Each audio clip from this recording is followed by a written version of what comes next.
both for joining us on this developing story. AAP MLA Amanullah Khan there arrested by the Enforcement Directorate after early morning raids took place at his residence. Moving on to some breaking news now coming in from the Supreme Court, and the Supreme Court has addressed the issue of this bulldozer justice that has been seen in many states and asked how can a house be demolished in such a way. The Supreme Court came down heavily on the bulldozer justice, questioning how a house can be demolished just because it belongs to an accused in a criminal case.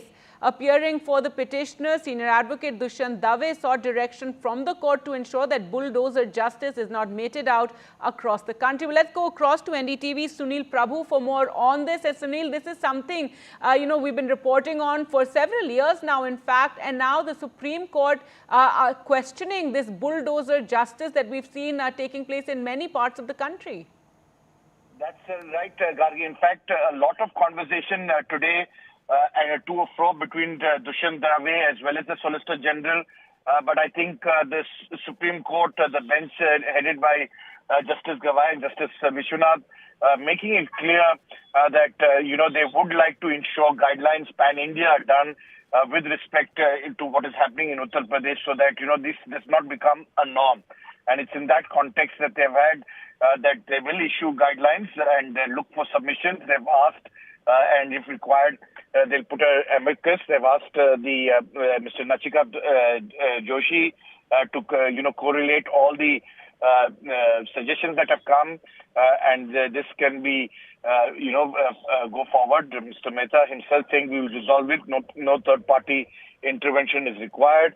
But I think they are very clear that, as Justice Gawai pointed out in his order, that, a grievance that has been done needs to be addressed of this kind, because it's just not going to carry on and go forward. So we will definitely, as you rightly pointed out, how can anybody's property be demolished like this, be it a convict or even an accused?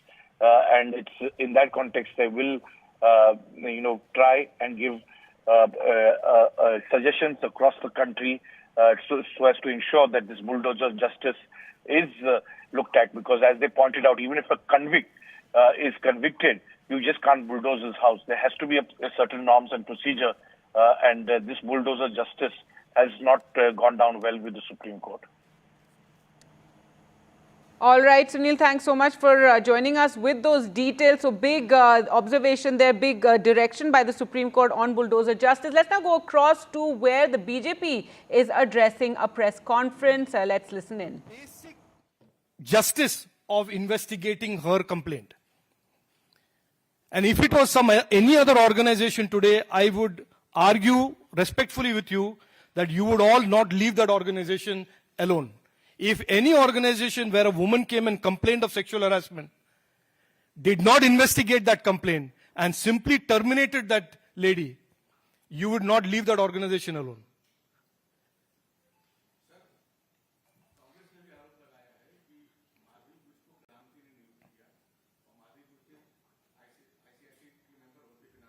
इसके लिए अलग से हम लोग बैठेंगे।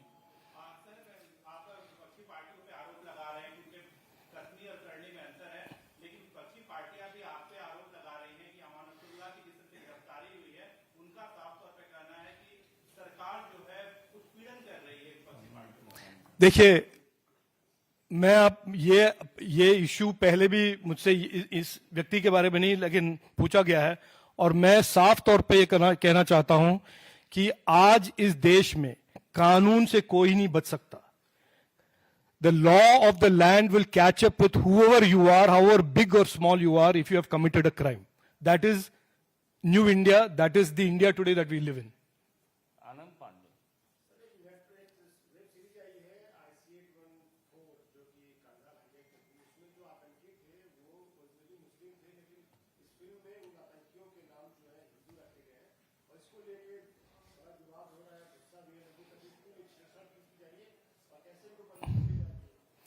नहीं, देखिए, इसमें मैं ज़्यादा रिस्पॉन्ड नहीं करूंगा, क्योंकि मैंने आज पढ़ा है कि इंफॉर्मेशन एंड ब्रॉडकास्टिंग मिनिस्ट्री ने उनको समन किया है.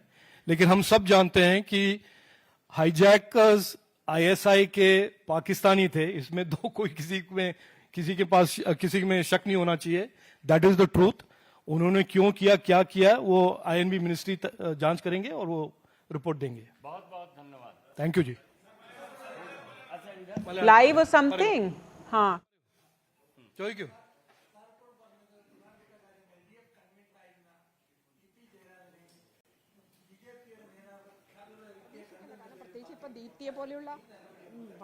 അത് അവരോടല്ല ചോദിക്കേണ്ടത്, എന്നോട് ചോദിച്ചിട്ട് എന്ത് കാര്യം? അല്ല, ഇത് എനിക്ക് അങ്ങനെ അതിന്റെ ബാക്ക്ഗ്രൗണ്ടോ അവർ എന്ത് ചെയ്യുന്നു, ഞാൻ ഇപ്പൊ CPM എന്ത് ചെയ്യുന്നു അതിനെപ്പറ്റി കമന്റ് ചെയ്യാൻ തുടങ്ങിയ അത് വേണ്ട.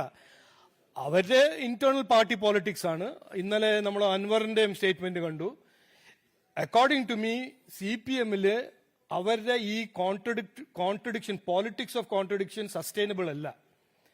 ഒരു സ്ഥലത്ത് അവർ നെപ്പോട്ടിസം, ചീഫ് മിനിസ്റ്ററിന്റെ family is involve in businesses, മറ്റേ സ്ഥലത്ത് അവരൊരു മാർക്സിസ്റ്റ് ആണ്, സോഷ്യലിസ്റ്റ് ആണെന്ന് പറഞ്ഞ് നടക്കുന്ന ഒരു പാർട്ടി. അപ്പൊ ആ കോൺട്രഡിക്ഷൻ CPMല് മുമ്പോട്ട് പോകാൻ എനിക്ക് തോന്നുന്നത്, ആസ് എ പൊളിറ്റിക്കൽ ഒബ്സർവർ, ഞാൻ അങ്ങനെ ഒരു വലിയ എക്സ്പെർട്ട് ഒന്നുമല്ല, അതൊരു ബണ്ടൽ ഓഫ് കോൺട്രഡിക്ഷൻസ് അല്ലേ. അത് എങ്ങനെയാണ് അവർ സർവൈവ് ചെയ്യായി ഈ കോൺട്രഡിക്ഷൻ? അതുകൊണ്ടാണ് ഇതെല്ലാം കാണുന്നത് നമ്മൾ. എന്തോ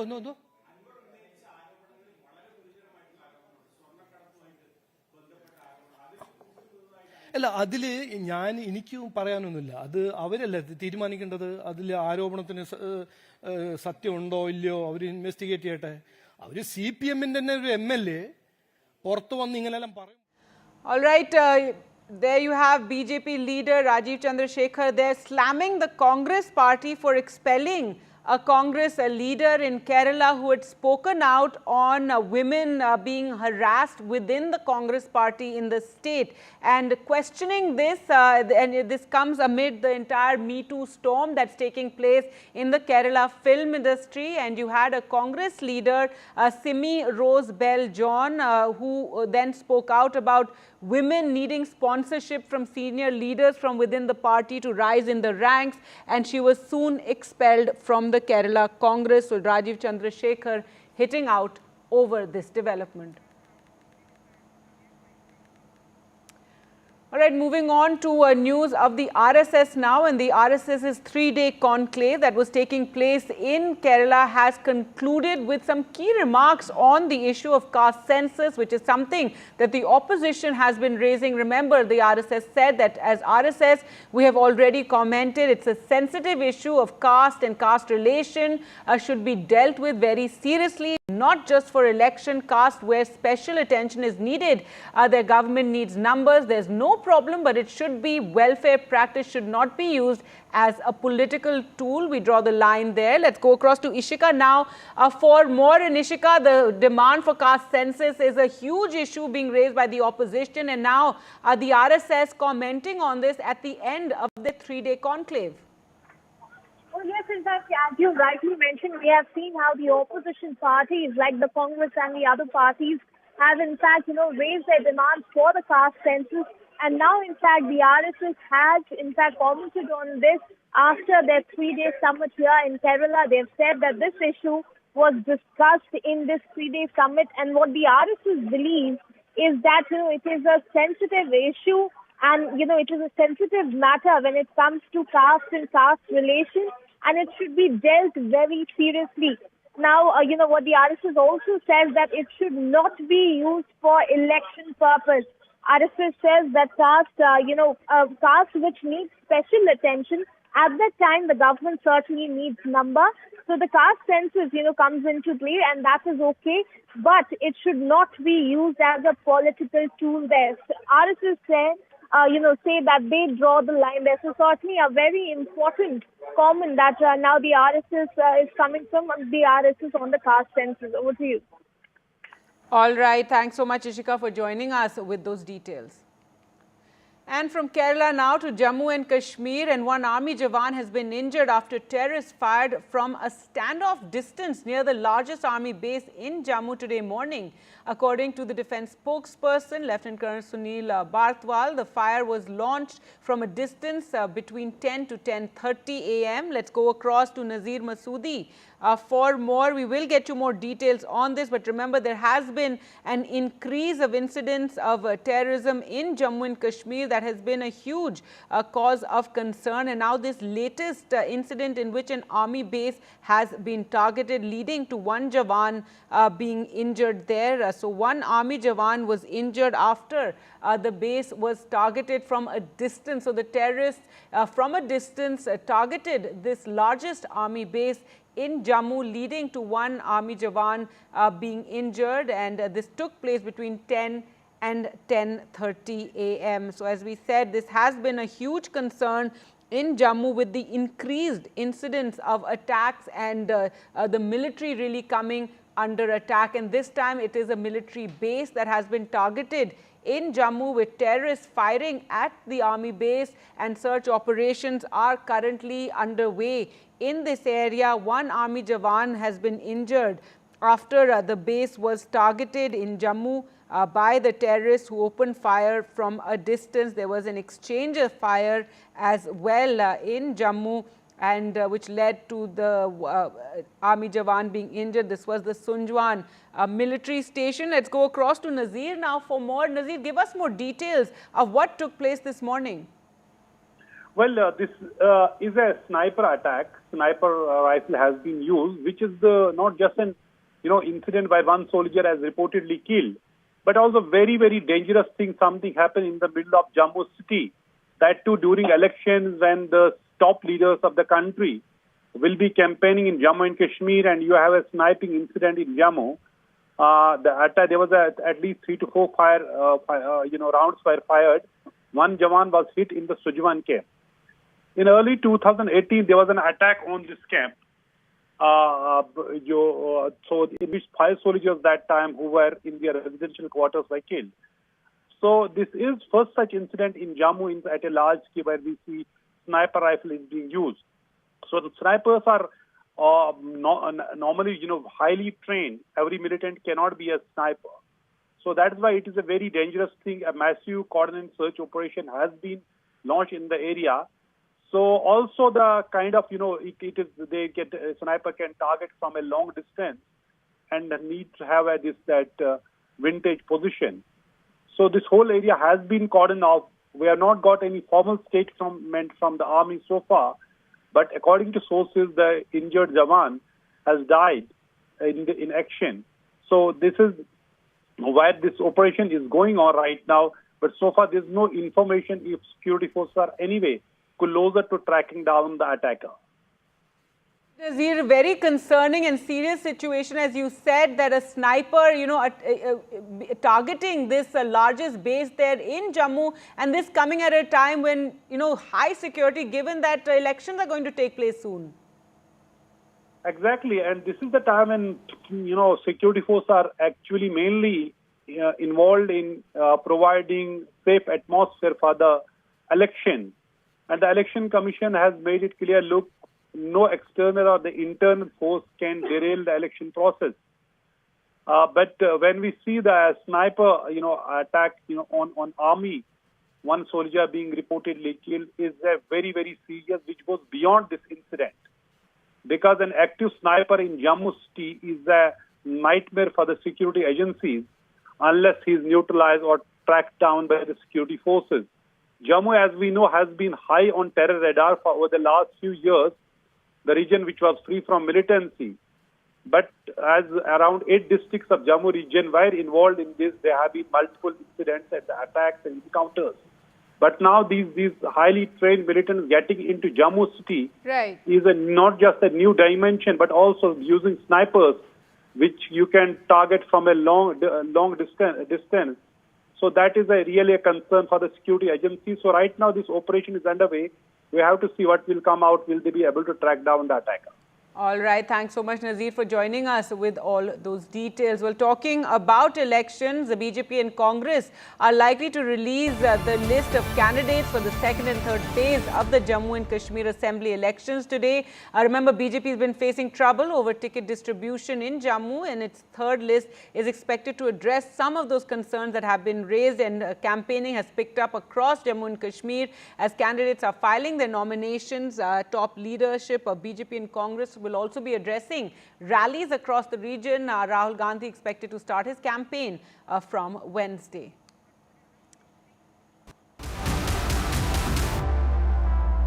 And both parties readying for elections in Haryana as well, where politics is picking up. Now, 2 days after the Election Commission announced the postponement of polls, the BJP and Congress are in a huddle now to decide on their candidates. The BJP has been conducting marathon meetings to seal the Haryana candidate list, and the Congress is also holding its first meeting over the selection of candidates. The name of around 90 candidates for both Haryana and Jammu and Kashmir Assembly polls are expected to be decided by the Congress today. Well, let's go across to Aishwarya now for more. And Aishwarya, the meetings are underway. Give us the latest. The Congress holding its first meeting to decide on candidates.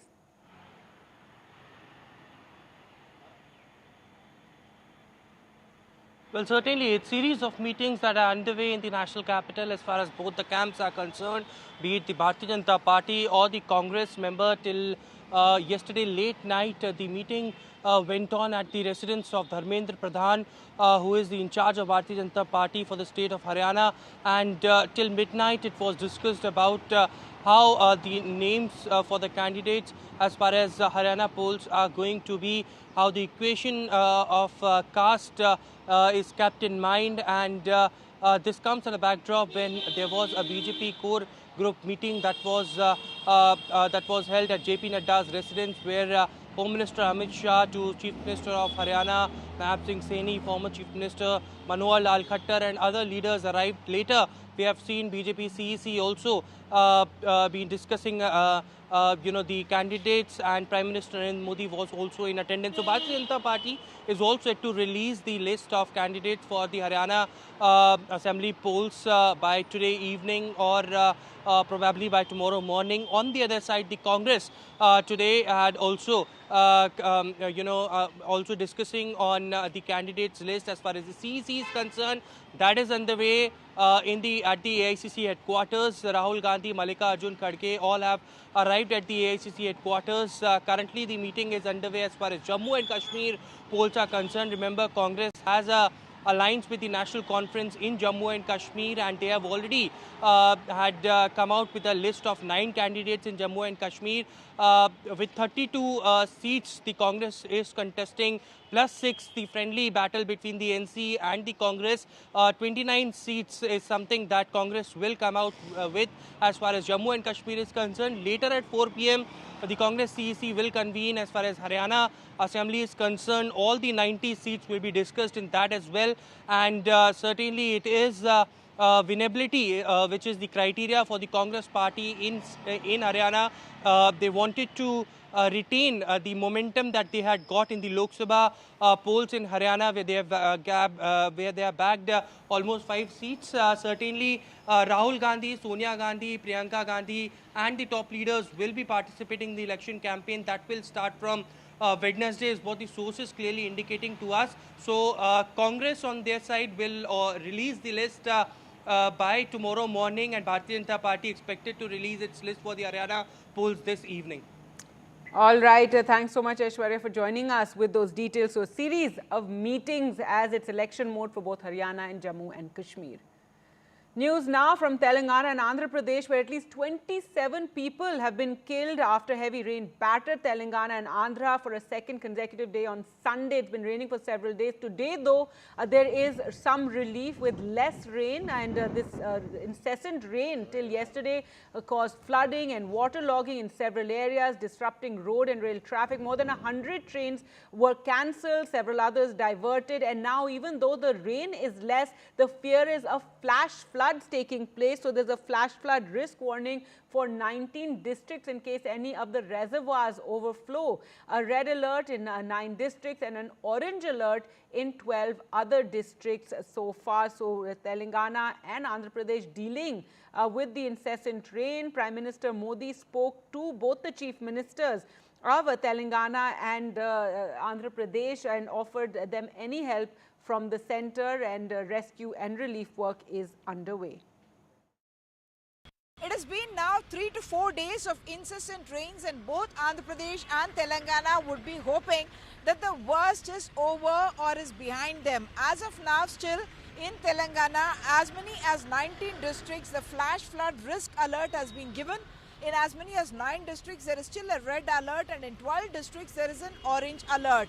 In Andhra Pradesh as well, the fear is that the water bodies are all running full, and with more rains happening upstream as well, the water would start coming more into these water bodies, and there could be breaches that can happen. It is being said that in multiple areas there could be a breach of the water bodies, and that's what they are warned against, because the authorities are now coming in with the NDRF and the SDRF put on high alert. In Khammam especially, there was reason to rescue, but with these kind of weather conditions, rescue was not possible, and that did create a lot of anger among the people there. Minister Ponguletti Srinivas almost broke down in a press conference as he spoke about a couple, Yakub and his wife, who he had been in touch with since the morning yesterday, and by evening they were asking for help, and he was trying to deploy a chopper there, but a drone was able to drop some life jackets, but only the boy could be saved, and the couple, both his parents in fact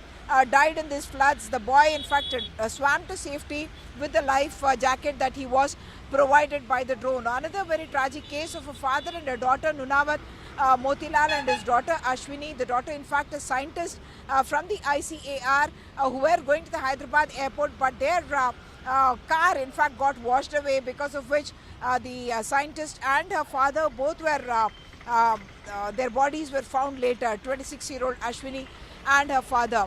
Schools, colleges have been closed. IT and ITES services have been asked to work from home, and the rail network from Hyderabad to Vijayawada quite badly affected in fact, and as many as 100 trains were cancelled, many of them diverted as well, those coming from the northern region, many of them taking alternate routes, and therefore there are going to be enormous delays. The National Highway 65 as well was breached at multiple areas, and people have been advised not to come out to the National Highway, in fact not to come out at all of their homes if they are in a safe place, and if they are in low-lying areas or in structures that are not stable, they have been asked to move to other areas. Chief Minister Chandrababu Naidu in Andhra Pradesh in fact spent the night at the collectorate, and will continue to be there to monitor the waters in both the Krishna and the Godavari and the rivers that are flowing in that region, because there could be a danger of floods happening because of breaching of those water bodies. Vijayawada has presented quite distressing kind of visuals with entire areas, roads disappearing, and entire areas coming underwater. So that is going to take some time, and the worry will also be about the waterborne diseases that are to come, and therefore safe water is sought to be provided by the authorities. In Telangana, we are talking about multiple districts including Kodad, Nalgonda, Mehbubabad, Khammam district, where the concern continues to be there. In Hyderabad, to its credit, most areas the water had drained out, and therefore there is no flooding in any of the urban areas in Hyderabad itself. In other news now, Netflix India's head has been summoned over the web series IC814. The content head of Netflix India summoned by the government amid this massive controversy that has broken out on social media surrounding the series IC814. It's a web series on the 1999 hijacking of the Indian Airlines flight by Pakistan-based terrorists. And the summons from the Union Information and Broadcasting Ministry comes after hundreds of social media users have accused the makers of the web series for changing the names of the hijackers to Bhola and Shankar. The names of the terrorists are Bhola and Shankar. In the series, the web series is directed by Anubhav Sinha and inspired by the book Flight into Fear, the captain's story. Well, let's go across to Akhilesh for more on this. Akhilesh, so what do we know so far? And many have also pointed out on social media that the union government's own website says that the terrorists did use Hindu nicknames during the hijacking. Well, those were code names which were used by the hijackers' own boats just to conceal their identity so that they are not identified, their motive is not identified. But once the conspiracy was exposed, once their names were released officially by the Home Ministry, now the social media users are asking why the web series makers have not identified them with their real names, which were like the names which have been given by the Union Home Ministry in a statement dated January 2000. The names were Ibrahim Akhtar, Athar, Shahid Akhtar, Sayyid, Sani Ahmed Qazi, Mr. Zahur Ibrahim, and Shakil. It is true that they were using code names like Chief, Doctor, Burger, Bhola, and Shankar just to conceal their identity. But the OTT makers, why did not reveal their real names? This is the question which is being asked by many social media users. In fact, BJP leader Amit Malviya has also mentioned it. He said that this is like a whitewashing of all the names which have been clearly established and exposed by the security agencies. Those they were Pakistanis and they actually conspired to hijack this IC-814. So now the INB Ministry has taken note of this controversy and has summoned the content head of the Netflix to explain the position of the Netflix platform as to why there's no disclaimer saying very clearly that these were the names which are used as the code names by the hijackers to conceal their identity, and the real names were whatever what they should have been mentioned in the disclaimer. All right, so the centre summoning the Netflix India head and possibly going to ask them to put some sort of disclaimer and taking note of this outrage that has been happening over social media. That's correct. In fact, there's a lot of complaint. The social media users are asking why the government is not acting on it, because it's a well-established fact that they were not Bhola or Shankar, they were not Hindus. In fact, all of them were Muslims and they belong to Pakistan. And this was a conspiracy to get terrorists, the dreaded terrorists which were lost in different Indian prisons to release. And that was a demand which was met by the then government headed by Vijay Vijay. And that is why the social media users are asking why the real names were not disclosed or not mentioned in the web series. Is it to hide their real identity? Is it an agenda? The BJP leader Amit Malviya has asked its left agenda to whitewash the crimes of Pakistani terrorists. This is what Amit Malviya said in his social media post. All right, Akhilesh, thanks so much for joining us with all those details. So the head of Netflix India summoned by the INB ministry over this controversy on social media over the series IC-814, where during the series, the terrorists are heard addressing one another as Bhola and Shankar, and this has led to outrage, even though those were the code names used during the hijacking. However, concerns over a whitewashing of the incident and the fact that they were all terrorists from Pakistan.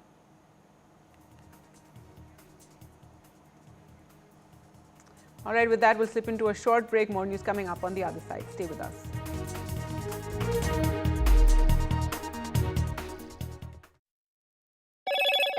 Hello, Moto. Motorola Razr 50 Ultra comes with Google Gemini.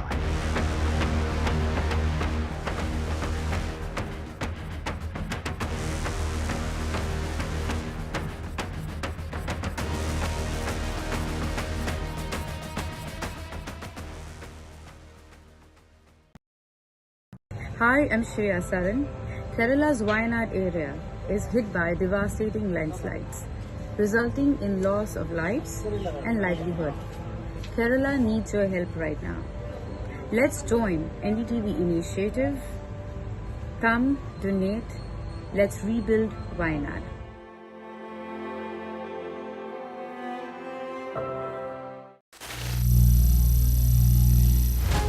Some people say the metaverse will only be virtual. One day this lecture hall will be made of code, and driverless cars would be trapped in intersections. But even in this maze of the future, you can't wish away health. It's time to become more resilient. 10 years of Banega Swasth India, we have grown and achieved so many milestones.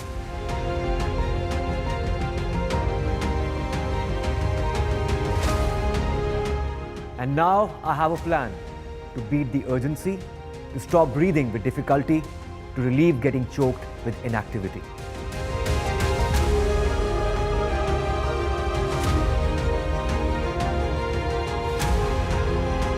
Energize our government, our environment, our society, and ourselves. Everyone, everywhere, every day.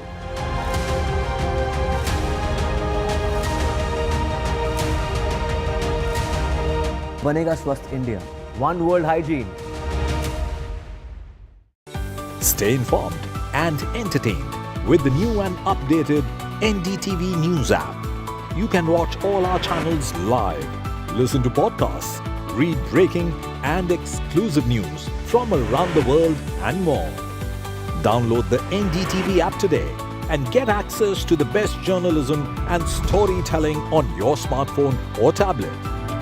The NDTV app. News that matters to you. Landslide devastation in Kerala's Wayanad. Join NDTV's initiative. Donate for Kerala.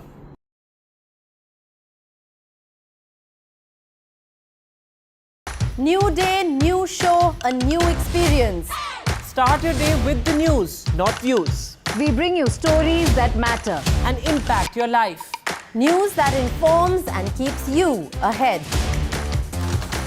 From Maximum City, Mumbai, to the seat of power, Delhi, NDTV brings you the best breakfast show. Breakfast news on NDTV, 8 a.m. every day.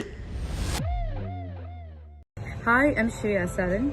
Kerala's Wayanad area is hit by devastating landslides, resulting in loss of lives and livelihood. Kerala needs your help right now. Let's join NDTV initiative. Come, donate. Let's rebuild Wayanad.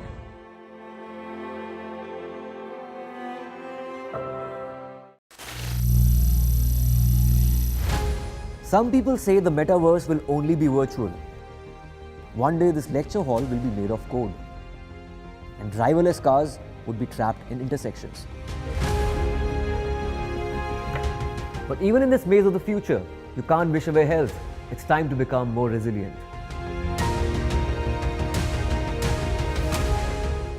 10 years of Banega Swasth India, we have grown and achieved so many milestones.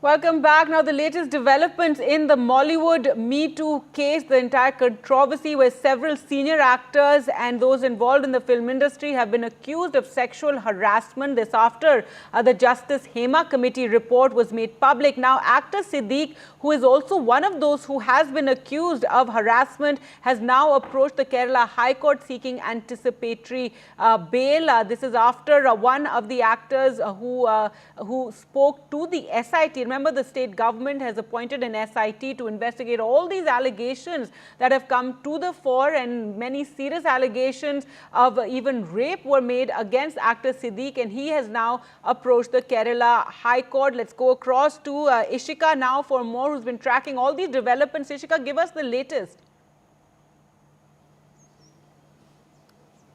Well, yes, in fact, as you rightly mentioned, now the actor Sidik has in fact approached the Kerala High Court. He is now seeking anticipatory bail in the matter where, in fact, a rape case was filed against him. Remember, the complainant in the case had already, in fact, recorded her statements before the magistrate. She had, in fact, earlier alleged that she was allegedly raped by actor Sidik, after which she had filed this complaint. Now, after her, statements were recorded, we also saw as to how, the police formed a special investigation team in Trivandrum to only, in fact, look into this particular complaint. And also, the district crime branch was heading this particular special investigation team. Now, after that, police also gathered the information that on this particular day, on the alleged day when this entire incident happened, actor Sidik was actually present in that hotel. So after now, certainly we saw as to how the trouble, continued to mount for him. And now after that, he has approached the Kerala High Court. He is seeking an anticipatory bail plea over, over this rape complaint that has been filed against him. Over to you. All right, so actor Sidik there seeking this anticipatory bail. And Ishika, otherwise, where do matters currently stand with the SIT investigation? Several actors coming forward and giving, their versions or their allegations to the SIT, as well as, the politics of it all. You have the left leader there, Mukesh, also under pressure, and he too has approached the court on this.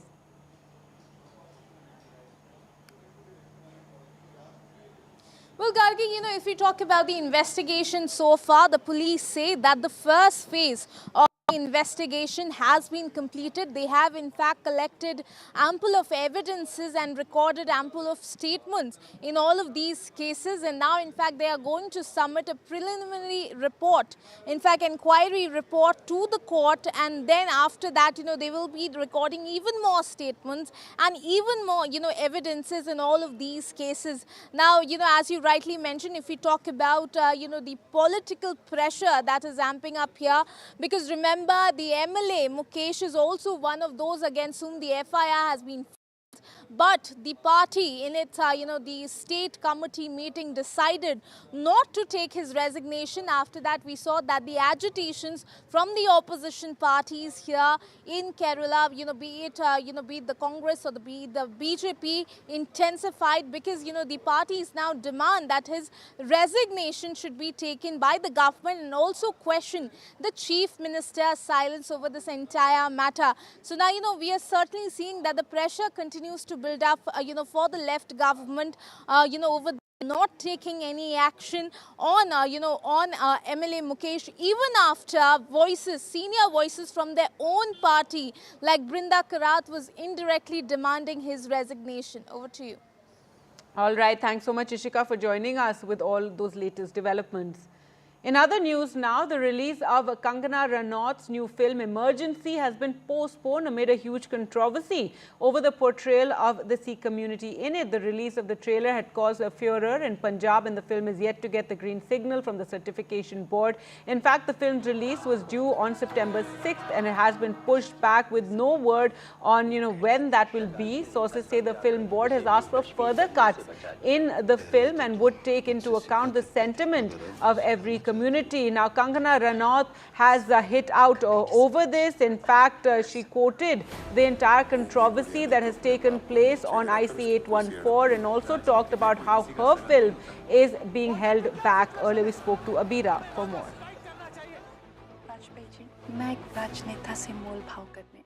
On Sunday, we got to know that the film will not releasing as scheduled on 6th of September.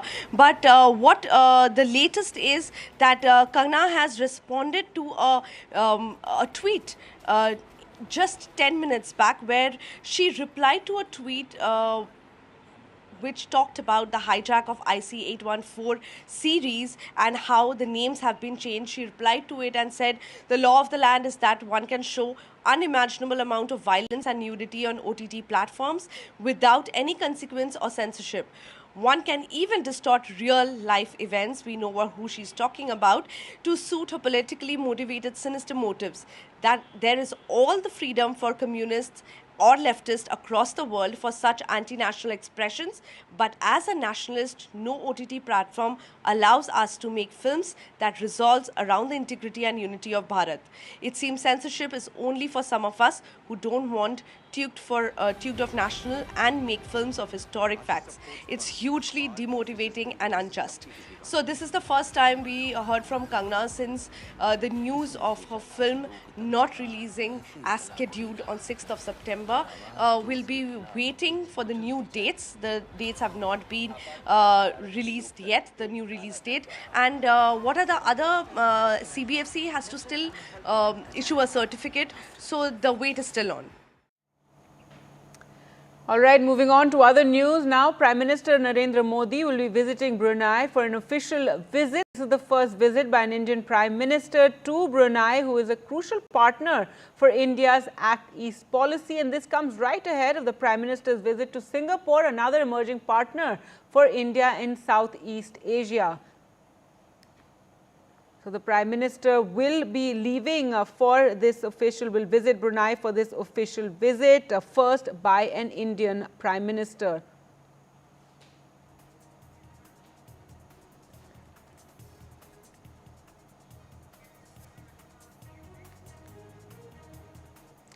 In other news, a legal battle between the Karnataka Chief Minister and Governor continues. A hearing over sanction for prosecution in the Muda scam will resume today afternoon.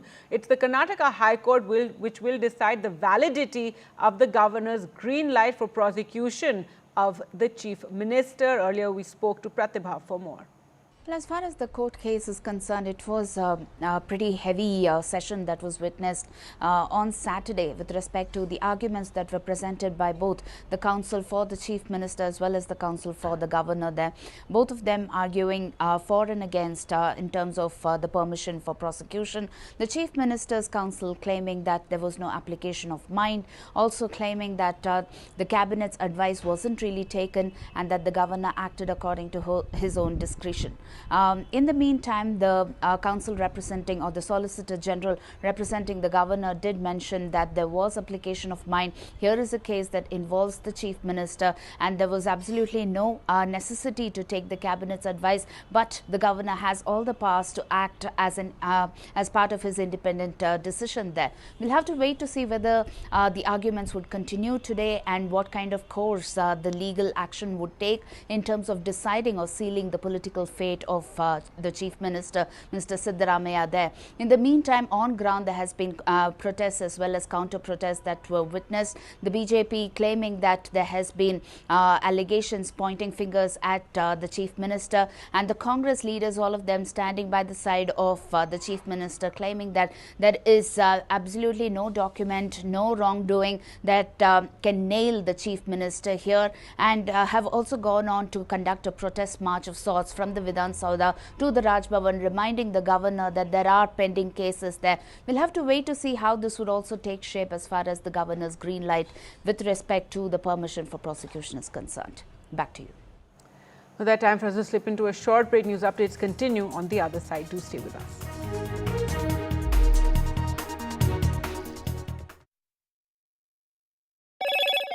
Hello, Moto. Motorola Razr 50 Ultra comes with Google Gemini.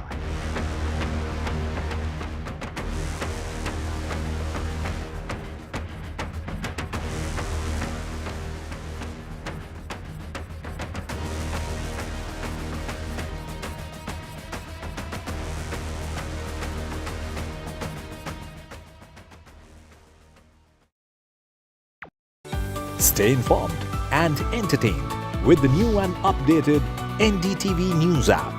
You can watch all our channels live, listen to podcasts, read breaking and exclusive news from around the world and more. Download the NDTV app today and get access to the best journalism and storytelling on your smartphone or tablet. The NDTV app. News that matters to you. Landslide devastation in Kerala's Wayanad. Join NDTV's initiative. Donate for Kerala.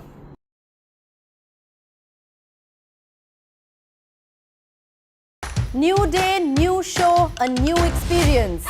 Start your day with the news, not views. We bring you stories that matter and impact your life. News that informs and keeps you ahead.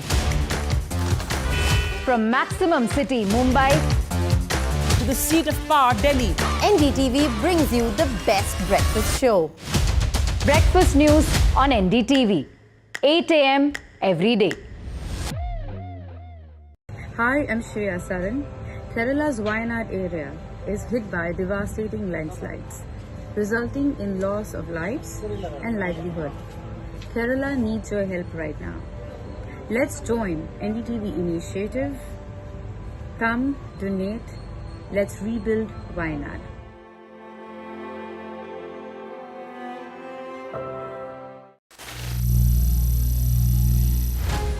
Some people say the metaverse will only be virtual. One day this lecture hall will be made of code, and driverless cars would be trapped in intersections. But even in this maze of the future, you can't wish away health. It's time to become more resilient.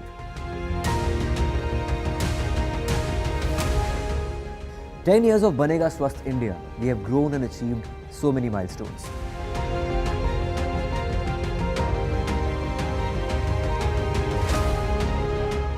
And now I have a plan to beat the urgency, to stop breathing with difficulty, to relieve getting choked with inactivity.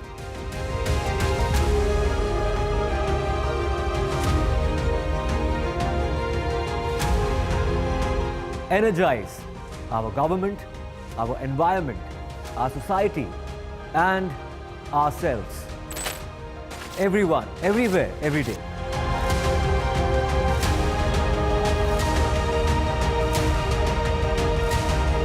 Banega Swasth India. One world hygiene. Stay informed and entertained with the new and updated NDTV News app. You can watch all our channels live, listen to podcasts, read breaking and exclusive news from around the world and more. Download the NDTV app today and get access to the best journalism and storytelling on your smartphone or tablet. The NDTV app. News that matters to you. Landslide devastation in Kerala's Wayanad. Join NDTV's initiative. Donate for Kerala.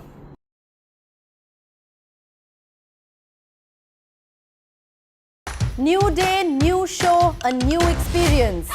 Start your day with the news, not views. We bring you stories that matter. And impact your life. News that informs and keeps you ahead.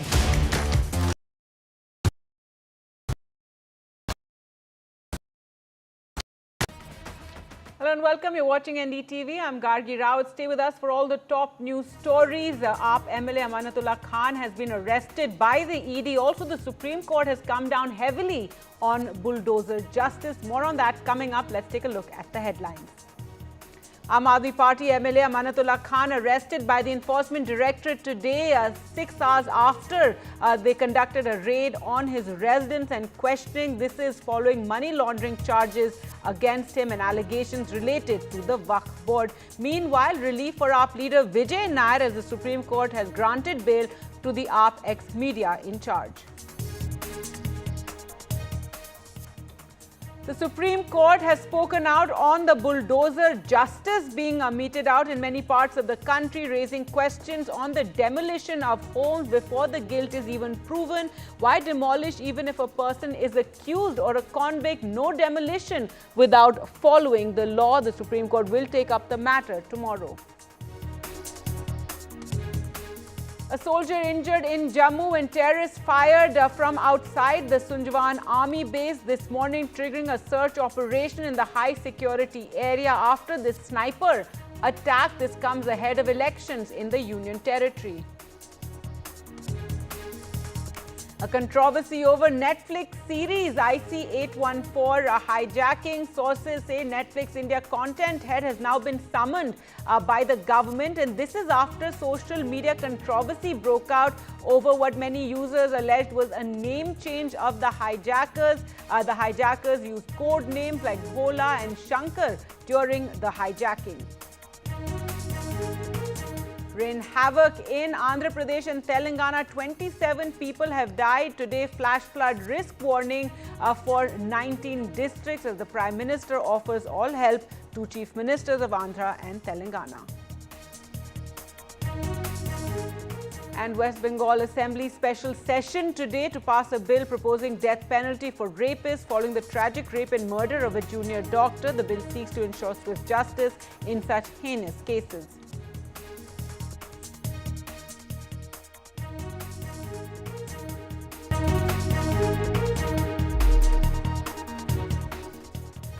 Our top story now in the Supreme Court's comments on bulldozer justice. The Supreme Court today came down heavily on bulldozer justice, questioning how a house can be demolished just because it belongs to an accused in a criminal case. Appearing for the petitioner, senior advocate Dushyant Dave sought a direction from the court to ensure that bulldozer justice is not meted out across the country. Addressing the bench of Justice B.R. Gavai and Justice K.V. Vishwanathan, Solicitor General of India Tushar Mehta submitted that no immovable property cannot be demolished just because the accused is involved in a criminal offence. Such demolition can only happen if the structure is illegal, is what Mr. Mehta said. Justice Gavai stated that even if there is an illegal construction, demolition cannot occur without following the law. The Supreme Court stated after hearing all parties, we will issue guidelines. The guidelines will be applicable across the country and the case will be now heard on September 17th.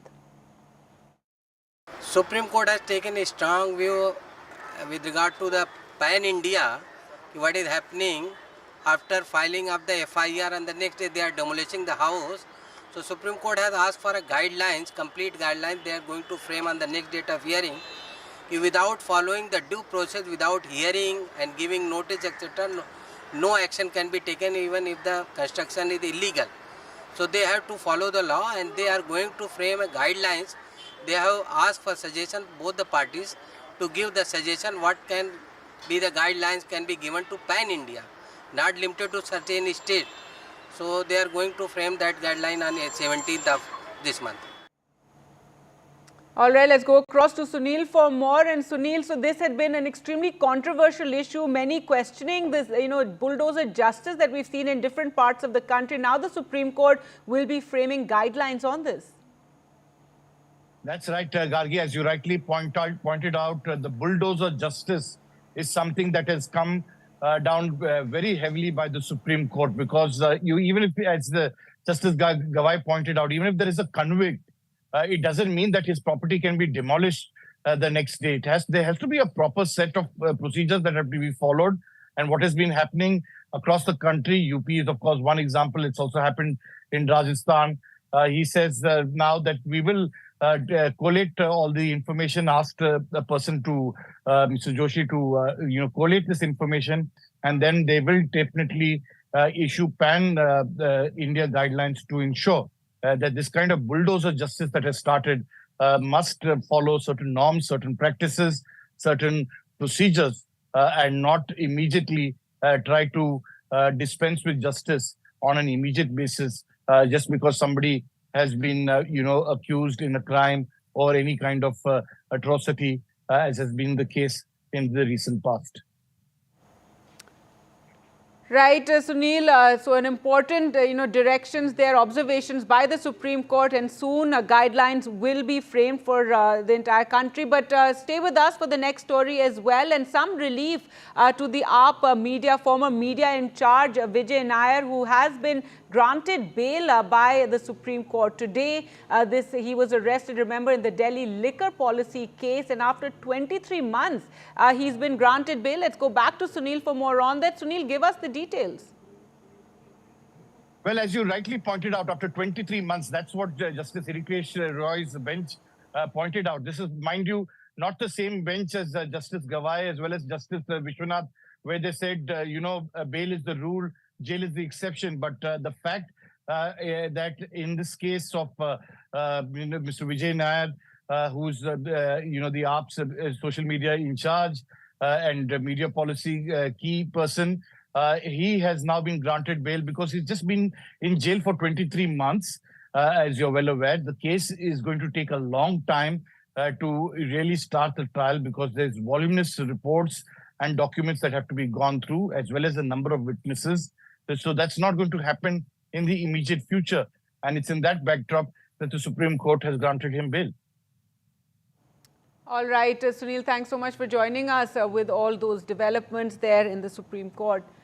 Well, in other news, and while that has been a relief for the former media head of the Aam Aadmi Party, however, Aam Aadmi Party MLA Amanullah Khan was arrested by the Enforcement Directorate today on money laundering charges. This following raids at his residence in Delhi, which began early this morning at around 7 a.m. The arrest was in connection with alleged irregularities in the appointment of Delhi Waqf Board and leasing of its properties. However, Amanullah Khan earlier in the morning did say that the ED had come to arrest him, and he claimed that he had been victimized and targeted by the central government, and that, you know, it's something that they want to break the Aam Aadmi Party. In fact, top AAP leaders who themselves have been arrested earlier, Manish Sisodiya and Sanjay Singh, hit out at the BJP government, accusing it of targeting those who raise their voices against the ruling party. Well, let's go across to Shreya now for more. And Shreya, so Amanullah Khan brought there to the ED office. Tell us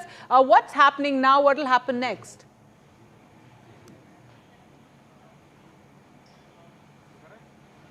Right, so after 6 hours of raid and a search warrant going on in Amanullah's house in Okla, he has been arrested under the PMLA, the Prevention of Money Laundering Act section here, which had also under the same act almost 8 Aam Aadmi Party leaders had been accused with the same money laundering case. But right now the case revolves around 2 FIRs that was filed. One by the CBI regarding the illegal appointments that was made in the Waqf Board as his tenure as a chairperson in the Waqf Board from 2018 to 2022, and the second FIR made by the anti-corruption branch, Delhi's anti-corruption branch, in 2022 regarding the disproportionate assets that he had during his tenure as the chairperson of Waqf Board. Right now, I'm in front of the Enforcement Directorate office, and Amanullah has been brought here for certain formalities. Later, he is expected to be produced at the Rouse Avenue Court either today afternoon or tomorrow. Right now, he is here at the Enforcement Directorate office. He has been arrested by the ED officials today after the search warrant took place for almost 6 hours in the morning. Meanwhile, we know that several senior Aam Aadmi Party leaders have hit out at the BJP at the centre, stating that their main intention is to break the Aam Aadmi Party ahead of the Delhi Assembly elections, and the fact that these are just fabricated cases that Amanullah is being trapped into, and nothing has been found, nothing concrete evidence has been found against him during the search warrant at his home today. And we know that this case has been going on since 2022, since 2016 actually, and in 2022, in the month of September, this month itself, 2 years back, he was arrested because of this money laundering case. And today itself, we saw the leader of opposition, Vijay Gupta, giving several details of how Amanullah has been unjustly leasing out of Waqf Board properties, like for example the MCD school in Fatehpuri, where he claims, the BJP leader, he claims that Amanullah collected almost 19 crores as teacher fees, and he has been using it for his own personal benefits, and he has made several appointments and admissions in that particular school based on favoritism. These allegations were made by the opposition leader, and he has also called him as this notorious anti-social element, and he has been known for his corrupted practices. But we know that this entire incident has conjured up a heated political drama right ahead of the Delhi Assembly elections. And today Amanullah will be produced before the Rouse Avenue Court today or by tomorrow. Right now he is at the Enforcement Directorate office. All right. Thanks so much for joining us there with all the latest developments. So, AAP MLA Amanullah Khan, they're arrested by the ED. Well, moving on to news now from Kerala and the controversy and the massive sensational controversy over the Me Too allegations that have emerged there. Now, Malayalam actor Sidik has moved the High Court seeking anticipatory bail in the rape case that has been made against him after an actor complained against him and made that complaint to the police. The police in Thiruvananthapuram slapped a non-bailable charge against against him under IPC sections of rape and criminal intimidation against the actor after receiving a complaint from the female actress. Let's go.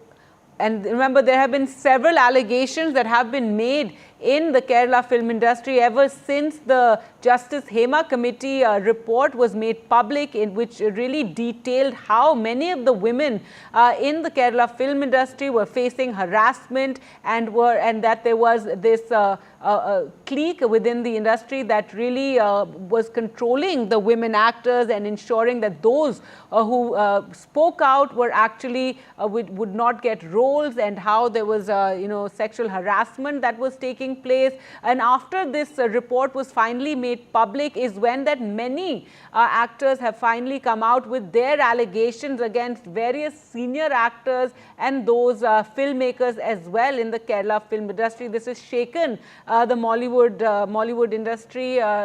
For the moment, it's still dealing with all these issues. Let's go across to Ishika now for more. And Ishika, actor Sidik was one of the first against whom we heard major, serious complaints being made and allegations of rape, and now he has sought anticipatory bail. Well, yes, Gargi, in fact, as you rightly mentioned, he was one of the first ones against whom, serious and grave charges of rape, in fact, were leveled, and after which, in fact, he had to resign from the post of secretary of Amma. And after that, now, in fact, we are seeing that now he has approached the Kerala High Court. In fact, he has, he's seeking anticipatory bail in this case where, in fact, rape complaint has been filed against him. Remember that after the complainant in this case had recorded her statement before the magistrate, after that a special investigative team was in fact was formed in Trivandrum to look into this particular complaint. And after that, they also in fact found the evidences where, actor Sidik was present at that hotel where on the day when this incident allegedly took place. So after all of that, we were seeing that the trouble continued to mount for him, and now he has approached the Kerala High Court. He is in fact seeking anticipatory bail in this particular matter, but certainly we'll have to wait and watch as to when the court is going to hear this matter and what will be the arguments that will come up, because remember, the Kerala police is going to oppose this particular bail plea of actor Sidik. Over to you.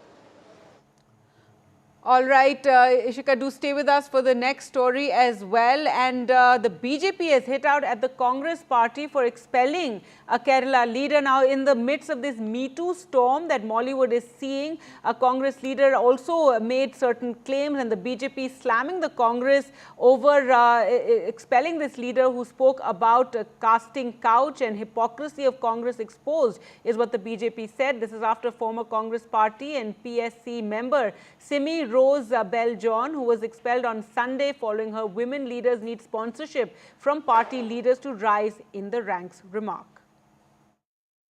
The Congress party, when a leader of the Congress party, a woman leader of the Congress party alleges harassment, alleges exploitation, they do not investigate it. They silence her and remove her from the party. When this lady, Simi Rosebell, raises an issue, the same two leaders who otherwise wax eloquent about ladki hoon, lad sakti hoon, they maintain a silence. Not only do they maintain a silence, they dismiss her without even going into the basic justice of investigating her complaint. Well, let's go back to Ishika for more. And Ishika, this too has been, a controversy after this former Congress leader spoke out, and she, made these allegations about needing, senior Congress women leaders, needing senior Congress leaders to support them, etc. Alluding to some sort of exploitation of women, and the BJP now hitting out saying this is hypocrisy of the party. Well, yes, Gargi, now in fact we are seeing that the Me Too wave is no more confined to the film industry. We saw in fact how, former Congress leader Simi Rosabelle John in fact had made this remark, in fact, made this allegation that there is something very similar to casting couch within the Congress party. In fact, she had alleged that, only those who are close to the leadership, only they get opportunities. She in fact also had named, the Kerala Congress top leaders like LOP, VD Sashitan as well. And today, in fact, the BJP has hit out at the Congress for in fact expelling her from the party after her remark. Now, what in fact senior leader of the BJP, Rajiv Chandrasekhar, has in fact said is that when such a remark has been made, the Congress party did not investigate these allegations, but rather they expelled her,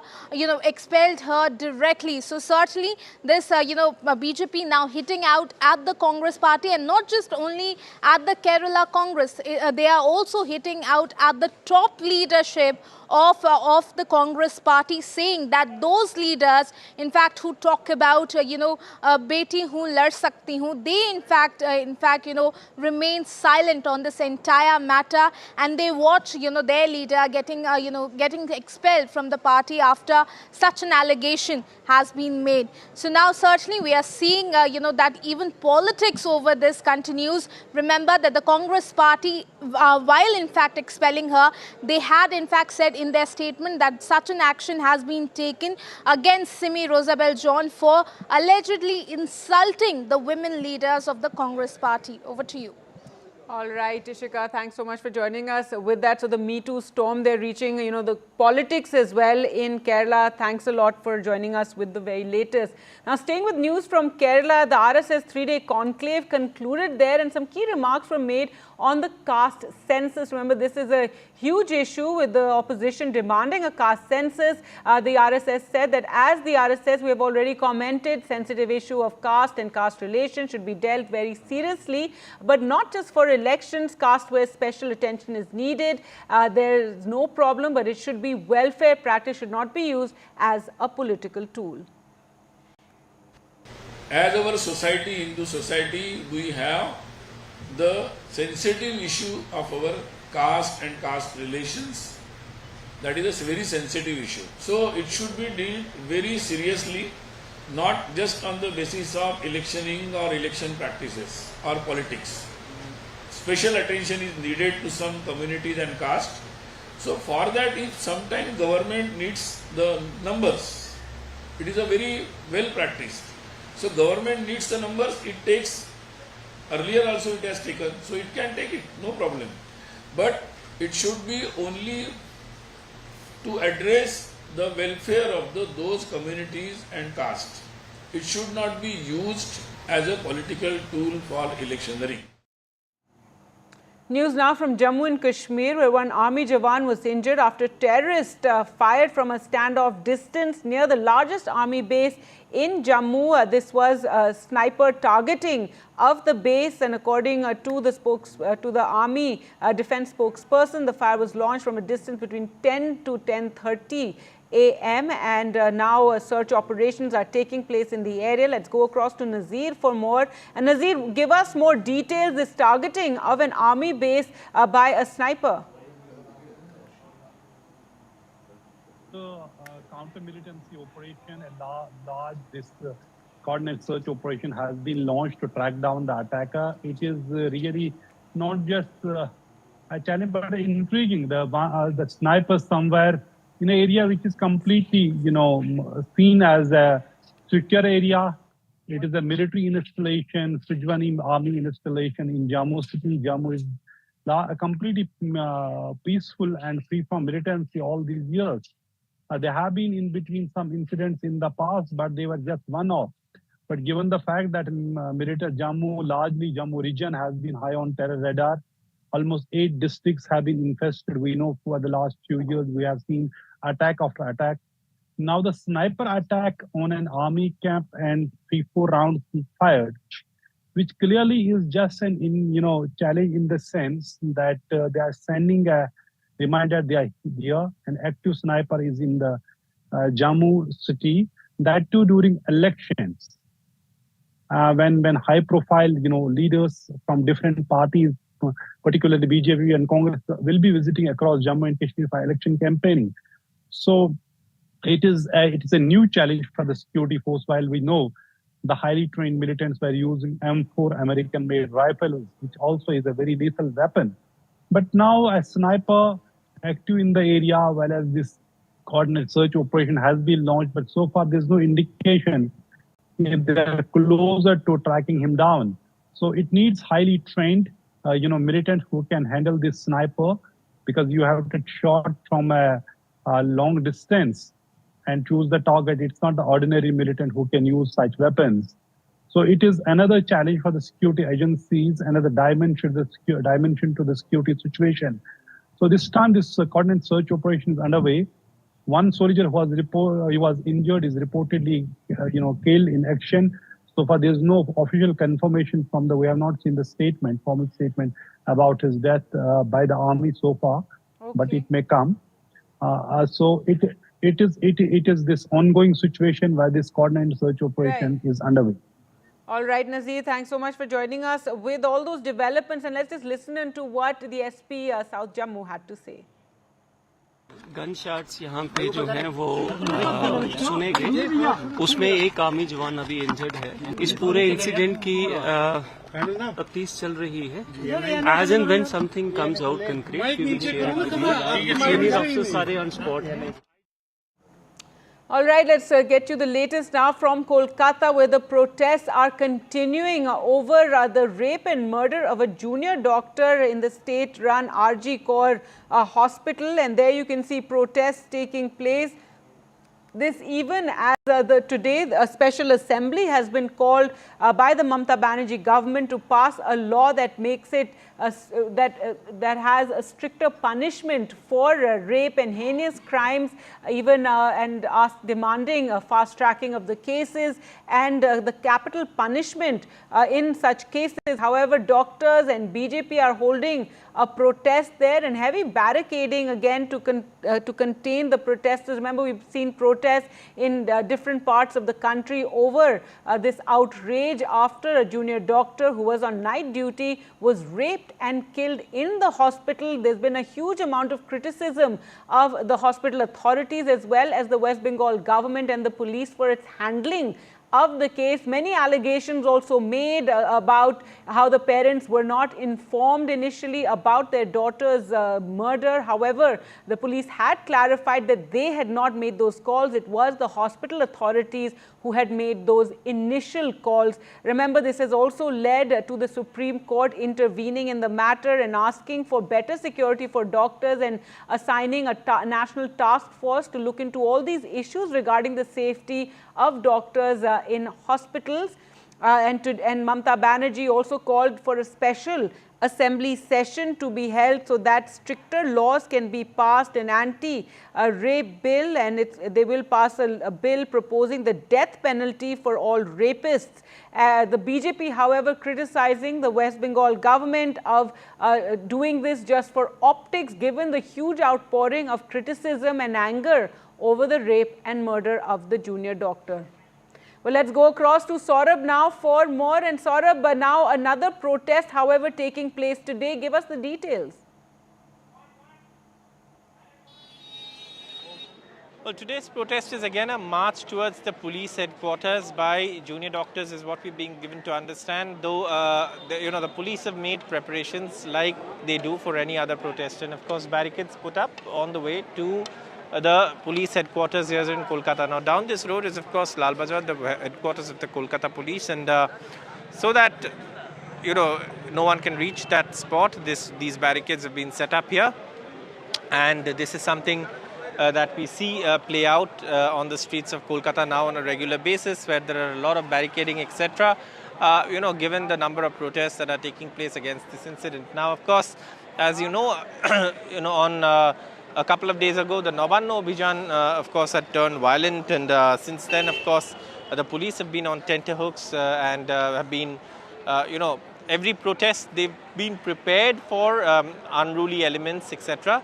who they believe could infiltrate even what they presume to be a peaceful protest. In that context, obviously, these barricades, of course, have been put up and police security also beefed up ahead of the doctors' protest and the march to the police headquarters. And this is something that we're being given to understand that once they come here, they will be stopped here. And then, of course, if somebody wants to go and submit a deputation or go and meet top police officials, they will be probably taking a delegation from here. But otherwise, this is as far as you can go, because obviously this is something that the police have decided in terms of, crowd control in the city. So barricades put up here, as you can see, and down this road, like I said, I'll ask my camera person to show you, these barricades of, iron have been put up here to stop anyone from moving forward as they, march towards the police headquarters. And of course there are locks also on these barricades, which is something that we're seeing new. These chains and these locks that you see is something that's a little a different kind of barricading, one must say, as these protests in Kolkata continue. That's right, and we can see those shots as well, those visuals, Saurabh, of the protesters, facing off with the police and pulling at the barricading, and there's, tug and pull happening there at the barricading, as many of those protesters have arrived at this police, at the police headquarters as well. And there you can see many of those protesting there, having arrived and in protest really continuing over the junior doctor's rape and murder.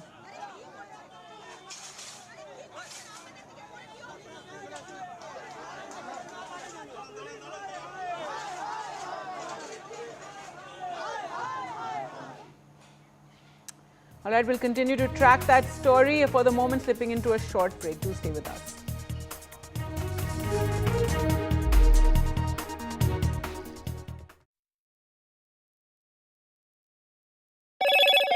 Hello, Moto.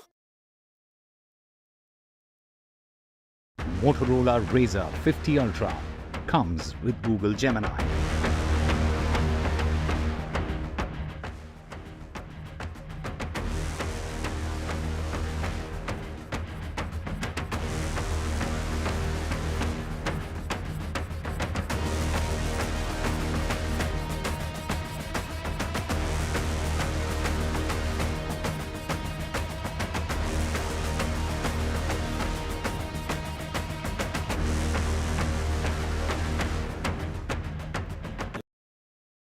Hi, I'm Shreya Saran. Kerala's Wayanad area is hit by devastating landslides, resulting in loss of lives and livelihood. Kerala needs your help right now.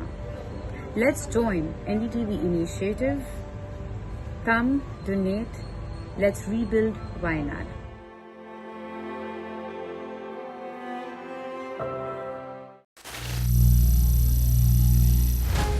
Some people say the metaverse will only be virtual. One day this lecture hall will be made of code, and driverless cars would be trapped in intersections. But even in this maze of the future, you can't wish away health. It's time to become more resilient.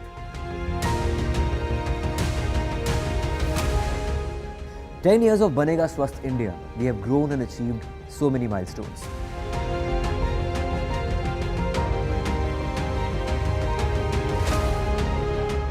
And now I have a plan to beat the urgency, to stop breathing with difficulty, to relieve getting choked with inactivity.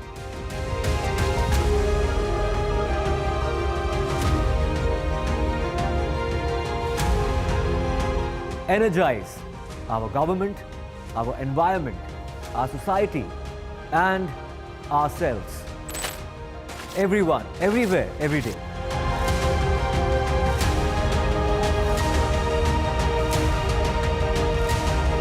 Banega Swasth India. One world hygiene. Stay informed and entertained with the new and updated NDTV News app. You can watch all our channels live, listen to podcasts, read breaking and exclusive news from around the world and more. Download the NDTV app today and get access to the best journalism and storytelling on your smartphone or tablet. The NDTV app. News that matters to you. Landslide devastation in Kerala's Wayanad.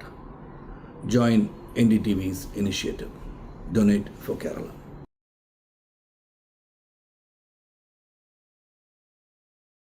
New day, new show, a new experience.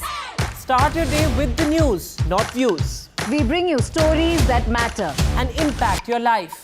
News that informs and keeps you ahead. From Maximum City, Mumbai, to the seat of power, Delhi, NDTV brings you the best breakfast show. Breakfast news on NDTV. 8 a.m. every day. Hi, I'm Shreya Saran. Kerala's Wayanad area is hit by devastating landslides, resulting in loss of lives and livelihood. Kerala needs your help right now. Let's join NDTV initiative. Come, donate. Let's rebuild Wayanad.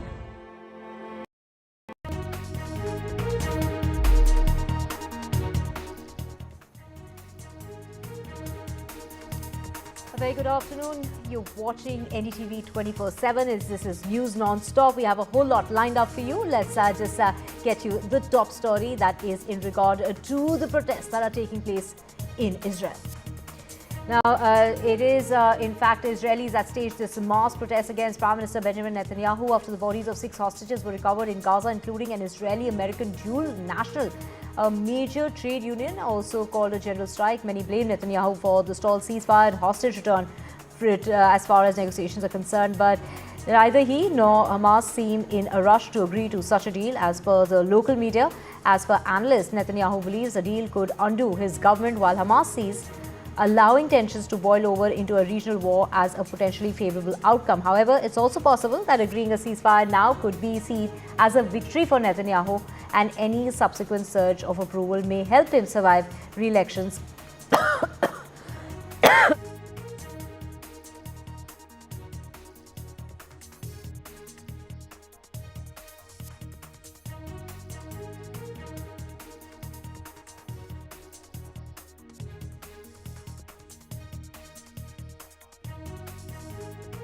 אנחנו ביום קשה. לב העם כולו נקרע. יחד עם כל אזרחי ישראל, הזדעזעתי עד עמקי נשמתי מהרצח הנורא בדם קר של 6 מחטופינו. המאמצים שלנו לשחרר את חטופינו נמשכים כל העת. מאז חודש דצמבר, חמאס מסרב לנהל משא ומתן אמיתי. לפני 3 חודשים, ב-27 במאי, ישראל הסכימה לעסקת שחרור חטופים בגיבוי מלא של ארצות הברית. החמאס סירב. And tens of thousands of Israelis packed the streets of Tel Aviv in an outpouring of grief and anger after the bodies that were of more hostages were found in the Gaza Strip. The protesters were making one of the strongest calls yet to Prime Minister Benjamin Netanyahu to reach a ceasefire deal to bring the remaining captives back home. These aerial drone footage showed the huge crowd trailing through the city's streets.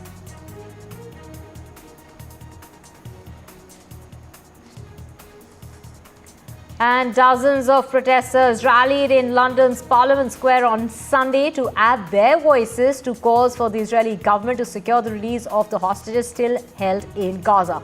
Demonstrators in the United Kingdom's capital held up a banner depicting Israeli Prime Minister Benjamin Netanyahu reading, "History will not forgive you." It came amid widespread anger in Israel after the death of 6 more hostages who were taken captive on the 7th of October last year in the Hamas attack that ignited the ongoing war in Gaza.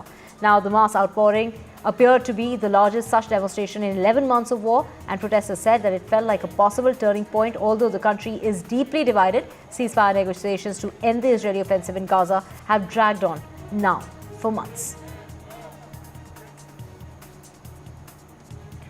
And thousands of hotel workers went on strike on top of this US hotel chain on a Sunday, a day before Labor Day, pressing owners to raise their wages and benefits together with daily room cleaning work. Hotel housekeepers have for years waged a fierce battle to restore automatic daily room cleaning that was scaled back at many properties during the pandemic. The dispute has taken center stage during the tense contract negotiations in the cities across the United States this summer.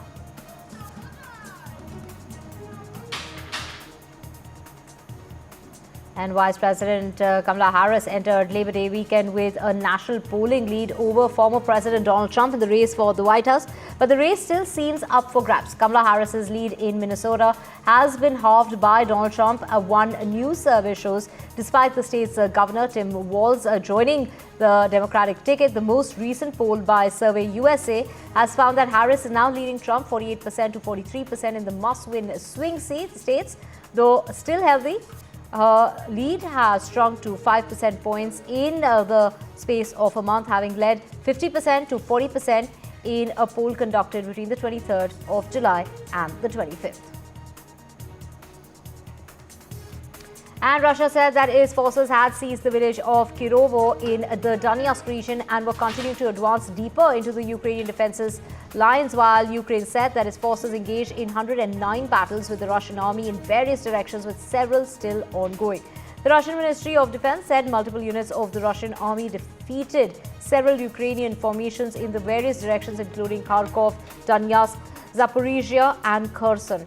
Now, the targeted Ukrainian military personnel and equipment, repelling multiple counterattacks by the Ukrainian army. Russian tactical aviation, drones, missile units and artillery struck Ukrainian drone assembly workshops, missiles and artillery weapon depots, as well as personnel and military equipment assembly points. The ministry said that Russian forces expelled 6 attacks by the Ukrainian assault teams towards 5 settlements in the Kursk region.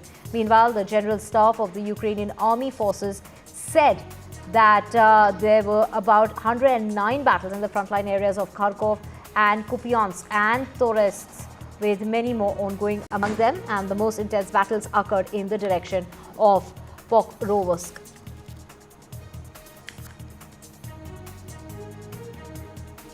And Russia says that it will shift its nuclear doctrine due to the escalation as far as the cause of our Western adversaries is concerned. And this is the announcement that came as Kiev pushed its allies again for permission to use their long-range weapons inside Russia. Nevertheless, Ukraine's push into Russia continues. Also on Sunday, Moscow said it shot down 158 drones targeting energy infrastructure. However, Ukraine could lose momentum. Kiev said unless it gets a long-range weapons permission, something its allies and particularly the United States are reluctant to give in the face of Russian President Vladimir Putin's seemingly increased unpredictability. No one really knows the Russian red line for nuclear arms use, is what a former Soviet arms negotiator has asserted. And Prime Minister Modi is scheduled to visit Brunei on the 3rd and 4th of this month, seeking to further strengthen the bilateral cooperation in all existing sectors. This will be the first bilateral visit of an Indian Prime Minister to Brunei. Now, the visit will also mark 40 years of the establishment of diplomatic ties between India and Brunei. The Prime Minister will visit Singapore then on the 4th and the 5th of this month at the invitation of the Prime Minister Lawrence Wong, with a goal to play a bigger role in the region where China has major influence, setting up. This is in order to step up encouragement with the Southeast Asia, the areas in Southeast Asia after hosting Prime Ministers of Vietnam and Malaysia, the Prime Ministers in the past 1 month.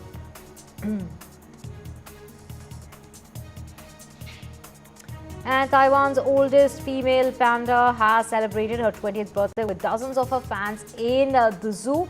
This is the first female panda in the world to give birth to the cubs in Taiwan. She was born in 2004, came to Taiwan in 2008 from China, along with a male panda named Tuanton as part of a cultural exchange program with China.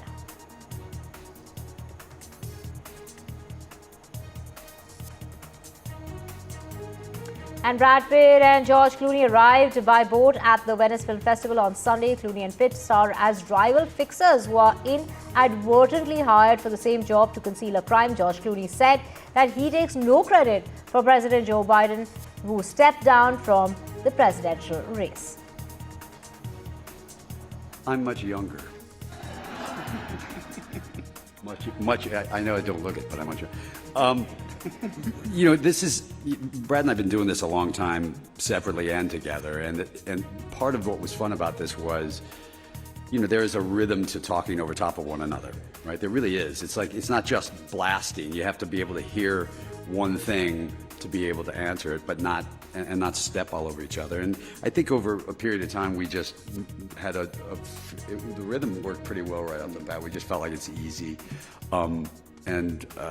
You know, It just felt like from the minute I read the script, from the minute we got on the set, that sort of banter, the way we kind of blast at each other the whole time, just felt easy, you know. It wasn't a... the ones I felt... Austin has a...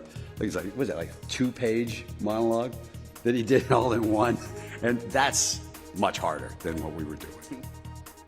And Angelina Jolie lit up the red carpet at the premiere of a new drama, Maria, at the 81st Venice Film Festival. Jolie, in a floor-length off-shoulder champagne gown by Tamara Ralph, was greeted by screams from the crowd as she arrived at the premiere.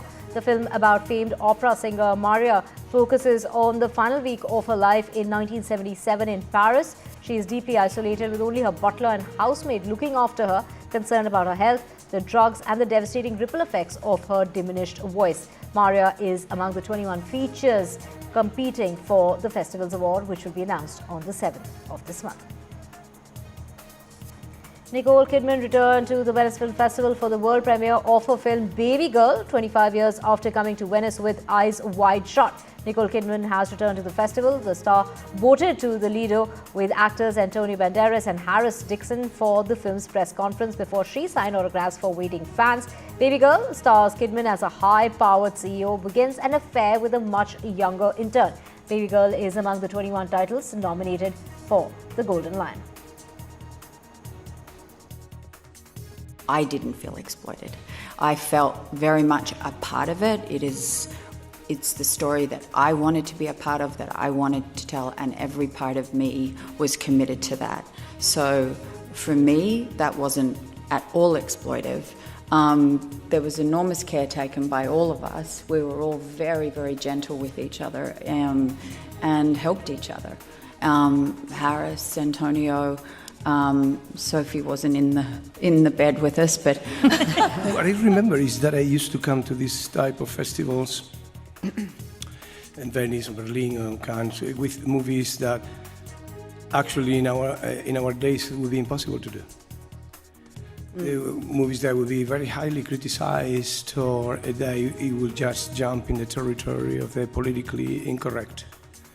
And we were kind of living in a world in which the politically incorrect established kind of a censorship, self-censorship with artists. And I think when I read the script that Helena gave me, I found a way just to say, oh my God, there is somebody that is just thinking out of the box.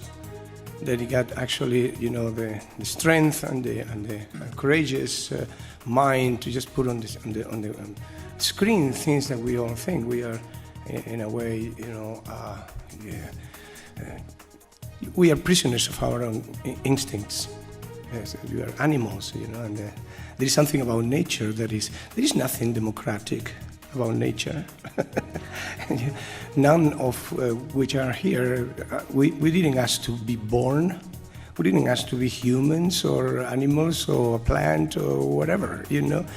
We are, you know, attached to what we are. And this is a woman that actually talks about that and it talks with an incredible freedom. And I was so proud to be part of something like that. And Jude Law and Nicholas Hoult arrived by boat to attend the press conference for Justin Kurzel's crime thriller, The Order, on Saturday. The film is in the competition at the 81st Venice Film Festival based on the 1989 book, The Silent Brotherhood. And Sydney Sweeney, Kate Blanchett and Aaron Taylor-Johnson all posed for photographs at the Armani event in Venice. Many of those attending the party also attended the Baby Girl film premiere, bedecked in Armani clothing.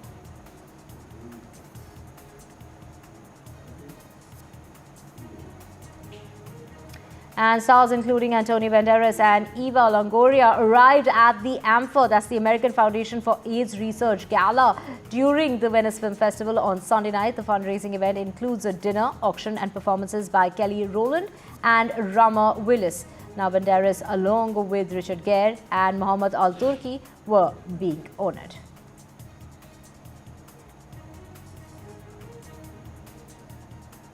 And all star cast descended on the Venice Film Festival for the premiere of Brady Corbett's The Brutalist. It also stars Adrian Brody, Felicity Jones, as well as Guy Pearce. joined the filmmaker on the red carpet on Sunday. The Brutalist took 7 years in the making. The film is 3.5 hours long with an intermission in the middle that just completely wowed the audience at its first screening at the Venice Film Festival.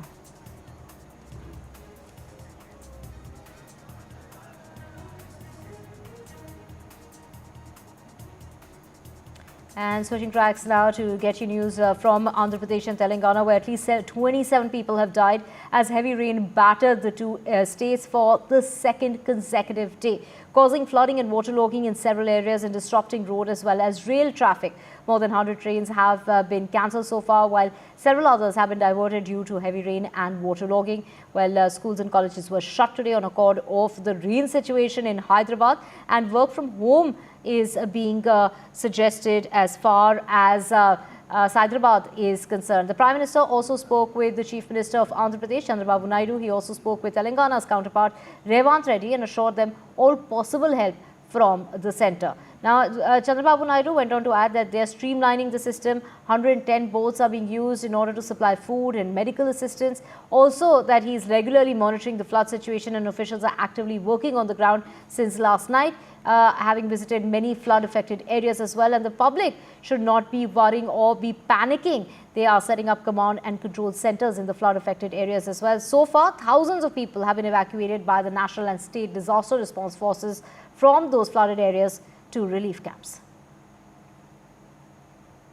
It has been now 3 to 4 days of incessant rains, and both Andhra Pradesh and Telangana would be hoping that the worst is over or is behind them. As of now, still in Telangana, as many as 19 districts, the flash flood risk alert has been given. In as many as 9 districts, there is still a red alert, and in 12 districts, there is an orange alert. In Andhra Pradesh as well, the fear is that the water bodies are all running full, and with more rains happening upstream as well, the water would start coming more into these water bodies, and there could be breaches that can happen. It is being said that in multiple areas there could be a breach of the water bodies, and that's what they are warned against, because the authorities are now coming in with the NDRF and the SDRF put on high alert. In Khammam especially, there was reason to rescue, but with these kind of weather conditions, rescue was not possible, and that did create a lot of anger among the people there. Minister Ponguletti Srinivas almost broke down in a press conference as he spoke about a couple, Yakub and his wife, who he had been in touch with since the morning yesterday, and by evening they were asking for help, and he was trying to deploy a chopper there, but a drone was able to drop some life jackets, but only the boy could be saved, and the couple, both his parents in fact died in these floods. The boy in fact swam to safety with the life jacket that he was provided by the drone. Another very tragic case of a father and a daughter, Nunawat Motilal and his daughter Ashwini. The daughter in fact a scientist from the ICAR who were going to the Hyderabad airport, but their car in fact got washed away, because of which the scientist and her father both were their bodies were found later, 26-year-old Ashwini and her father. Schools, colleges have been closed. IT and ITES services have been asked to work from home, and the rail network from Hyderabad to Vijayawada quite badly affected in fact, and as many as 100 trains were cancelled, many of them diverted as well, those coming from the northern region, many of them taking alternate routes, and therefore there are going to be enormous delays. The National Highway 65 as well was breached at multiple areas, and people have been advised not to come out to the National Highway, in fact not to come out at all of their homes if they are in a safe place, and if they are in low-lying areas or in structures that are not stable, they have been asked to move to other areas. Chief Minister Chandrababu Naidu in Andhra Pradesh in fact spent the night at the collectorate, and will continue to be there to monitor the waters in both the Krishna and the Godavari and the rivers that are flowing in that region, because there could be a danger of floods happening because of breaching of those water bodies. Vijayawada has presented quite distressing kind of visuals with entire areas, roads disappearing, and entire areas coming underwater. So that is going to take some time, and the worry will also be about the waterborne diseases that are to come, and therefore safe water is sought to be provided by the authorities. In Telangana, we are talking about multiple districts including Kodad, Nalgonda, Mehbubabad, Khammam district, where the concern continues to be there. In Hyderabad, to its credit, most areas the water had drained out, and therefore there is no flooding in any of the urban areas in Hyderabad itself. Right, Uma, thank you so much for getting us all those details. And switching tracks to Manipur now, there's been a flare-up as far as violence is concerned. After several months now, 2 people have been killed. This included a woman, while her 12-year-old daughter has been injured along with 9 others. Those also include 2 police personnel and a television reporter injured in that gunfire and the bombings that have taken place in Imphal on Sunday. My colleague Ratadeep has the details.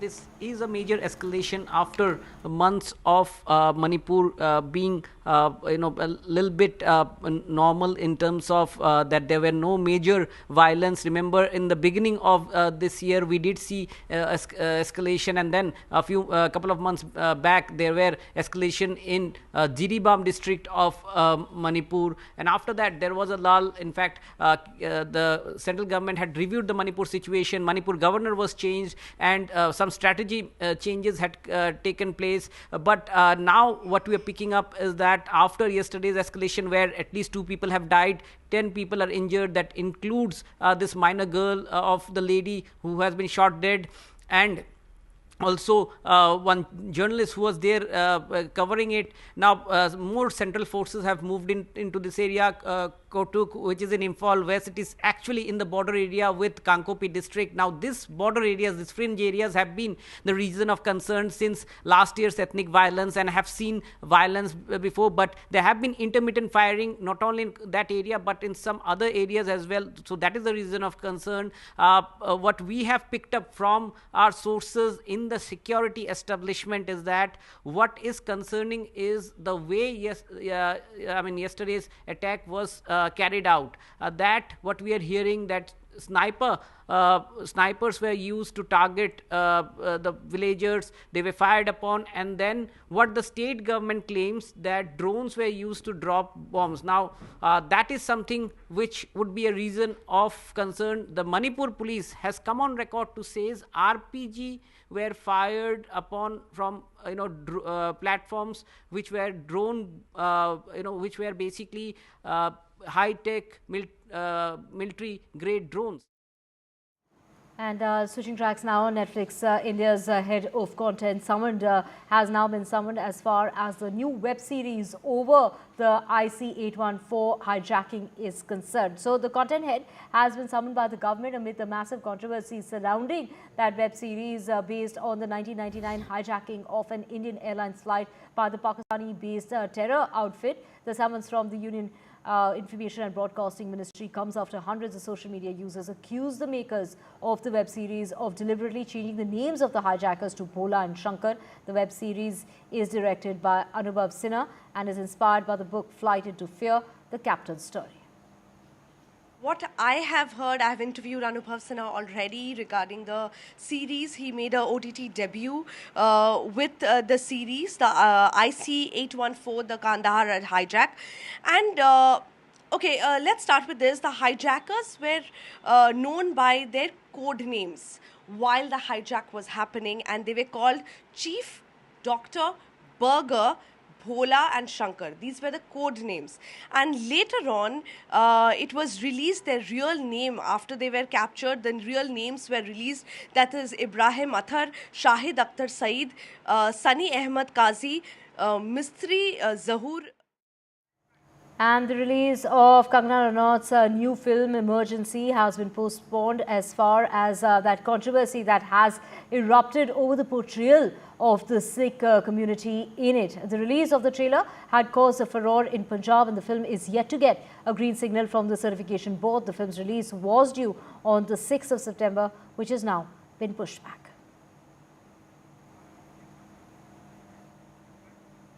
And Preeti Paul has created history. She scripted history after winning a bronze medal in the women's 200 meters final at the Paris Paralympics. Preeti Paul, who was already the Indian sprinter to win a medal at the Paralympics, won her second bronze medal at the ongoing Paris Games with a timing of 30.01 seconds.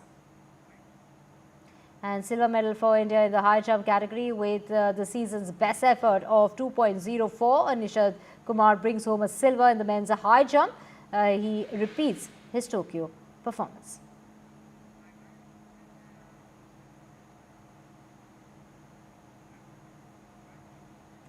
And with that, we're slipping into a very short break. Back with a whole lot more. Do stay with us.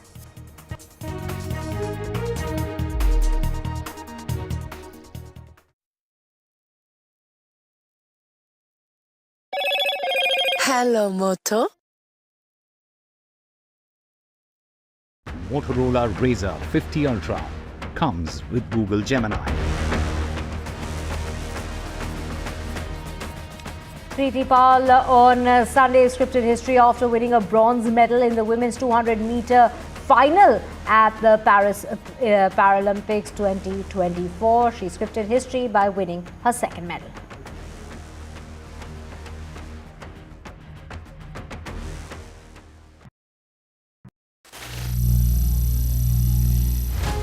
Some people say the metaverse will only be virtual. One day this lecture hall will be made of code, and driverless cars would be trapped in intersections. But even in this maze of the future, you can't wish away health. It's time to become more resilient.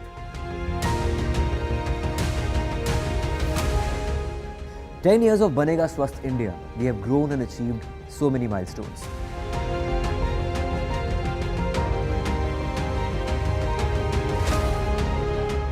And now I have a plan to beat the urgency, to stop breathing with difficulty, to relieve getting choked with inactivity.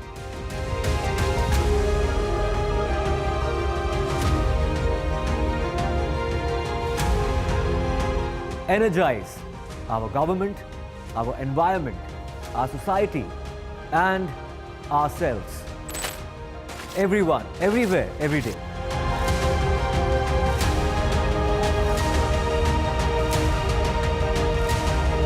Banega Swasth India. One world hygiene. Stay informed and entertained with the new and updated NDTV News app.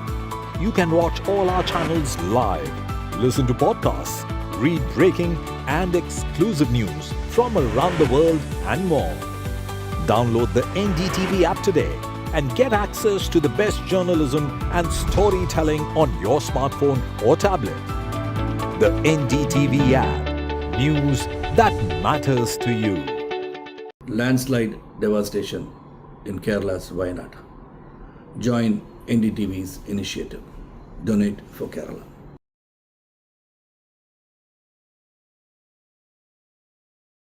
New day, new show, a new experience.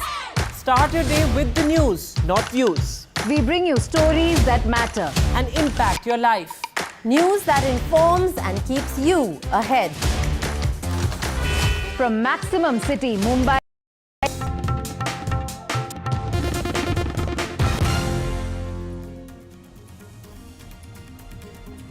The Supreme Court speaks out on bulldozer action and raises questions on the demolition of homes, asks why demolish even if a person is accused or a convict, no demolition without following the law. In Jammu, an army jawan is critically injured in firing by terrorists from a distance. Sniper attack suspected. A security scare comes ahead of elections, and this search operations are continuing in the high security area. Aam Aadmi Party MLA Amanullah Khan arrested by the Enforcement Directorate today on money laundering charges following early morning raids at his residence over allegations related to the Waqf board. Meanwhile, relief for Aam Aadmi Party leader Vijay, he has been granted bail by the Supreme Court. He was arrested in the liquor scam and bail after 23 months. The BJP hits out at the Congress party for expelling a Kerala woman leader, calls it hypocrisy of the Congress being exposed. The woman leader had alleged a casting couch has been expelled from the party.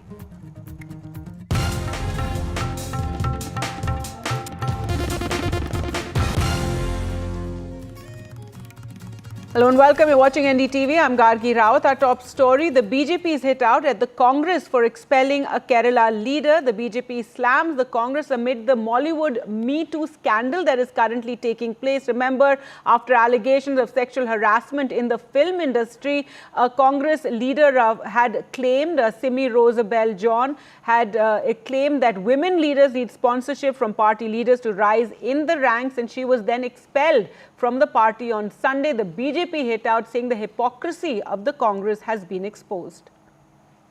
The Congress party, when a leader of the Congress party, a woman leader of the Congress party alleges harassment, alleges exploitation, they do not investigate it.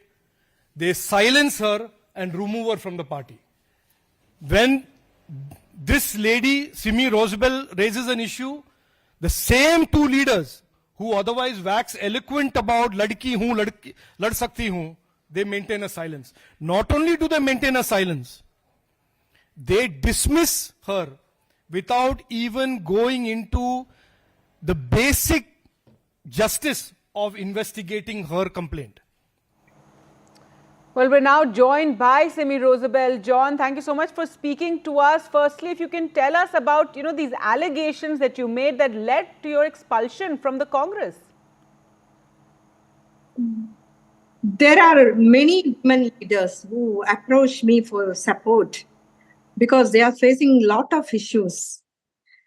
Those who had bad experience from the leaders. So I raised the issue. And now I am expelled from the party. I am a senior most women leader of Kerala with 38 years of dedicated party work. And they are expelling all the senior leaders from the party. Patmaja Venugopal, the daughter of Mr. K. Karnataka, she left the party. She joined BJP. And the senior most leader, Jamila Ibrahim, they are not allowing her to work for the party. The senior most leader, Rosa Kudetija, she was the Women Commission chairperson. She was expelled from the party and now she has joined the CPM and she is now the Women Development Corporation chairperson. The former Mahila Congress president and the district Panchayat president, Ladika Subhash, one of the vibrant women leader in Kerala. She left the party and now she's the chairperson for the department. The Shahida Kamal, one of the most prominent women leader of Kerala. She also left and now she has become the Women Commission member to the Women Commission. But ma'am, what are the reasons for all these women leaving? There may be different reasons, isn't it? Yeah. No. You can ask them because they are not getting justice from the party. They are not giving proper accommodation. They don't want the senior women leaders. They are telling you go and sit at home. You are above 50. They don't want. They want the young women leaders. Is it? How can I tolerate? I am a fighter. I will fight for the cause. I will fight for the cause. And so, ma'am, what are you going to do now? Are you going to approach the Congress leadership, maybe in Delhi? As we just heard Rajiv Chandrasekhar say, the Congress had a campaign, Ladki Hoon, Lad Sakti Hoon. You've made some very serious allegations. You've been expelled in Kerala. But are you going to attempt to reach out to leadership in Delhi? Yeah, sure. I will approach because I have a close association with Madam Sonia Ji since my NSUI days. So you say you're going to be reaching out to them and raising this issue because you spoke of a similar casting couch within the Congress party in Kerala? No, women, many of our councillors, many of our women, they are getting bad experience. They are facing, they are denying seats. Those who are councillors, they are not getting seats for the next elections. Because the people love them, they elected them with a record majority. But these leaders doesn't like them. So yeah, I can give the numbers. You can call them and right, ma'am. But you made allegations that there's some sort of sexual harassment being faced, and you need a sort of godfather within the party for women to, for their careers to further within the Congress in Kerala. Is that, if you could just tell us what you said there? No, I will reveal it. I will reveal it. But the only one thing with the consent of the victim only I can do. But the other ladies who face the same type of harassments, from the men, from the leaders, especially from the opposition leader of Kerala, the person who I have accused, the opposition leader, Mr. V.D. Sadishan of Kerala, is my judge, is my jury, and is my executioner. And he commanded the PCC president yesterday to expel me from the party, like Padmaja Venugopal and almost all the 8 senior most leaders. And now they doesn't want me. They are asking me, you go and sit at home. Why you are fighting for the young women leaders? Why it is none of your business, they are telling. Right, ma'am, though the Congress in Kerala did say that women leaders from the KPCC Political Affairs Committee and Mahila Congress State President, among others, jointly requested the leadership to take action against you. Because they are scared of the opposition leader, because they will get post, otherwise they will lose their post. That is why, because many of them want to contest for the coming elections, assembly elections. So they are scared naturally. I am not scared because I am a person. I will fight for the cause, and I am a merit-oriented person. If you check with my resume, you will understand my 38 work for the dedication to the party, and I never approached Sonia ji. She only named my son, Sibal. She knows me personally. I never approached her for a party post, for a assembly seat or a parliament seat. You know that? So I don't want anything. So I'm not scared. All right, ma'am, did you raise these issues within the party earlier and then finally went public with it after this Mollywood Me Too scandal took place? Last 3 years, I raised this issue many times to the PCC president. He always said, oh, you approach the opposition leader. He will decide it. He will decide it. And he doesn't want to talk to me. He told me, you got PSC, Public Service Commission, and you go and sit at home. The same Public Service Commission members, with my same batch, 2013 batch, they are now, they both, Mr. Babis and Mr. Harindra, they are office bearers of PCC. They don't want a senior woman for that post. Okay, ma'am, finally just asking you, you're talking about how, tickets aren't given, women aren't given positions, etc., etc. Now that may be an issue on one hand, but the serious allegation, Me Too allegations, what do you have to say on that, something of that sort within the Congress? Because that is the issue that was allegedly raised by you. No. I am fighting for the many women leaders of Kerala. Those they need my support. They are getting bad experience from these leaders. All right. Why they should have listened to me, no? Because now the media has taken this issue, so they don't want to. They hate me like anything. I think so. But I'm not working for the post or for the parliamentarianship or for the assembly. I don't want. If I get it, some suggestions have been made. You're working at the behest of someone, ma'am. Pardon me? That you're working at the behest of, it could be other parties, other people. That sort of allegation has also been made. You have to, because they doubt by all my mentors, my senior leaders. They are all in the CPM. That is true. And Padmaja Venugopal, she is now BJP leader. But I am very strong. My party is my heart. Favoritism and... All right, ma'am. Thank you so much for speaking to us here at... Favoritism. No, I will fight. I don't want to go to any party. I will work for my party, Indian National Congress. All right, ma'am. Thank you so much for speaking to us. So, Simi Rosebell John there, who has been expelled by the Kerala Congress for speaking out and alluding to some sort of a casting couch within the Congress as well, talking about how many of the women leaders need some kind of a godfather or a mentor to support them. Well, to talk more about this and take on what has been said there, Henry Austin, spokesperson of the Kerala Congress, joining us. Henry Austin, your reaction to what was just said by a former leader from your party who's now been expelled for speaking out? It's very unfortunate Simi has come out with allegations of this nature, because she is a person who has been working for the party for more than 3 decades. She has, I believe, she has been given a lot of opportunities within the party because, see, as a political party, see, I am also working for the party for the past 2 decades. One might feel that, I might feel that I am qualified for a higher post or I can aspire for a higher post, but not necessarily that every aspiration of ours has to be met by the party. It's something which is competitive in nature. And there are a lot of factors in play when somebody is considered for a post or for a seat or for an opportunity. So that is applicable for both men as well as women. I don't think it has to be made a peculiar situation as that women can advance only because certain favors have been curried. So that is not the right way to portray things. Because, see, the allegations put a lot of women who are holding responsible positions or a lot of women who have been working tirelessly for the party under a shadow, which is not fair. It's okay that you can aspire for things.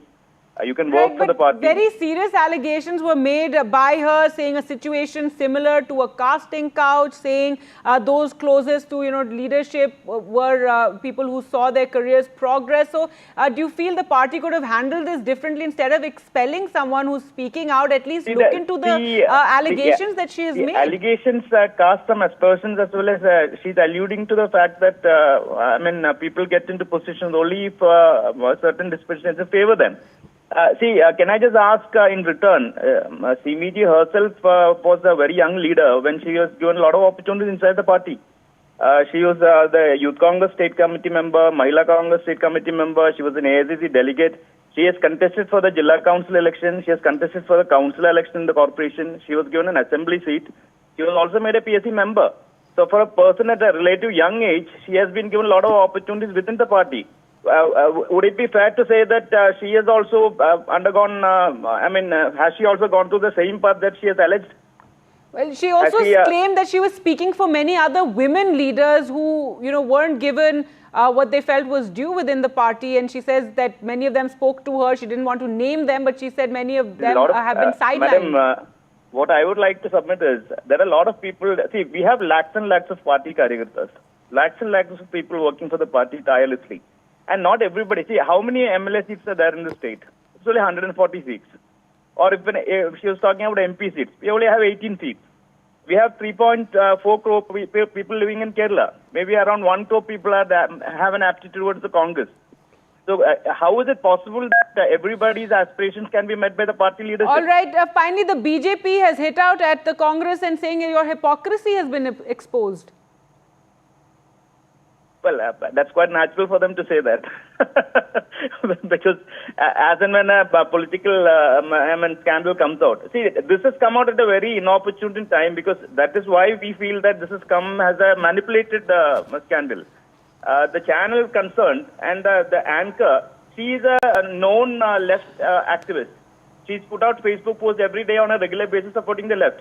She was actually, I saw the primary interview Simi Rosewell had with the anchor. She was virtually putting words into her mouth. She was saying, is there a casting couch inside the party? Have you had any sexual problems? Simi herself is on record saying that she has not faced any, personally, she has not faced any of these situations. More so, she says that 2 or 3 of her colleagues are confided in her. So, at best, this is just hearsay. Unless they come out with concrete proof or the persons concerned come out in the open and say that we have been, dealt a raw hand in this party, how can this be substantiated? Anybody who is disgruntled with the party leadership or anybody who is dissatisfied with the process of the party, they can come out and say, make allegations like this. But it has to be substantiated in the court of law or it has to be substantiated with concrete evidence. Or the person concerned has to come out in the open and say that I have been subjected to such and such ordeal. This has not happened. Simi has every right to make her grievances in public, but I believe she should have taken it up with the appropriate forums within the party. If that has not been come to fruition, then probably she is right in going to a media and exposing her grievances.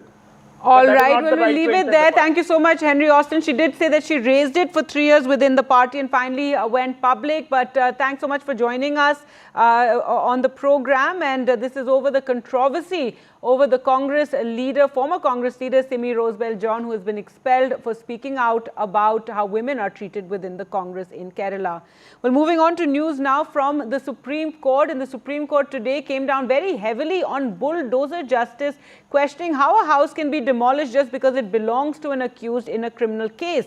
Appearing for the petitioner, senior advocate Dushyant Dave sought directions from the court to ensure that Bulldozer justice is not meted out across the country. And the justices, Justice K.V. Vishwanathan and Justice B.R. Gavai, before their bench, Solicitor General of India Tushar Mehta submitted that no immovable property can be demolished just because the accused is involved in a criminal offence. Such demolition only happens if the structure is illegal, is what he said. But Justice Gavai stated that even if there is an illegal construction, demolition cannot occur without following the law. And after hearing all parties, the top court said they will issue guidelines which will be applicable across the country, and the next hearing will now take place on the 17th of September. Supreme Court has taken a strong view with regard to the pan-India, what is happening after filing of the FIR and the next day they are demolishing the house. So Supreme Court has asked for a guidelines, complete guidelines they are going to frame on the next date of hearing.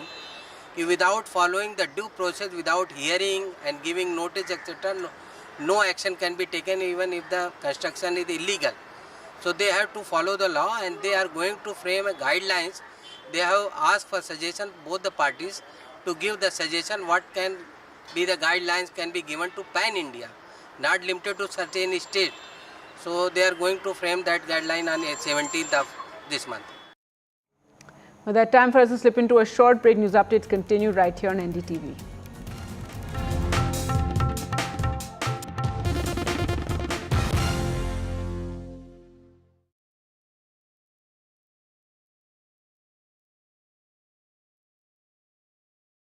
Hi, I'm Shreya Saran.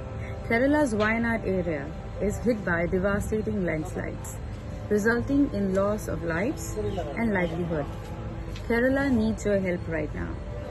Let's join NDTV initiative. Come, donate.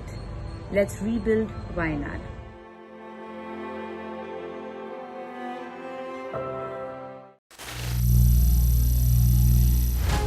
Some people say the metaverse will only be virtual. One day this lecture hall will be made of code, and driverless cars would be trapped in intersections.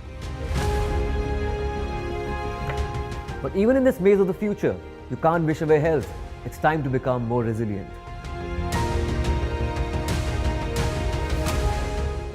"10 years of Banega Swasth India, we have grown and achieved so many milestones.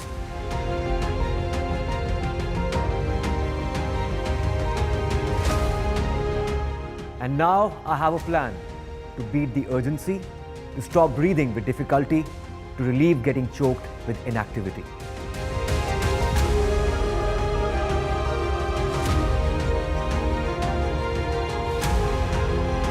Energize our government, our environment, our society, and ourselves.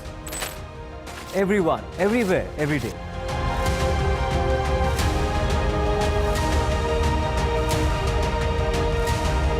Banega Swasth India. One world hygiene. Stay informed and entertained with the new and updated NDTV News app. You can watch all our channels live, listen to podcasts, read breaking and exclusive news from around the world and more. Download the NDTV app today and get access to the best journalism and storytelling on your smartphone or tablet. The NDTV app. News that matters to you. Landslide devastation in Kerala's Wayanad. Join NDTV's initiative. Donate for Kerala.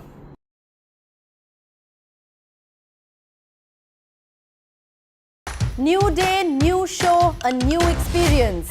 Start your day with the news, not views. We bring you stories that matter and impact your life. News that informs and keeps you ahead. From Maximum City, Mumbai, to the seat of power, Delhi, NDTV brings you the best breakfast show. Breakfast news on NDTV, 8 a.m. every day. Hi, I'm Shreya Saran. Kerala's Wayanad area is hit by devastating landslides, resulting in loss of lives and livelihood.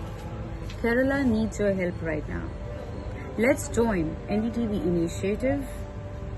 Come, donate. Let's rebuild Wayanad.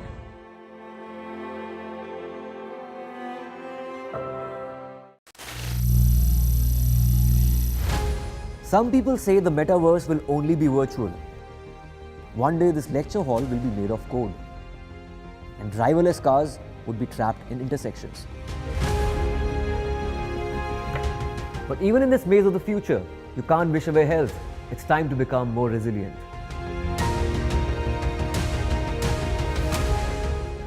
10 years of Banega Swasth India, we have grown and achieved so many milestones.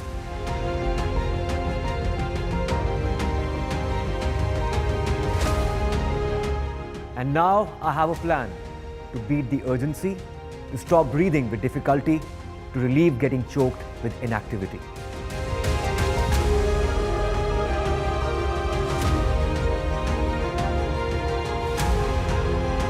Energize our government, our environment, our society, and ourselves. Everyone, everywhere, every day.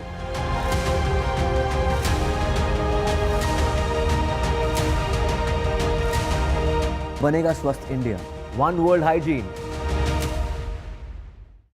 Stay informed and entertained with the new and updated NDTV News app.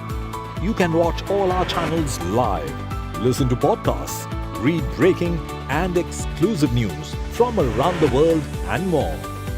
Download the NDTV app today and get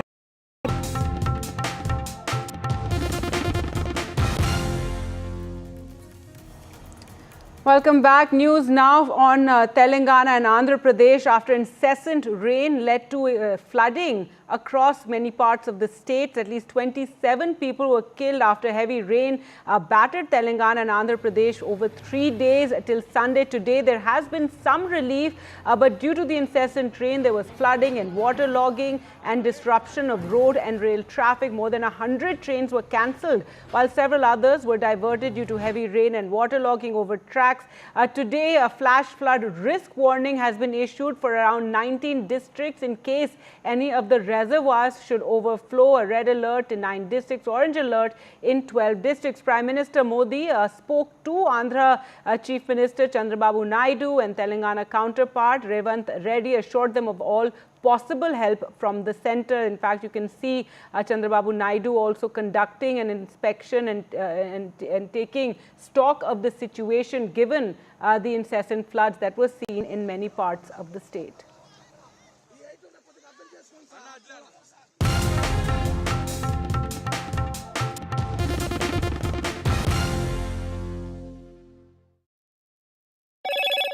Hello, Moto. Motorola Razr 50 Ultra comes with Google Gemini.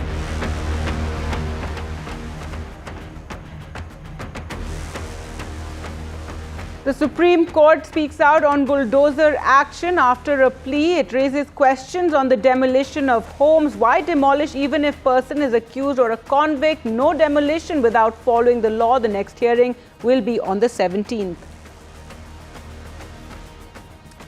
In Jammu, an army jawan is critically injured in firing by terrorists. A sniper attack suspected and a security scare during polls. The incident took place at the largest military station in Jammu.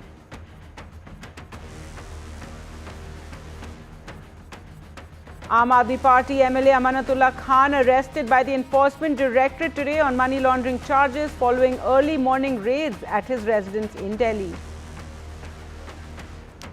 The BJP slams the Congress for expelling a Kerala woman leader who had spoken about an alleged casting couch within the party. Says the Congress's hypocrisy has been exposed. Landslide devastation in Kerala's Wayanad. Join NDTV's initiative. Donate for Kerala.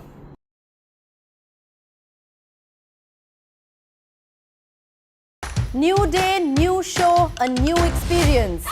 Start your day with the news, not views. We bring you stories that matter and impact your life. News that informs and keeps you ahead. from Maximum City, Mumbai, to the seat of power, Delhi. NDTV brings you the best breakfast show.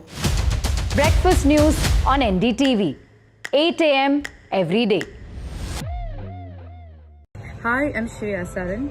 Kerala's Wayanad area is hit by devastating landslides, resulting in loss of lives and livelihood. Kerala needs your help right now. Let's join NDTV initiative. Come, donate. Let's rebuild Wayanad.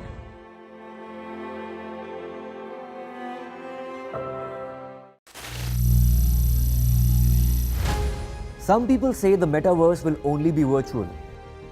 One day this lecture hall will be made of code, and driverless cars would be trapped in intersections. But even in this maze of the future, you can't wish away health.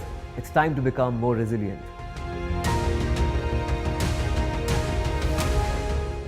"10 years of Banega Swasth India, we have grown and achieved so many milestones.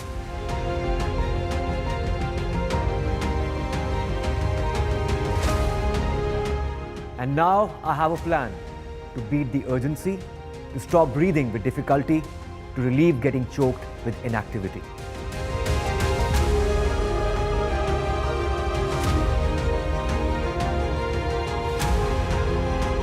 Energize our government, our environment, our society, and ourselves. Everyone, everywhere, every day.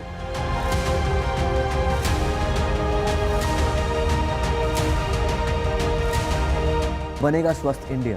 One world hygiene. Stay informed and entertained with the new and updated NDTV News app. You can watch all our channels live, listen to podcasts, read breaking and exclusive news from around the world and more. Download the NDTV app today and get access to the best journalism and storytelling on your smartphone or tablet. The NDTV app. News that matters to you. Landslide devastation in Kerala's Wayanad. Join NDTV's initiative. Donate for Kerala.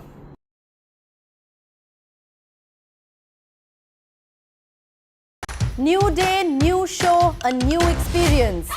Start your day with the news, not views. We bring you stories that matter and impact your life. News that informs and keeps you ahead. From Maximum City, Mumbai, to the seat of power, Delhi. NDTV brings you the best breakfast show. Breakfast news on NDTV, 8 a.m. every day. Hi, I'm Shreya Saran. Kerala's Wayanad area is hit by devastating landslides, resulting in loss of lives and livelihood. Kerala needs your help right now. Let's join NDTV initiative. Come, donate. Let's rebuild Wayanad.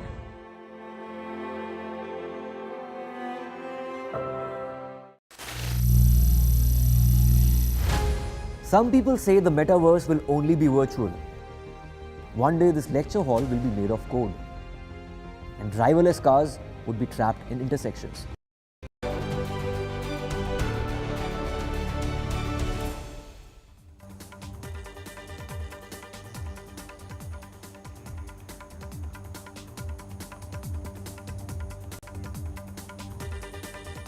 Hello and welcome to this very special show. We are talking about this one man named Jay Shah, the rising star in world cricket, not as a cricketer but as an administrator. Jay Shah, he has made a significant impact in the world of cricket administration since taking office as the Secretary of the Board of Control for Cricket in India in 2019. His leadership and vision have propelled him to the forefront of international cricket, earning him the recognition and respect globally. Now, Mr. Jay Shah has made another big transition, taking on bigger responsibilities after he was elected the next ICC chairman. Jay Shah, he got the vote of 15 out of 16 members in the ICC board to be elected the next ICC chairman. Jay Shah, he will be taking over as the ICC chief from December 1st, 2024. And at the age of 35, Jay Shah, he will become the youngest to take over as the chairman of the global governing body. But the big question that we are asking at this point is that the new boss of world cricket, Mr. Jay Shah, can he swing it for the ICC? Well, to talk about it and to discuss it further, we are joined currently by Rohan Desai, Honorary Secretary of the Goa Cricket Association. Rohan Desai, welcome to NDTV. First of all, what we are asking at this point is that we have seen Mr. Jay Shah do some incredible work, as the General Secretary of the BCCI. How do you think Jay Shah will bring that expertise to the ICC? And in fact, what are the challenges that lie ahead for him in order to expand the footprint of cricket on a global stage? Very good afternoon. I'm glad to be here at the NDTV speaking about our Honorary Secretary BCCI, Mr. Jay Shah. I'm very much happy on his appointment, on his winning as a ICC chairman. I mean, indeed, it's a great pleasure for the entire country. He's the youngest man who will be holding this position.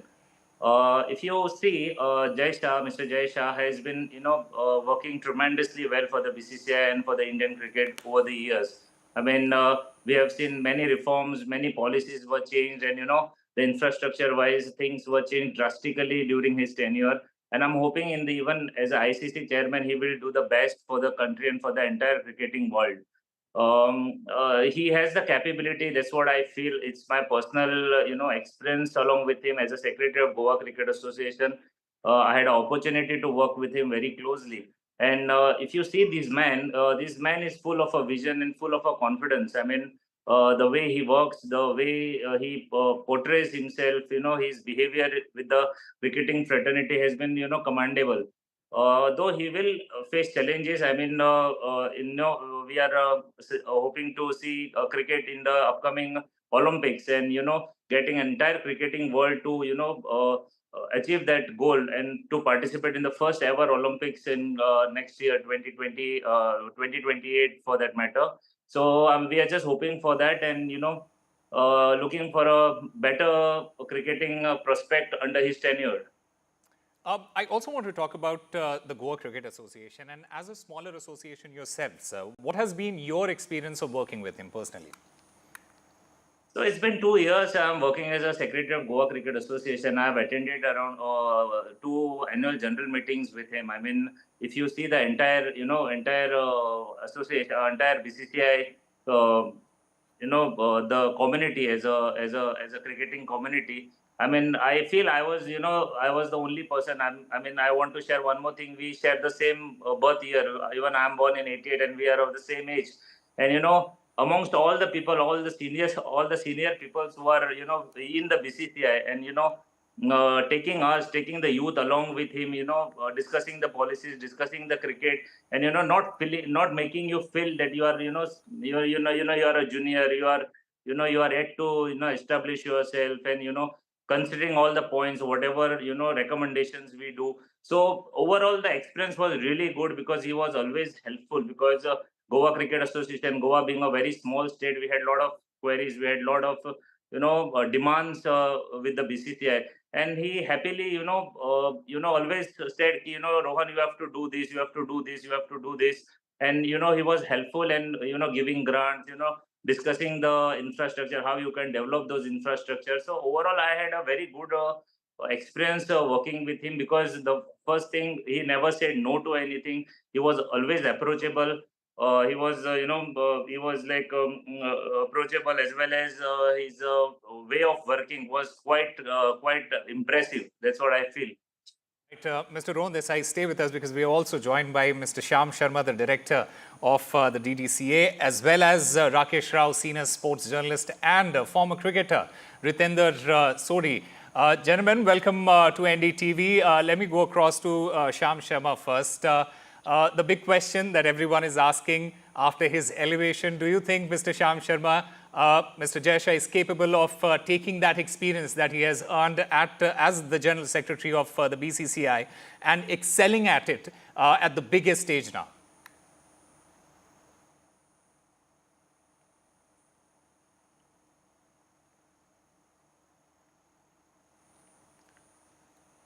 All right, let me put that question across to Rakesh Rao. Do you feel, Rakesh Rao, his experience as the General Secretary of the BCCI, is it going to help him and help him excelling him at this biggest stage, this added responsibility that he has on his shoulders now? Yeah, absolutely. See, because he has been there almost at the helm. I mean, of course, you call him the secretary, all right, but then he's the one who calls the shots.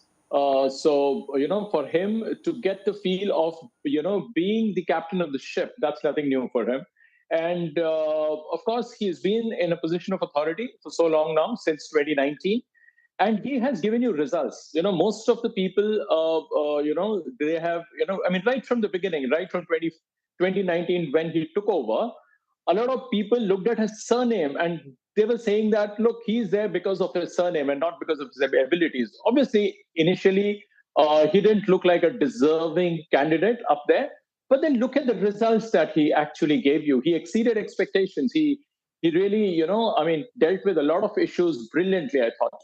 And to have 2 IPLs in those, restricted conditions, that was, I think, he could actually do it.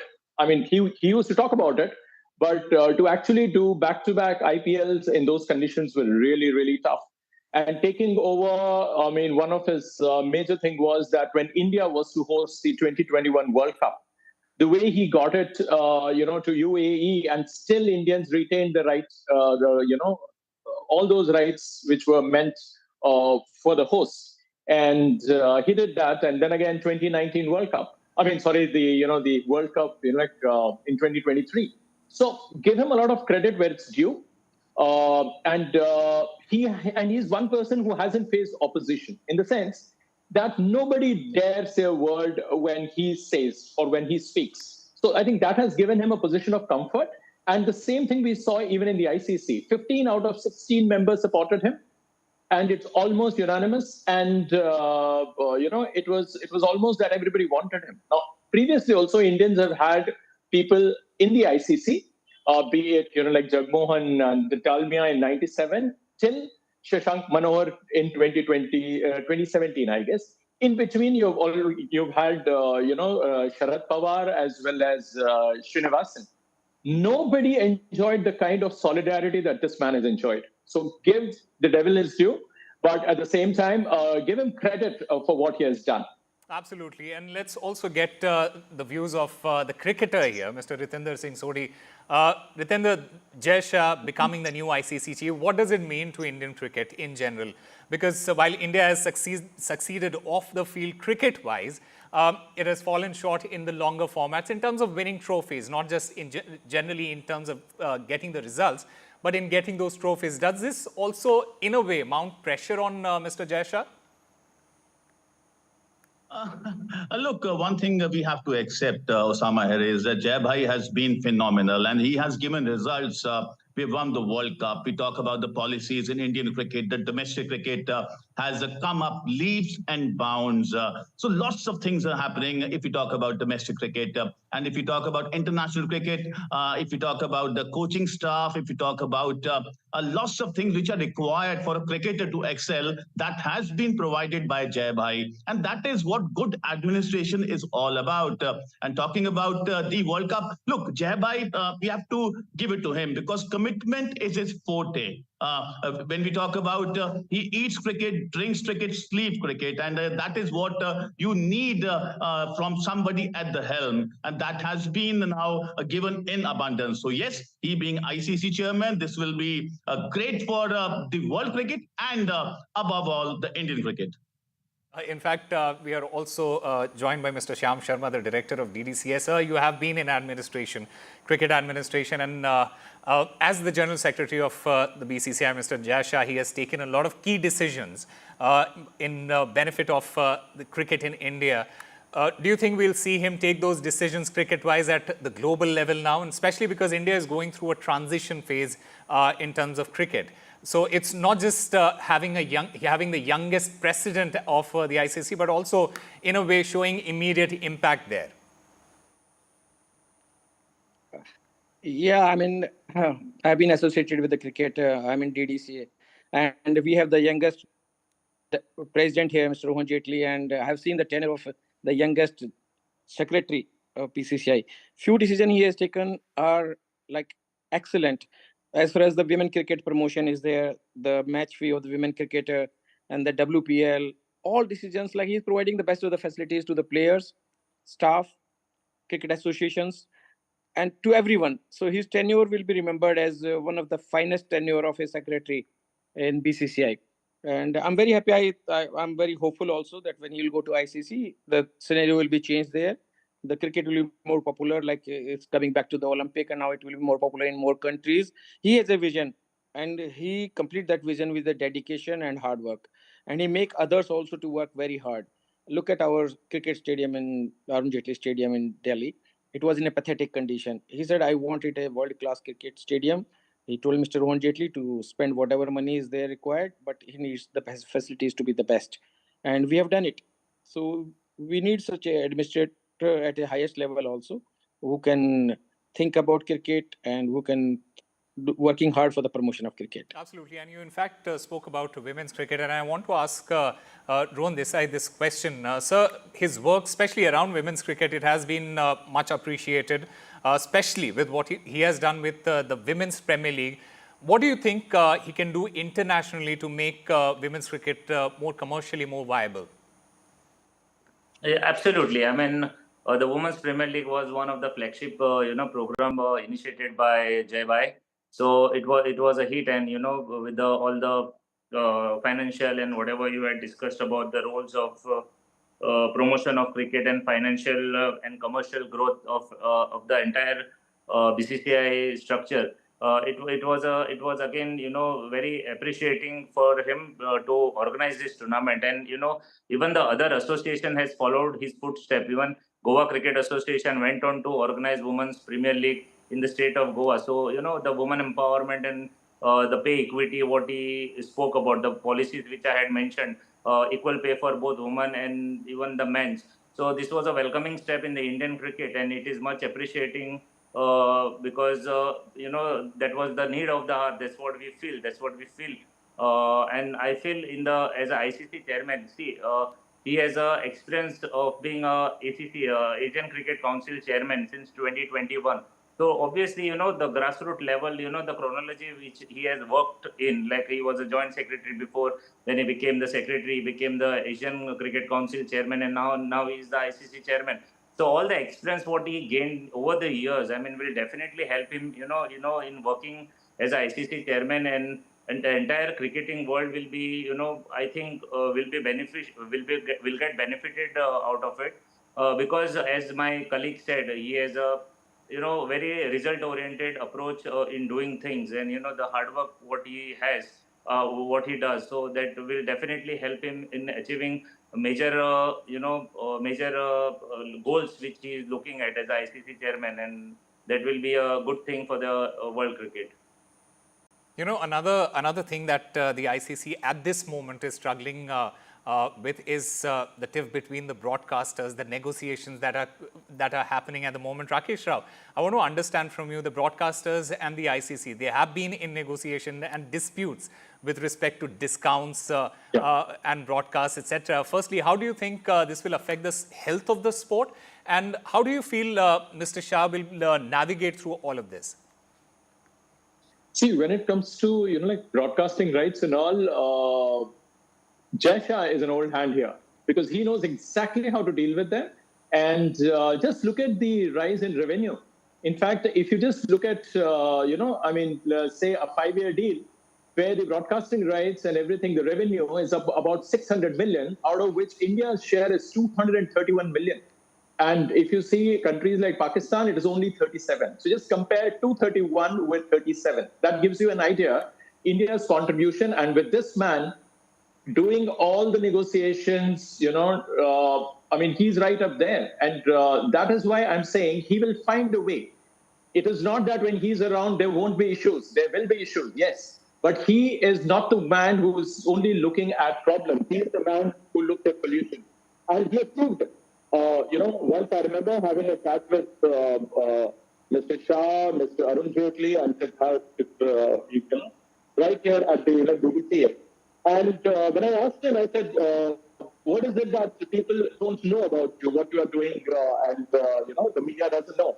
He says one thing that I did was there was a lot of court cases in which BCCI was involved. The first thing I did was to get them on the negotiation table, and I at least saved the BCCI at that point in time. We said 28 crores in no time.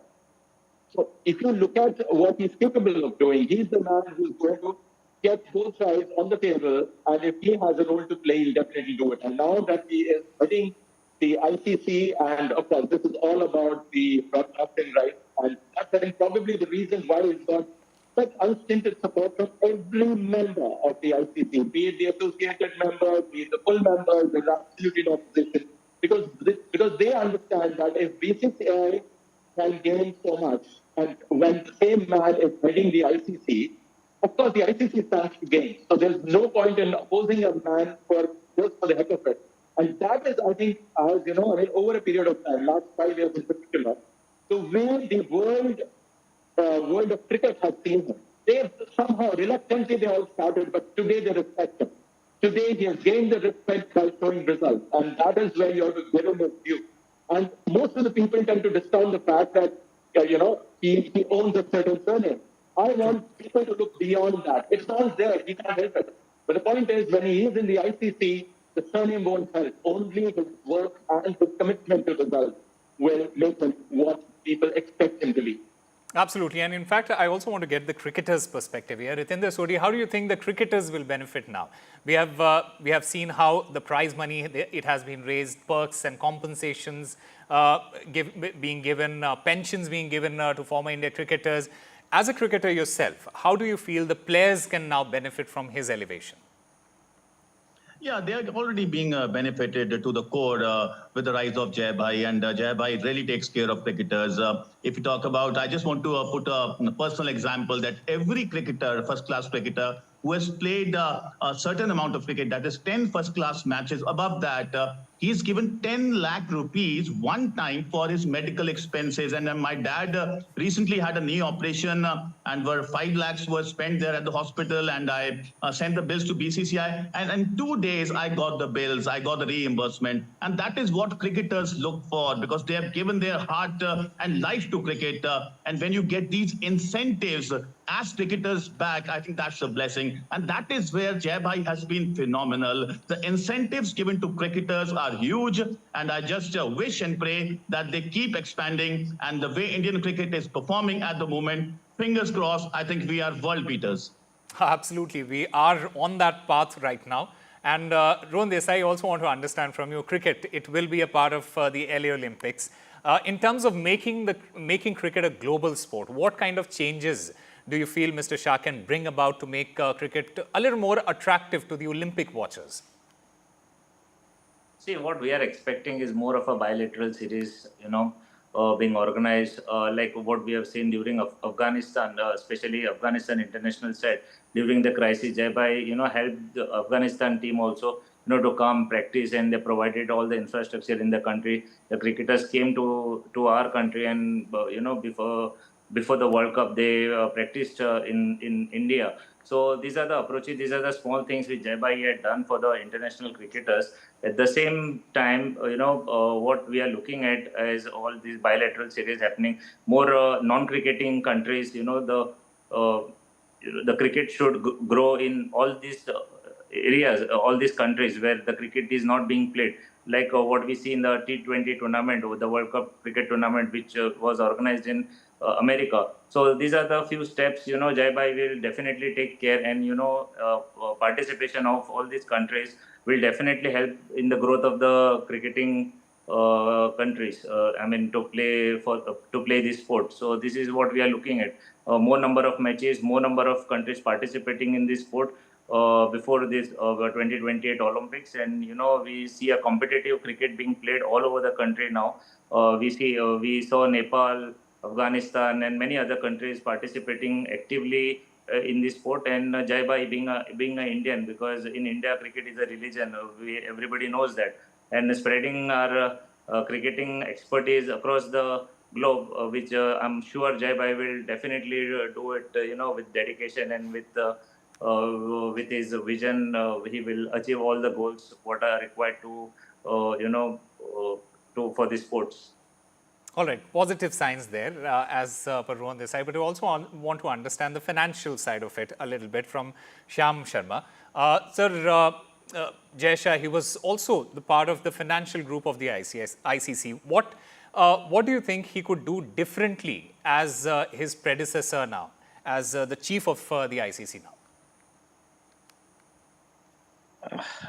Let me complete this advice. The cricketing, basically, like how cricket will flourish in other countries. We have seen in the World Cup, it was organized in USA, and many teams participated there.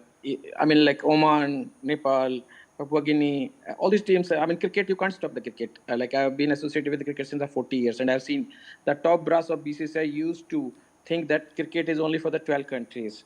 Now, during this tenure of Jai Bhai and others, basically, cricket is flourishing in every country now. Wherever cricket is popular, they are taking it there. So their aim is basically to other small nations to participate in cricket also, like Canada, US, Papua Guinea, Oman, other countries, Saudi Arabia, and other countries. So this is a very good sign that cricket will flourish like football in different countries, number one. Number two, look at the all right, so there seems to be some technical issue with Mr. Shyam Sharma there. We'll try and get back Mr. Shyam Sharma. But a final word from you, Mr. Rakesh Rao. What do you feel is the challenge that is lying ahead for Jai Shah now?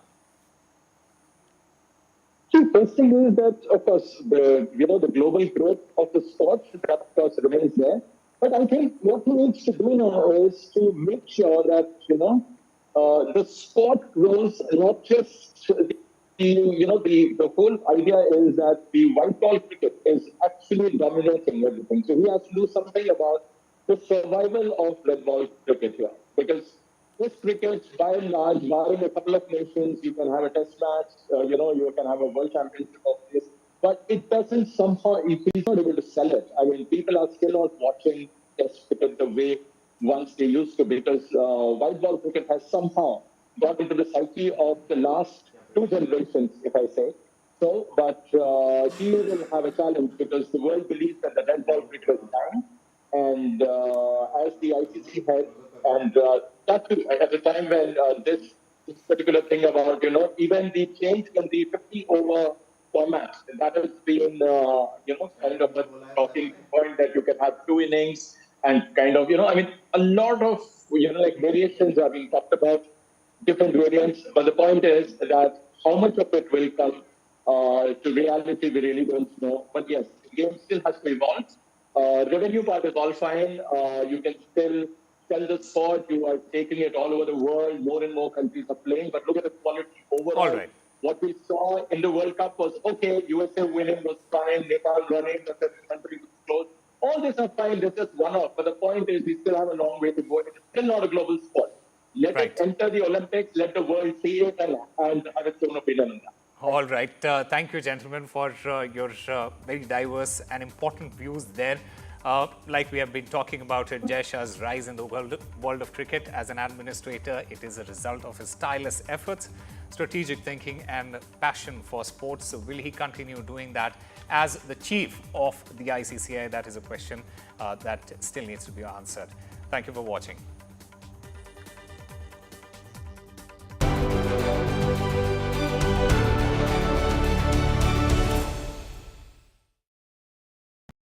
Stay informed and entertained with the new and updated NDTV News app. You can watch all our channels live, listen to podcasts, read breaking and exclusive news from around the world and more. Download the NDTV app today and get access to the best journalism and storytelling on your smartphone or tablet. The NDTV app. News that matters to you. Landslide devastation in Kerala's Wayanad. Join NDTV's initiative. Donate for Kerala.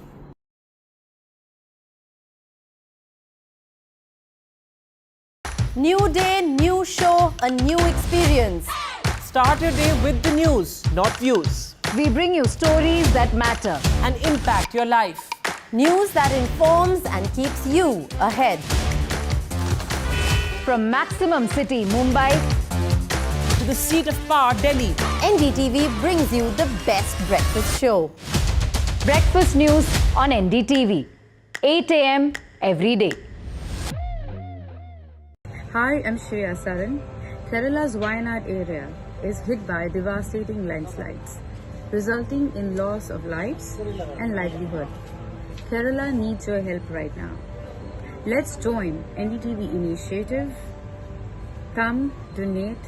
Let's rebuild Wayanad.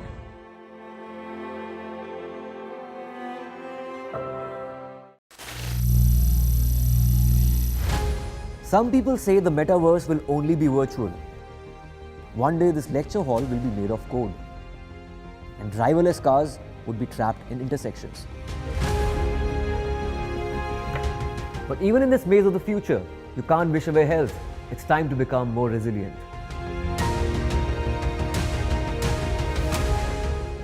"10 years of Banega Swasth India, we have grown and achieved so many milestones.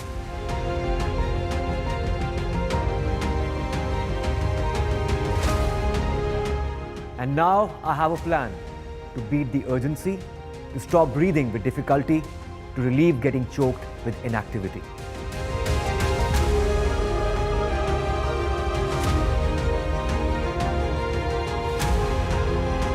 Energize our government, our environment, our society, and ourselves.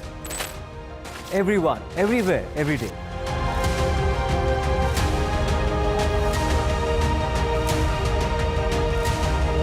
Banega Swasth India. One world hygiene. Stay informed and entertained with the new and updated NDTV News app. You can watch all our channels live, listen to podcasts, read breaking and exclusive news from around the world and more. Download the NDTV app today and get access to the best journalism and storytelling on your smartphone or tablet. The NDTV app. News that matters to you. Landslide devastation in Kerala's Wayanad. Join NDTV's initiative. Donate for Kerala.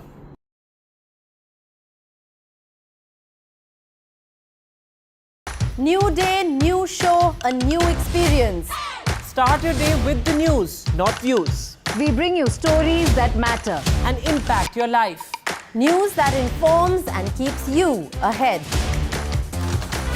From Maximum City, Mumbai, to the seat of power, Delhi, NDTV brings you the best breakfast show. Breakfast news on NDTV, 8 a.m. every day.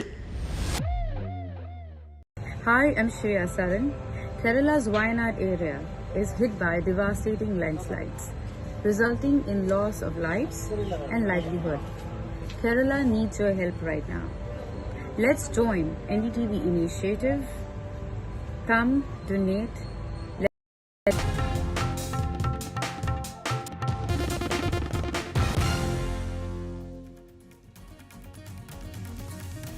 Hello and welcome. You're watching NDTV. I'm Vedant Agarwal. Coming up on the show this evening, well, the Supreme Court's tough remarks on bulldozer justice.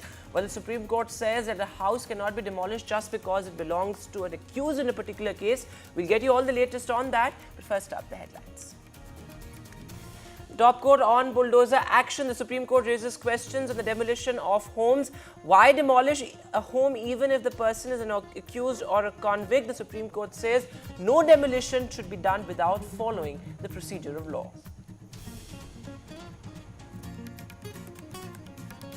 After an army base was attacked in Jammu and Kashmir, a Jawan is seriously injured. The police suspect a sniper attack. Security operations have been launched in the area.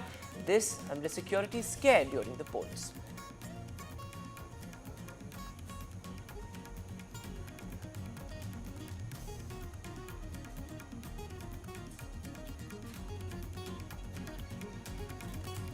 Aam Aadmi Party MLA Amanullah Khan arrested by the Enforcement Directorate following money laundering charges in the alleged Waqf Board scam. Well, the BJP says the Aam Aadmi Party's corruption has been exposed.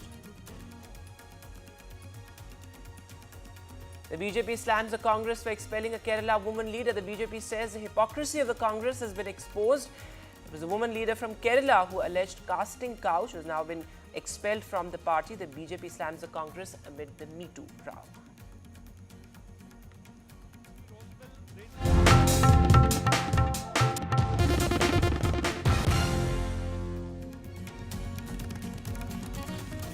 And our lead story this evening, well, Sayan Lahiri, one of the organizers of the August 27 march to the State Secretariat to protest against the horrific rape and murder of a junior doctor at the RGK Medical College and Hospital. Well, his bail plea has been dismissed by the Supreme Court. He was arrested on August the 27th. He played an active role in leading the rally, which the police said turned violent, causing destruction of public and private property and attacks on police officers as well. The plea, of course, was registered by the Supreme Court after it was Lahiri's mother who approached the court. My colleague Saurabh Gupta is now joining us live. So Saurabh, break it down for us. Who exactly is Lahiri, given the fact that there is a lot of sort of confusion about who really these protesters were. Some of it was, of course, politically motivated protests, but at the same time, there were genuine students and doctors who were protesting too. Well, I mean, there are a lot of protests going on, and it's very difficult to identify one group from another, multiple protests, simultaneous protests. So obviously, it's a difficult job to identify who's what. But Sayan Lahiri is someone associated with the Paschim Bongo Chhatra Samaj. What is the Paschim Bongo Chhatra Samaj? According to the police, an unregistered organization claiming to represent students, but not a registered body of students. Now, that call for the No Abhijan, which saw immense violence, which saw policemen being attacked, stone pelting, all of that happening, was given by the Paschim Bongo Chhatra Samaj. Sayan Lahiri, the man in question, was arrested by the police, and the police say that the conspiracy or whatever, that the violence that took place on that day, somehow he was responsible because he had given the call for that protest. Now, Sayan Lahiri, of course, got bail from the Calcutta High Court. The West Bengal government challenged that order in the Supreme Court and prayed for cancellation of his bail. But the Supreme Court also has turned it down. And of course, that's part of legal process. But what is happening here is that there are a lot of protests taking place. There are no doubt genuine protests taking place, well-meaning, well-thinking citizens who are coming out on the streets. But at the same time, there are political protests taking place, and there are some protests that are taking place with the intention to cause violence. But like I said, given there are so many protests, and given that so many organizations are calling for these protests, it's difficult to point out who's saying what. But today, of course, the West Bengal government's challenge to the High Court decision came up in the Supreme Court. And of course, another protest as we speak, Vedant, is taking place now. Doctors. Junior doctors are supposed to march towards the police headquarters today, and that protest will take place in a while from now. But what you see at this point is, of course, the preparations for that protest. And earlier in the day, the Supreme Court heard the protest, the West Bengal government's plea, and they, of course, passed that order on the West Bengal government's plea that which is which was there before the Supreme Court today. So obviously, the Supreme Court dismissed the West Bengal government's challenge to the High Court order releasing, Sayan Lahiri, and this is of course something that we've seen take place, in the morning. But again, like I said, protests continue in Kolkata, and there's one more Lal Bazaar march. This one is a call that we have heard that we're being told was given by doctors. And that march, of course, will be stopped here. And if someone goes and wants to send a deputation to Lal Bazaar, They will be taken from the police, taken by the police from here and then taken to the police headquarters. But let me just go in a bit into what happened in the Supreme Court today. Like I said, Shayan Lahiri was arrested. The Supreme Court bench comprising of Justice J.B. Pardiwala and Manoj Mishra was hearing the West Bengal government's challenge against the release of Shayan Lahiri, the alleged leader of the Paschim Bango Chhatra Samaj, which had led the call for those protests, which turned violent, in which policemen were attacked. There were stone pelting, barricades were broken, and several police personnel were injured quite badly. Now, and after that, of course, Lahiri was one of the persons who had sought permission. So, obviously, the fact is that the High Court, the Supreme Court, however, questioned why he was singled out amongst the thousands, and therefore, the Supreme Court, of course, maintaining that the authorities ought to appreciate that the protests are more in the form of a social uproar against the unfortunate incident in RG Kaur. So, obviously, and the court said that it was incorrect to assume that Shayan Lahiri was the leader of the protests, so that's why, of course, this order from the Supreme Court, and therefore relief for Shayan Lahiri from the Supreme Court. All right, Saurabh, and as you talk about the protests, of course, extremely important there as the outrage over the RG Medical College and Hospital horror continues. Where does the investigation stand very quickly? Because, of course, we had the CBI at the hospital yesterday questioning some doctors at the hospital as well. But where does the investigation stand? That's the big question. Where is the investigation progressing? Because there are some basic questions that the CBI had to answer. There's no answer to those questions. The CBI hasn't put out a public statement since they took over that investigation. Therefore, the questions in the mind of the public have not been answered. And there are two very clear strands that are emerging as far as these protests are concerned. One is, of course, demanding justice for the RG Kaur victim. Are there others involved? If there are others, why haven't they been caught yet? Who is shielding them? Why are they being protected? These are basic questions. Many of these protesters, you see, will make these allegations. But the question is then, if these allegations are indeed true, then the CBI has to find that out. And they haven't made a statement. Of course, they have to apprise the court. They say this is a court-monitored investigation. But the lack of information of any progress in the investigation adds to the doubt in the minds of the public of whether someone is being shielded or whether someone is being protected, or whether indeed, as the police say, that this is just an act of one person and no one else was involved. Either way, because the investigation has been handed over to the CBI, it is the CBI which will be able to clarify on these answers, and that's something that many have been asking the CBI. But again, there has been no official statement from the CBI, given that it's a court-monitored investigation. They say they will only reply to the court. But till the time there is this vacuum of information, of credible, verified information that's come from the investigation into the case, the theories of conspiracy and also misinformation, ground for misinformation exists. All right, Saurabh, thanks very much for joining us with all those details. And of course, as Saurabh is pointing out, the big question is, will there be justice? Because that is what all these protests are for. The horrific incident that shaped the collective consciousness of the entire country. Will there be justice? Will the ex-principal of the RG Medical College and Hospital be called to book? That really is the big question.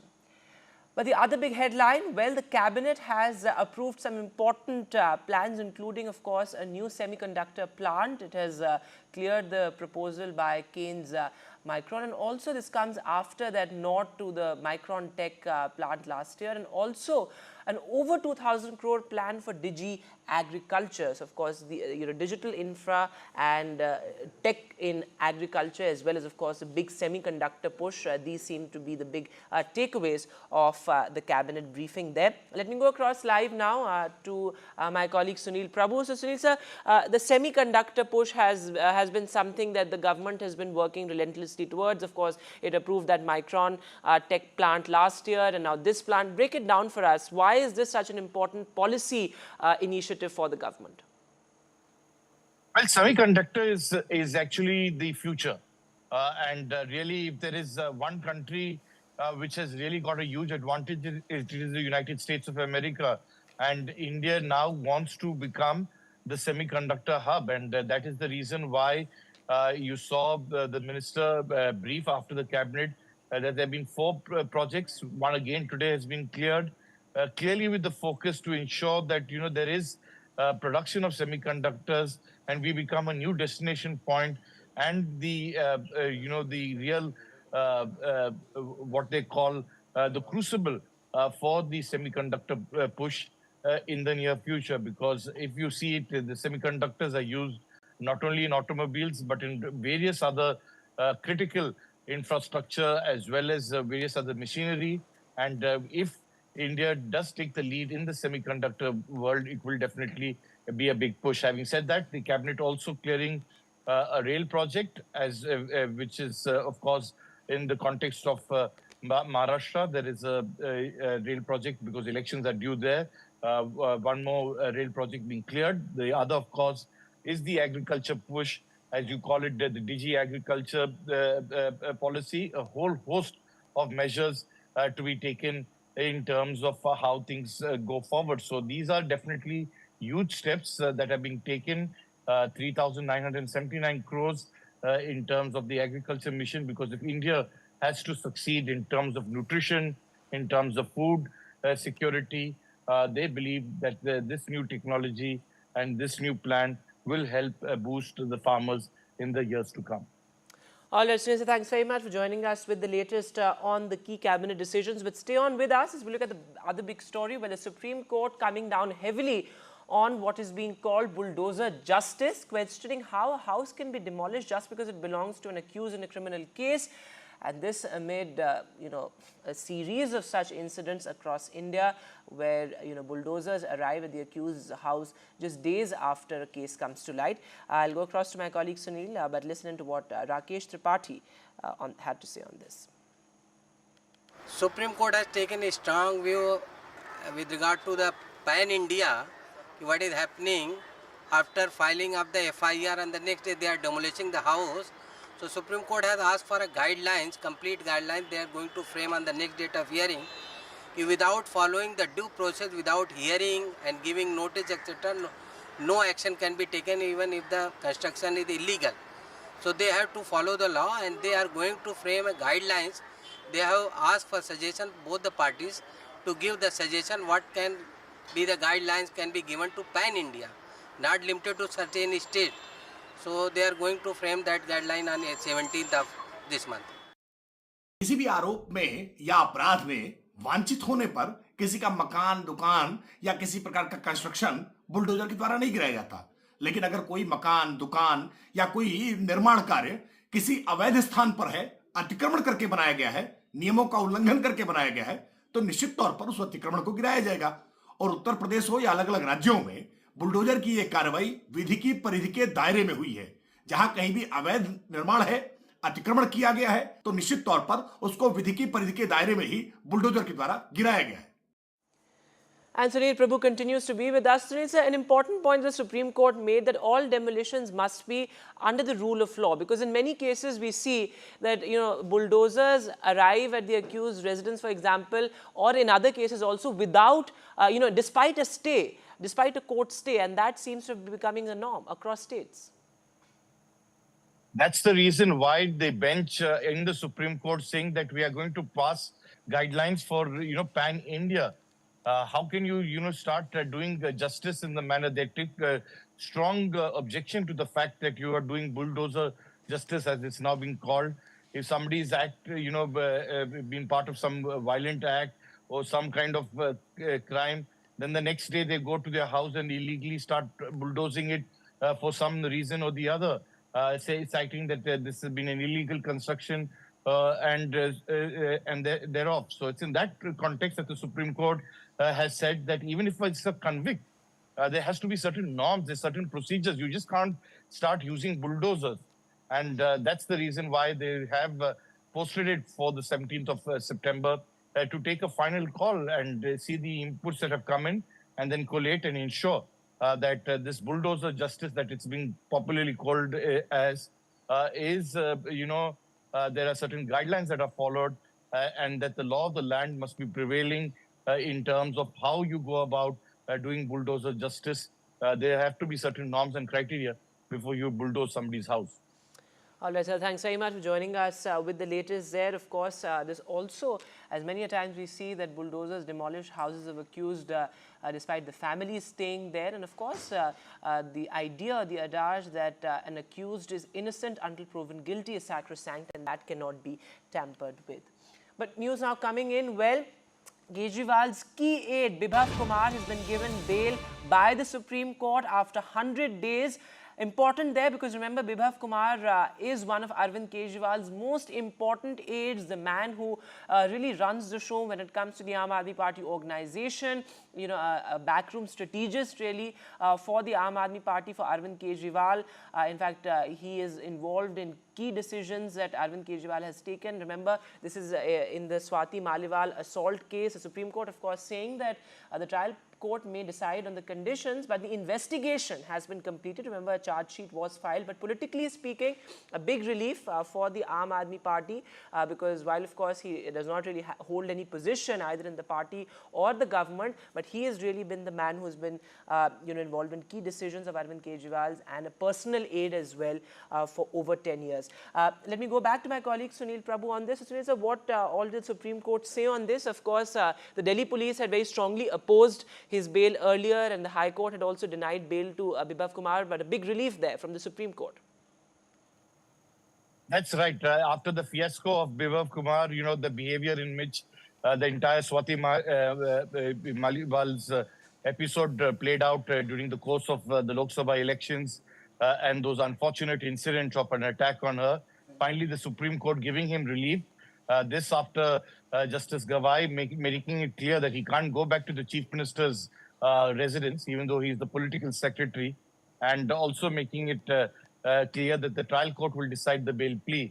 Having said that, they have, as you're well aware, been a long gestation period for Bibhav because he hadn't got relief from the lower courts.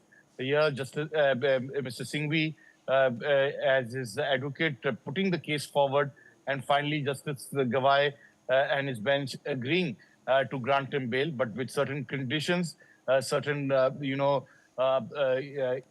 guidelines that will have to be followed, and the trial court will have to take a call on that. So it's a big relief for him, but definitely those unfortunate incidents have marred his career as a political secretary to Mr. Arvind Kejriwal. The Delhi police have contended that both he as well as the Chief Minister were present when this entire assault took place. It's their word against Swati Maliwal, but definitely something that could have easily been avoided during the Lok Sabha elections has caused a great deal of embarrassment to the Aam Aadmi Party, especially when it talks about espousing for the cause of women. And it's in that backdrop that this bail will be coming as a big relief to Bibhav. Of course, as I said earlier, the Supreme Court has very clearly said that he can't go back to the Chief Minister's residence. All right, Sunil, thanks very much for joining us with the latest there. And in fact, the Supreme Court also saying that the Aam Aadmi Party leaders cannot make any public statements on this as well. So on a day when a key MLA of the Aam Aadmi Party has been arrested, some relief there for the party with Bibhav Kumar's bail. And looking at some more news now, well, the political standoff over the casting couch remarks that were made by an ex-Congress leaders at the party. In fact, Simi Rosewell, a Kerala Congress leader, had said that it's almost like a casting couch situation when it comes to the Congress, and she was expelled. The Congress's reasoning was that she's been expelled for the kind of remarks that she's made against women of the party, but the BJP, of course, saying that the Congress's hypocrisy has been exposed. Listen. The Congress party, when a leader of the Congress party, a woman leader of the Congress party alleges harassment, alleges exploitation, they do not investigate it, they silence her and remove her from the party. When this lady, Simi Rosewell, raises an issue, the same two leaders who otherwise wax eloquent about ladki hoon, lad sakti hoon, they maintain a silence. Not only do they maintain a silence, they dismiss her without even going into the basic justice of investigating her complaint. Henry Austin, your reaction to what was just said by a former leader from your party who's now been expelled for speaking out? It's very unfortunate Simi has come out with allegations of this nature, because she is a person who has been working for the party for more than 3 decades. She has, I believe, she has been given a lot of opportunities within the party, because see, as a political party, see, I am also working for the party for the past 2 decades. One might feel that, I might feel that I am qualified for a higher post, or I can aspire for a higher post, but not necessarily that every aspiration of ours has to be met by the party. It's something which is competitive in nature. And there are a lot of factors in play when somebody is considered for a post or for a seat or for an opportunity. So that is applicable for both men as well as women. I don't think it has to be made a peculiar situation as that women can advance only because certain favors have been curried. So that is not the right way to portray things. Because, see, the allegations put a lot of women who are holding responsible positions, or a lot of women who have been working tirelessly for the party under a shadow, which is not fair. It's okay that you can aspire for things.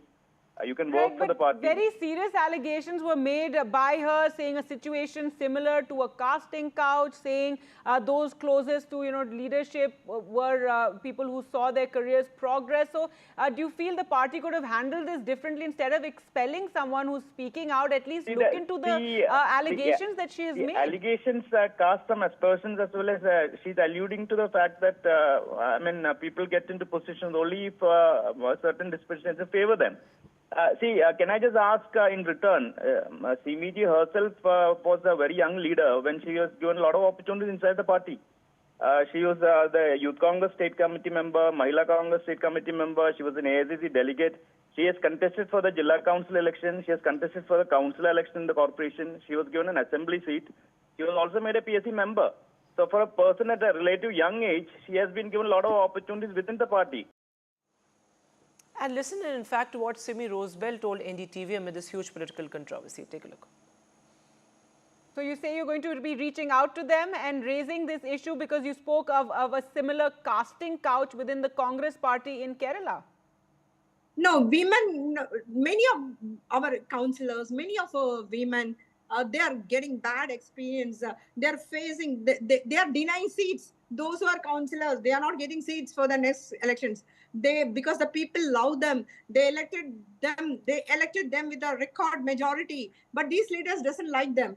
So yeah, I can give the numbers. You can call them and right now. But you made allegations that there's some sort of sexual harassment being faced, and you need a sort of godfather within the party for women to for their careers to further within the Congress in Kerala. Is that, if you could just tell us what you said there? No, I will reveal it. I will reveal it. But the only one thing, with the consent of the victim only I can do. But the other ladies who face the same type of harassments from the men, from the leaders, especially from the opposition leader of Kerala, the person who I have accused, the opposition leader, Mr. V.D. Sadishan of Kerala, is my judge, is my jury, and is my executioner. And he commanded the PCC president yesterday to expel me from the party, like Padmaja Venugopal and almost all the 8 senior most leaders. And now they doesn't want me. They are asking me, you go and sit at home. Why you are fighting for the young women leaders? It is none of your business, they are telling. And the other big headline this evening, well, the terror attack in Jammu and Kashmir, in which an army base was actually targeted. The police suspect it's a sniper attack. As per sources, the army Jawan is critical as we speak. This comes right ahead of the important assembly polls on the 18th of September. That in fact begin on the 18th of September. Security, of course, a huge concern for the central government. In fact, security operations have been launched in the area. The area has been cordoned off. Listen in. Charts यहाँ पे जो है वो सुने गए, उसमें एक army जवान अभी इंजर्ड है। इस पूरे इंसिडेंट की तफ्तीश चल रही है। As and when something comes out concrete, we will share it with you. Senior officers सारे on spot हैं। In fact, security forces are also conducting search operations in the area. And this, of course, after there were back-to-back encounters in Jammu and Kashmir as well, particularly near the line of control and also in Rajouri. And now this army base being attacked, a military station being targeted like this by terrorists. And this happened in the Jammu area. So, of course, Jammu really becoming a sort of focus of militancy, militancy shifting from the valley to Jammu in a sense, as many say. Though, of course, militancy is far from dead as far as the valley is concerned also.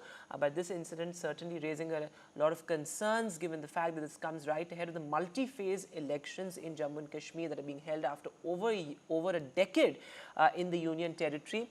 So as politicians and the electorate gears up for that crucial assembly poll, you have these back-to-back terror encounters, and again now this concerning news of an army base being attacked. But what is even more concerning is that a sniper attack is being suspected, though of course there has been no official word on it yet. These are still suspicions, but search operations have been launched in the area. In fact, parts of the area have been cordoned off as well. These are deferred visuals that you're seeing on your screen. And as I said earlier, this comes after there were back-to-back terror encounters in the Jammu region and also in the valley, in fact, very close to the line of control. And several terrorists were gunned down as well. And in this particular case, in this particular incident, you have an army Jawan who's seriously injured. We'll try and go across to our colleague Nazir for an update on that. But what we can report right now is that the army Jawan is critical. There was firing in the particular area. In fact, as you heard in that soundbite that we played out as well, that gunshots were heard. So there was heavy firing, brief exchange of fire perhaps as well when the army base was targeted here. It's concerning that you have a military station being targeted like this. But let me go across to our senior colleague Nazir Masoodi. So Nazir, what's the latest that you can share? Of course, the larger context of this coming right ahead of assembly polls, extremely concerning. But the army Jawan seriously injured. Yeah, exactly. There was it was just few rounds fired, but these are said to be sniper, firing. So clearly shows the highly trained, because no ordinary militant can use the sniper rifle and then shoot with the military precision. So that's why after this incident, a massive coordinated search operation has been launched in the area. But the bigger worry is when you have a sniper at large in Jammu city, that raises many serious security concerns, particularly in the wake of ongoing election in Jammu and Kashmir, when top leadership of the political leadership of the country is just start their election campaigning across Jammu and Kashmir. So clearly militants' aim is to create fear, create sensation, and get more, try to get more media coverage. That is why they targeted the Sujwa camp. It is in Jammu city. In 2018, early 2018, there was an attack on the same camp in which 5 soldiers were killed. They were in their residential quarters. They had marched into, camp area. But this time there was just single few shots, but the sniper shot this time has created really panic, and they are large. This coordinated search operation is going on because Jammu largely has increasingly come under terror radar. There have been series of attacks on the army, but they were in the Mufassil district, peripheral districts. But when you have such an incident in Jammu city, that to an army is targeted with a sniper, it becomes a huge security challenge. It goes just beyond this incident. That's why this is the incident has a serious security ramification until the sniper is, tracked down. So the operation is underway. We have to see what the security force get, and then they may issue a detailed statement how it happened, but exactly is this threat all about. All right, Nazir, thanks very much for joining us with the latest there. So the army Jawan seriously injured, as Nazir is reporting. But of course, larger questions also on the security situation right ahead of the polls. We'll slip into a short break now, but news continues on the other side.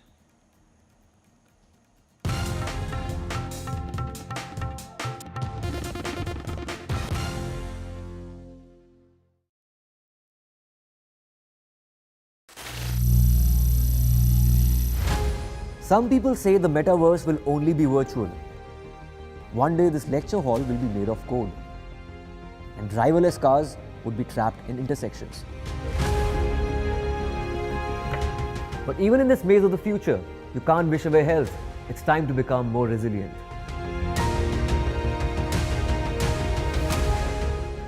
"10 years of Banega Swasth India, we have grown and achieved so many milestones.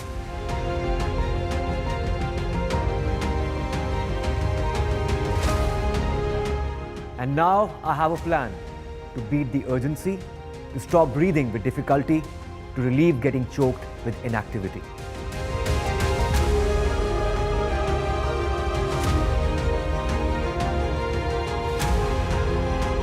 Energize our government, our environment, our society, and ourselves. Everyone, everywhere, every day.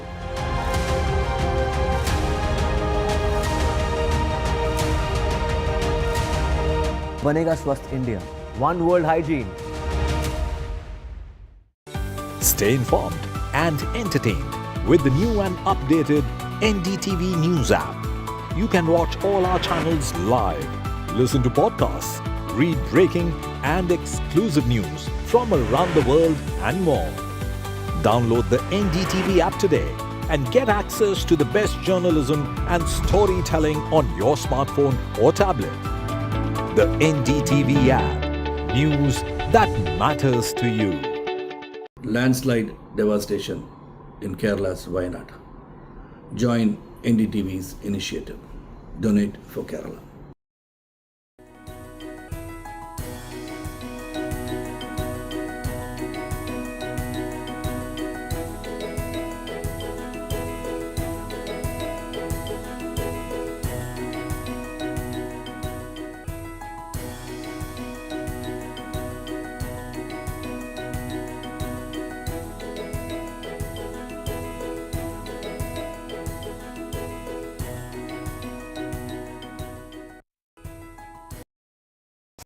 New day, new show, a new experience. Start your day with the news, not views. We bring you stories that matter and impact your life. News that informs and keeps you ahead. From Maximum City, Mumbai, to the seat of power, Delhi, NDTV brings you the best breakfast show. Breakfast news on NDTV, 8 a.m. every day. Hi, I'm Shreya Saran. Kerala's Wayanad area is hit by devastating landslides, resulting in loss of lives and livelihood. Kerala needs your help right now. Let's join NDTV initiative. Come, donate. Let's rebuild Wayanad.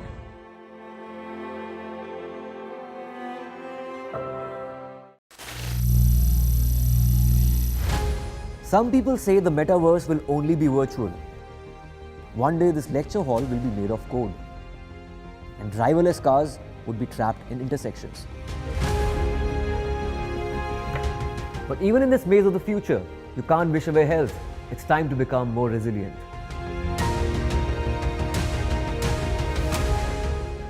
10 years of Banega Swasth India, we have grown and achieved so many milestones.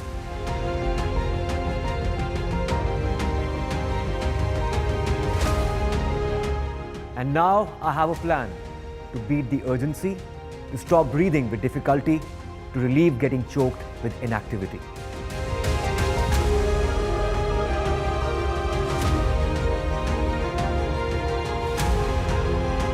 Energize our government, our environment, our society, and ourselves. Everyone, everywhere, every day.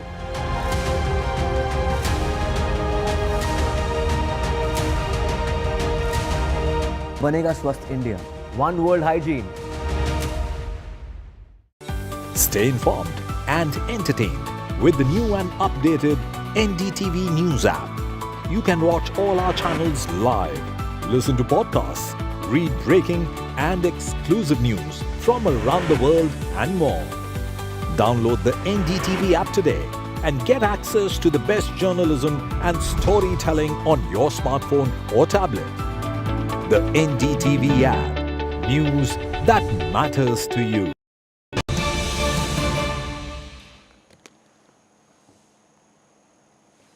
All right, breaking news coming in with an NDTV news break. What has the government said, with government sources rather, on the entire emergency row as well as the IC 814 row? Well, government sources in the IC 814 controversy, which is Anubhav Sinha's film, has said that we are taking this issue very seriously and we cannot let people play with sentiments. Now, remember, the Netflix content head was summoned over this entire IC 814 controversy. And as far as Kangana's film Emergency is concerned, remember its release date was postponed because the censor board, or the certification board rather, had asked for more cuts. It had sought more cuts and it had not given its final nod to the film. So in that particular case as well, what government sources seem to indicate is that sentiments cannot be hurt. Which is why the government has taken, perhaps, or the censor board has taken this considered decision to postpone the release date and perhaps seek more cuts. Now, remember, the government sources have also said in Kangana's, with regard to Kangana's film, that there is sensitive content in the film and that religious bodies had raised concerns. Now, remember, there were a lot of protests. In fact, you had various Sikh bodies also protesting against the film. There were political protests over this as well. In fact, Kangana Ranaut issued a statement as well that it's extremely demoralizing if films are postponed like this. She, in fact, used pretty strong words saying that an emergency has been imposed on my film Emergency. And her statement came just a day after the Central Board for Film Certification decided to seek more cuts and not give its nod to the film. And IC 814, of course, there has been a lot of controversy over it as well.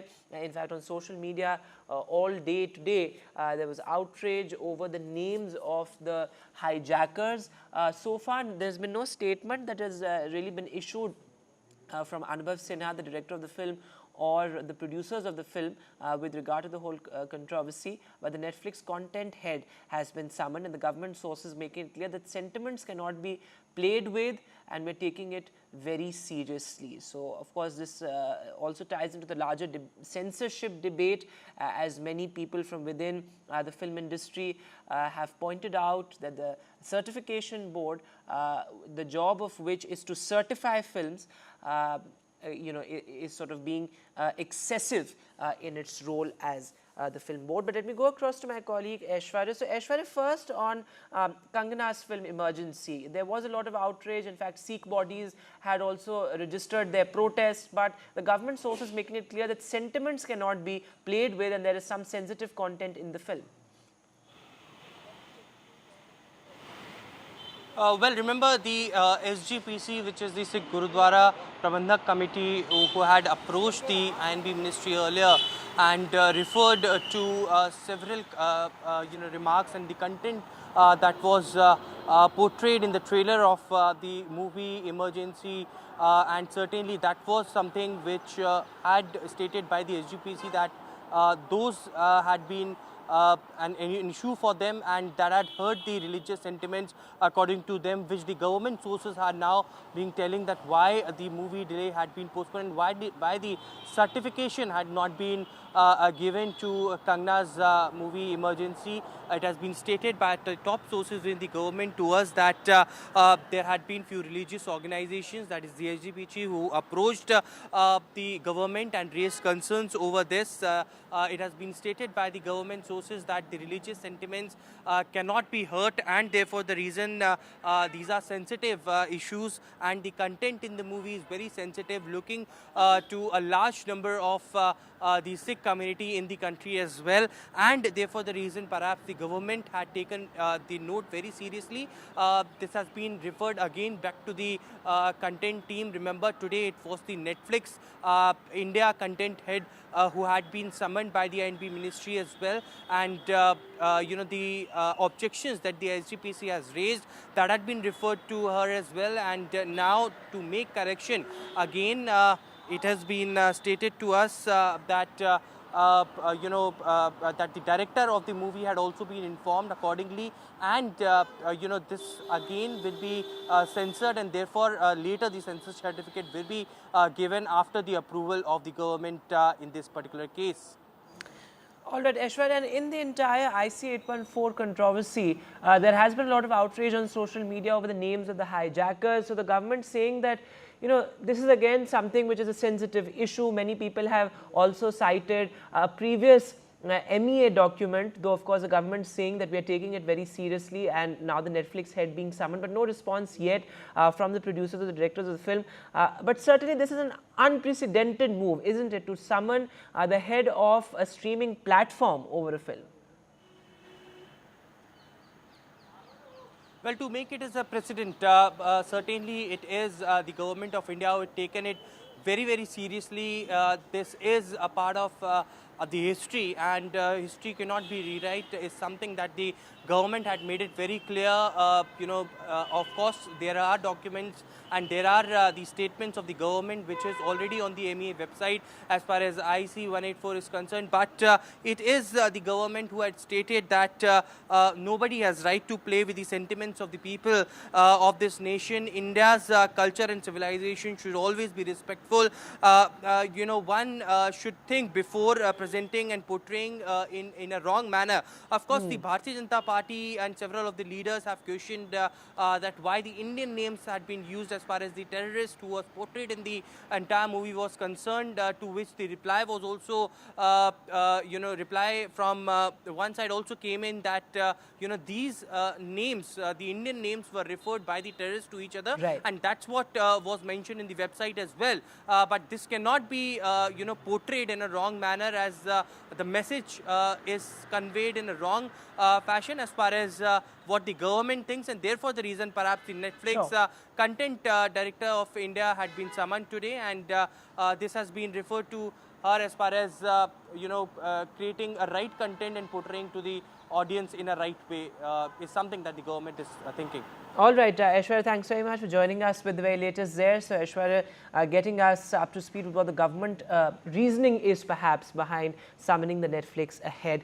But moving now to the other big headline, well, Aam Aadmi Party MLA Amanullah Khan has been arrested by the Enforcement Directorate in a money laundering case. Now this is the Waqf Board case. Remember, Amanullah Khan was in charge of the Waqf Board earlier, and there was this allegation that there were irregularities and discrepancies in the appointments that he made in the Waqf Board when he was the chief, and he's now been arrested by the Enforcement Directorate. In fact, the very latest that is coming in fact, what we are breaking right now is that Amanullah Khan has been produced in the Rouse Avenue Court. That's the big breaking news coming in right now. He is at the Rouse Avenue Court, the Delhi court, where he is being produced. Of course, the Enforcement Directorate will seek custody of Amanullah Khan. Remains to be seen how many days of custody does the Enforcement Directorate actually get as far as Amanullah Khan is concerned. Now remember, there has been a big political flashpoint all day that we have seen between the Aam Aadmi Party and the BJP. The Aam Aadmi Party saying that this is political vendetta. The central government is using probe agencies to target the Aam Aadmi Party. Though, of course, the BJP has said that, this is something that is due procedure, given the fact that this was a hugely contentious case, the Waqf Board case. In fact, Amanullah Khan has been questioned earlier as well, but he was arrested today after, long hours of questioning. Let me go across to my colleague Shreya. So Shreya, some relief for the Aam Aadmi Party on the one hand with the release of Bibhav Kumar and Vijay Nair in separate cases, but Amanullah Khan is one of the senior leaders of the Aam Aadmi Party here in the national capital, and he has been a multiple-time MLA as well. And his arrest coming right ahead of the Delhi polls, the political fallout is going to be something that needs to be looked at. But what's happening in court? He's been produced before the Rouse Avenue Court. The Enforcement Directorate likely to seek more custody. That's right. At this very moment, he has been produced by the ED officials at the Rouse Avenue Court after his arrest this morning in connection with the alleged money laundering case. We know that this morning the Enforcement Directorate officials, they had raided his home and had an interrogation of almost 6 hours regarding the financial irregularities in when he was the chairman of the Waqf Board, and the financial irregularities that took place place, along with the illegal recruitment that took place during his tenure at Waqf Board. And right now we know that he will be seeking for custody, and that is why he has been produced before the court at Rouse Avenue. And we have been following this story all day. We know that, several senior Aam Aadmi Party leaders have taken a dig at this, because we understand the national capital is preparing for the Delhi Assembly elections, and this arrest has further conjured up a fierce political battle between the Aam Aadmi Party and the BJP.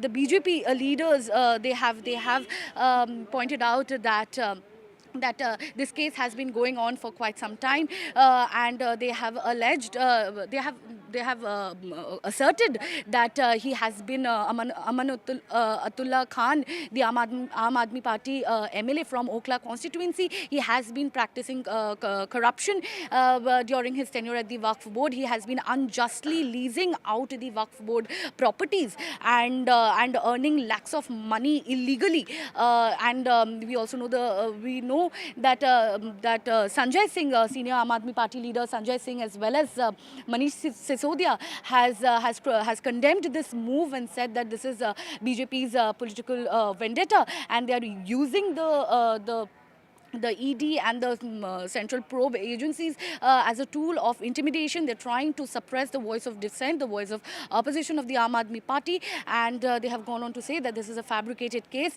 in which Amanullah Khan is being trapped into. And but the fact of the matter is that he has been arrested, and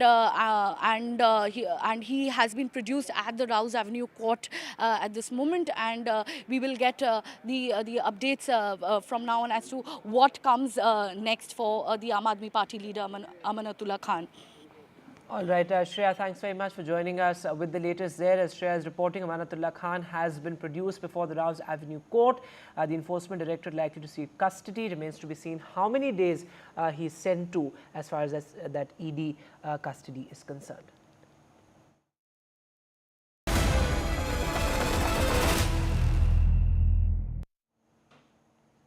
And now the big headline, well, the Mollywood Me Too movement, and the latest, of course, is that civil society members have written to the Kerala Chief Minister. Remember, this includes prominent authors, also social activists, people like Arundhati Roy as well, who are signatories to this important letter. And they, of course, have cited the fact that there has been a delay as far as the release of the Hema Committee report is concerned. They say that this is a pivotal moment for the Kerala film industry, and that the recommendations of the Hema panel must be implemented at the soonest. In fact, the letter also says that there should be, the Kerala government should also reflect on why there was a significant delay as far as the implementation of these recommendations were concerned, and also the release of the Hema Committee report.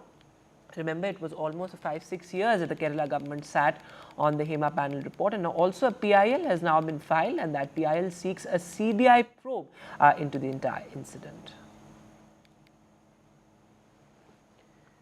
And with that, we'll take a short break now, but news continues on the other side.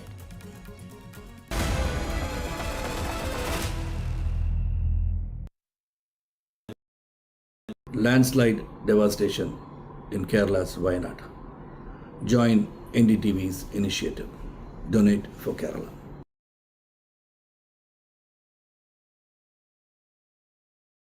New day, new show, a new experience. Start your day with the news, not views. We bring you stories that matter and impact your life. News that informs and keeps you ahead. From Maximum City, Mumbai, to the seat of power, Delhi, NDTV brings you the best breakfast show. Breakfast news on NDTV, 8 a.m. every day. Hi, I'm Shreya Saran. Kerala's Wayanad area is hit by devastating landslides, resulting in loss of lives and livelihood. Kerala needs your help right now. Let's join NDTV initiative.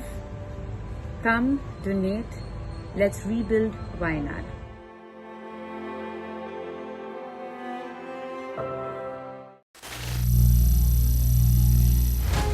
Some people say the metaverse will only be virtual. One day this lecture hall will be made of code, and driverless cars would be trapped in intersections. But even in this maze of the future, you can't wish away health. It's time to become more resilient.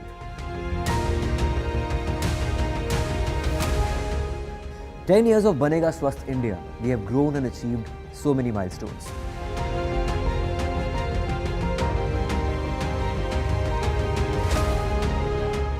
And now I have a plan to beat the urgency, to stop breathing with difficulty, to relieve getting choked with inactivity.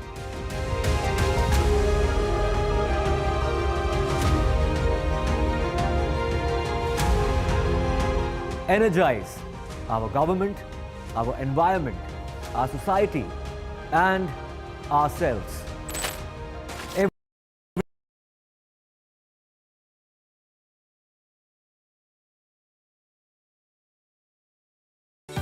Stay informed and This is the first visit by an Indian Prime Minister to the country. It's a crucial partner, remember, for India's Act East policy.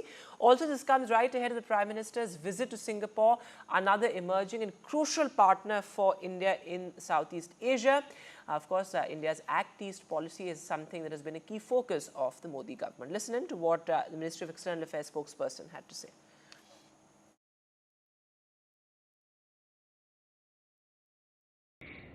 As you know, Prime Minister is undertaking a visit to Brunei and to Singapore. He is travelling to Brunei at the invitation of His Majesty Sultan Haji Hassan Al Bolkiah, and the visit is scheduled for 3rd and 4th of September. And after that, he will travel to Singapore at the invitation of His Excellency Mr. Lawrence Wong, the Prime Minister of Singapore. That visit will be over 4th and 5th of September. This will be the first ever bilateral visit by an Indian Prime Minister to Brunei. And my colleague Mohammad Ghazali is now joining us live on the phone line. So Ghazali, why is this visit crucial? Of course, India's Act East policy certainly has been a key focus of the Prime Minister. See, this is very significant, first because this is the first visit of an Indian Prime Minister to the Brunei, and this is on the invite of the head of state of Brunei, who was also our state guest on the Republic Day this year. Now, besides that, Brunei is also our key partner when it comes to space technology, as well as defense cooperation. And in the Southeast Asian region, we know that how China is growing our influence, and you'll see that in Modi 3.0, this tenure, the Prime Minister and our External Affairs Ministry, or say the foreign policy, is truly focused on enhancing our cooperation in our immediate neighborhood. So be it the Act East policy or be it the Neighborhood First policy, India has been warming up its ties with not only the old partners, but it is also reaching out to the new partners. And the relevance of this being that India doesn't want to rely on any of these technologies or domain on any of one country, be it for defense or space tech or maritime security. India doesn't want to rely on just one partner. So it's also that to diversify its need and dependence, India is reaching out to multiple partners, Brunei being the new one, where the Prime Minister will be visiting and discussing these key issues when it comes to cooperation on maritime security, food technology, agri-tech, as well as other issues. All right, Ghazali, thanks very much for joining us with the latest there. It's an important visit by the Prime Minister, and also a historic one at that, given the fact it's the first time an Indian Prime Minister is visiting Brunei. Also, India's Paralympic medal haul. Well, a silver medal for India in high jump with his season's best effort. Nishad Kumar has brought home a silver in men's high jump. He's repeated his Tokyo performance. Listen in to this exclusive conversation that my colleague Vimal had with Nishad. भारतीय athletics के silver man, लगातार 2 Paralympics में इन्होंने silver जीता है, लेकिन मायूस है, पूरा देश बेहद खुश है। आप रोने लगे यार? वो रोना निकल ही जाता है जब मतलब जो हमें सोचा होता वो नहीं हो पाता, और काफ़ी लोगों की जो उम्मीद होती है उसके ऊपर हम खरा नहीं उतर पाते, तो रोना निकल ही जाता है। लेकिन आप 1 वीक पहले 2:10 किया था आपने, और यहाँ पे 2:06 फंस गया, तो 2:08 फंस गया। वही कहानी समझ नहीं आ रही भी क्यों फंस गया। वो क्वेश्चन है मेरे दिमाग में, वो कोच से बात करेंगे क्यों फंसा 2:08। फंसना नहीं चाहिए था, उसकी उम्मीद नहीं थी, वो सिलेबस में नहीं था कि 2:08 पर हम फंसेंगे।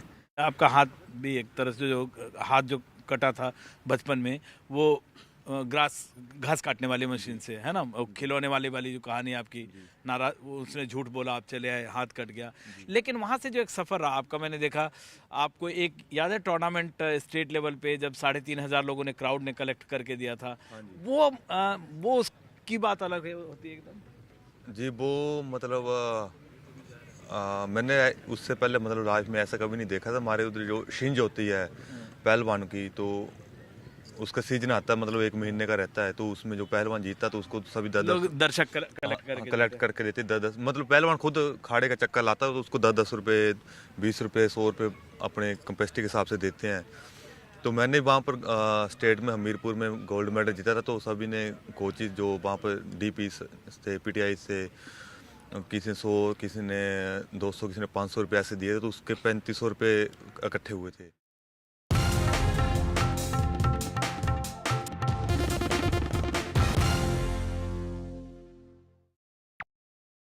Landslide devastation in Kerala's Wayanad. Join NDTV's initiative. Donate for Kerala.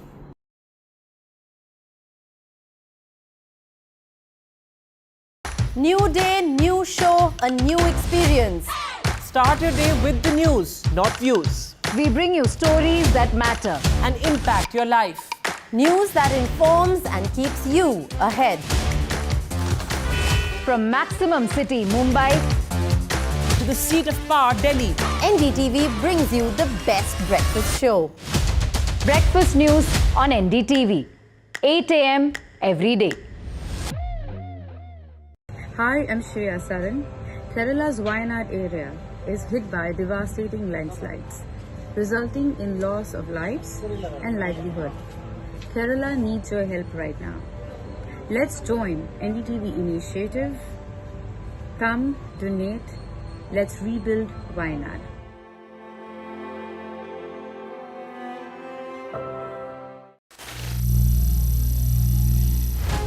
Some people say the metaverse will only be virtual.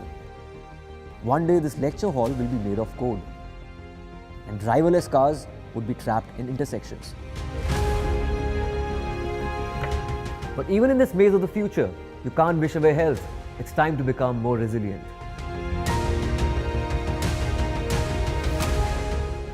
"10 years of Banega Swasth India, we have grown and achieved so many milestones.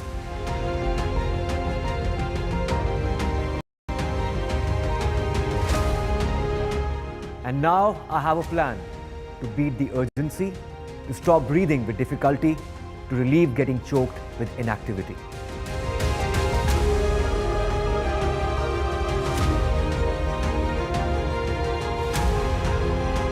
Energize our government, our environment, our society, and ourselves. Everyone, everywhere, every day.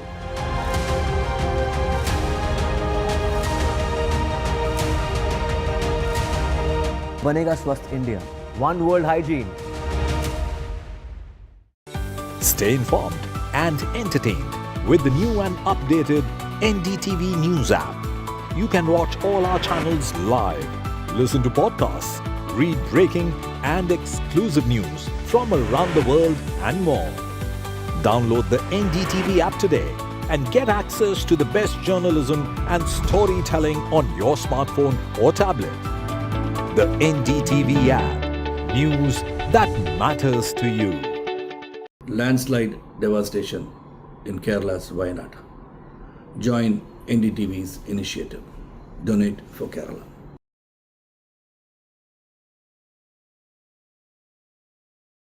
New day, new show, a new experience.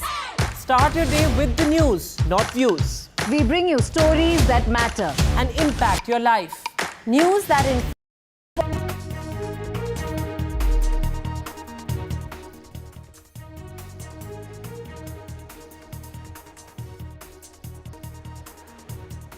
The Supreme Court's tough words on bulldozer action. The Supreme Court raises questions on demolition of homes. Why demolish a home even if person is an accused or a convict, says the Supreme Court. Also saying that there is no demolition that should happen without following the rule of law. The BJP says bulldozer action against illegal construction and encroachments is justified. Two Aam Aadmi Party leaders get relief, but one gets jailed. Relief for Aam Aadmi Party leader Vijay in the alleged liquor scam. In the Swati Maliwal assault case, bail for Arvind Kejriwal's key aide, Bibhav Kumar. The BJP slams the Congress for expelling a Kerala woman leader. The BJP says the hypocrisy of the Congress has been exposed. This after the woman who alleged casting couch has been expelled from the party. The Congress says that all allegations will be probed. An army jawan is seriously injured in firing by terrorists in Jammu. A sniper attack is suspected. Security scare that comes amid right ahead of the polls, in fact. An incident happened at a military station in Jammu. The government approves 7 key decisions, a focus on farmers. Welfare Cabinet clears the Digi Agriculture Mission. Also, the government's push for semiconductors continues. The Cabinet green lights new semiconductor unit.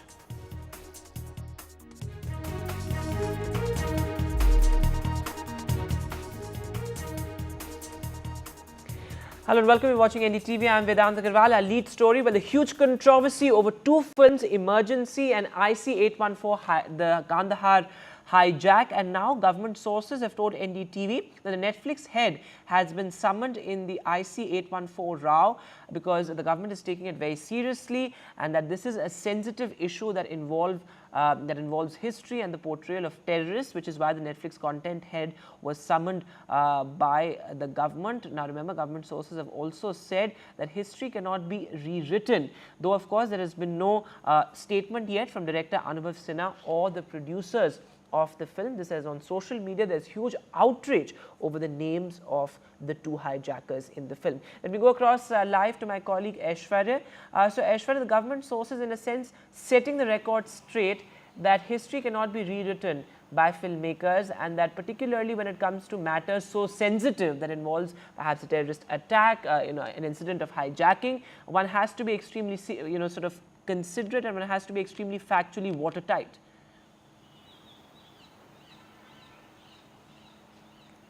Well, certainly government sources have revealed on why the Netflix India content head had been summoned today by the Information and Broadcasting Ministry over the portrayal of names in the web series IC814. It has been stated by the government that nobody has right to play with the sentiments and the portrayal of the history of our country, and certainly the government is very, very serious on this issue. There were many on social media platforms who had raised the concerns on portraying it in a wrong manner. Remember, the government had said it straight earlier as well that the terrorists that were on board of IC814 was backed by a Pakistan terrorist organization, and it was these Pakistani terrorists who were called by certain names, but and that was informed by the passengers on board, but that was portrayed in a wrong manner, and that gives a perception that those were Hindus and those were Indians, and certainly that was a wrong messaging that the director and the content director of that particular web series had made, and therefore the reason perhaps the Netflix India head content was summoned today. It was stated by the government of India as well that anybody should rethink before portraying any such wrongdoing, and also the history cannot be rewritten. This should be reflected in a right way, and therefore the reason perhaps government is taking it very seriously, and therefore the reason perhaps today the Netflix content head Monica Shergill was summoned by the government of India.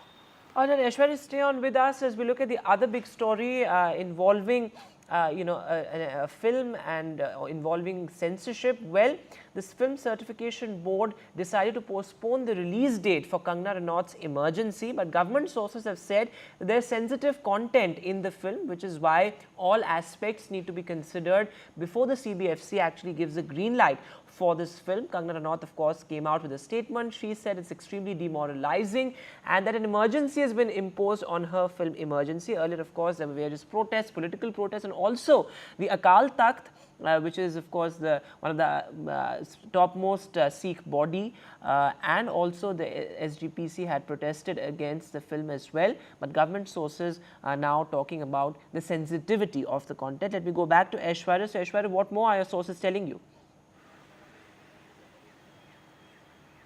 Well, the reasoning behind why there had been postponement of the movie Emergency, that has also been revealed by the top government sources to us. The government categorically stated that yes, there were presentations that were made by several Sikh organizations, and the objections were raised according to them that clearly had stated that the sentiments of those people of those community had been heard because of such portrayal in the movie.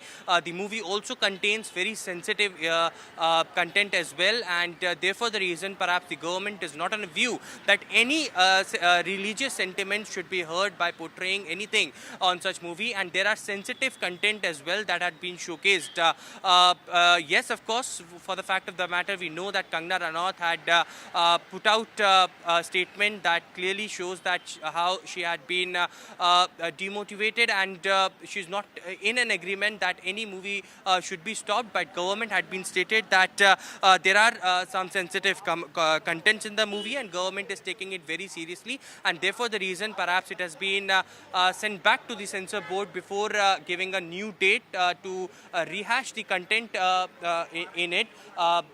Yes, Akal Takht and the Sikh bodies, including the SGPC, had earlier stated that they will not allow this movie and they will protest it just not in Punjab but also across the country as well, and therefore the reason government is taking it very, very seriously and taking this issue in a sensitive way by not allowing to hurt any religious sentiments, taken this stand of postponement of the movie, and that's what the reasoning had been coming out from the top government sources on Kangana Ranaut's movie Emergency getting postponed. And also, Aishwarya, this has sort of re-triggered the whole debate around censorship, given the fact that it's a film certification board. Many people have talked about how the CBFC's role is to certify films and not to really censor them.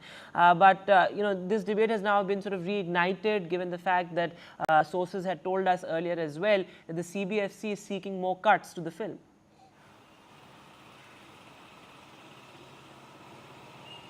Well, certainly the sources in the CBFC had already stated that they are looking again back to the content of the movie, as there had been objections that were raised, but the government sources also revealed that this is not the first instance when any objection on any movie had been raised and the delay of the release date had not been taken as a decision by the government. Of course, there are several instances in the past as well when the movie dates had been postponed because of the objection in the last moment as well, and prior to the release as well, when the movie had been banned in several parts of the country earlier, when there had been objections that were raised after the release as well.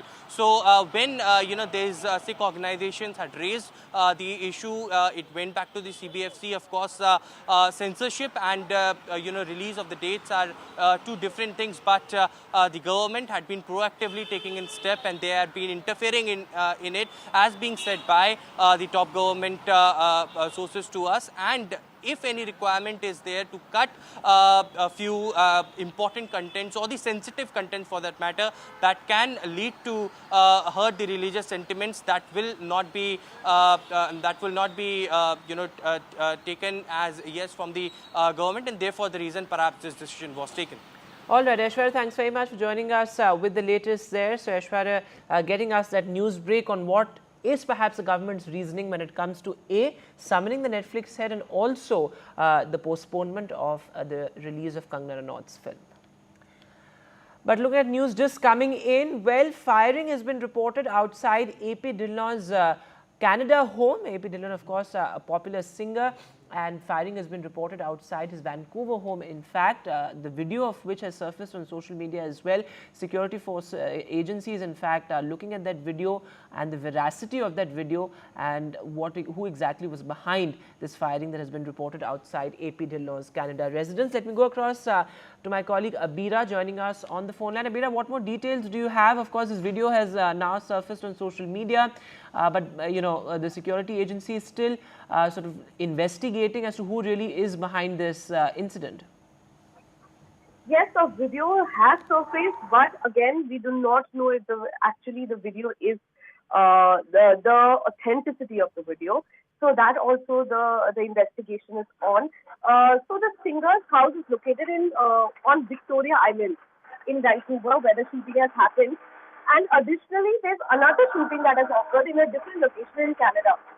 And the Lawrence Bishnoi and Rohit Godaya gang has claimed responsibility for the shooting.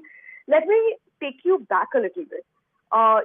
We already know that Lawrence Bishnoi was also behind the shooting that happened outside Salman Khan's house.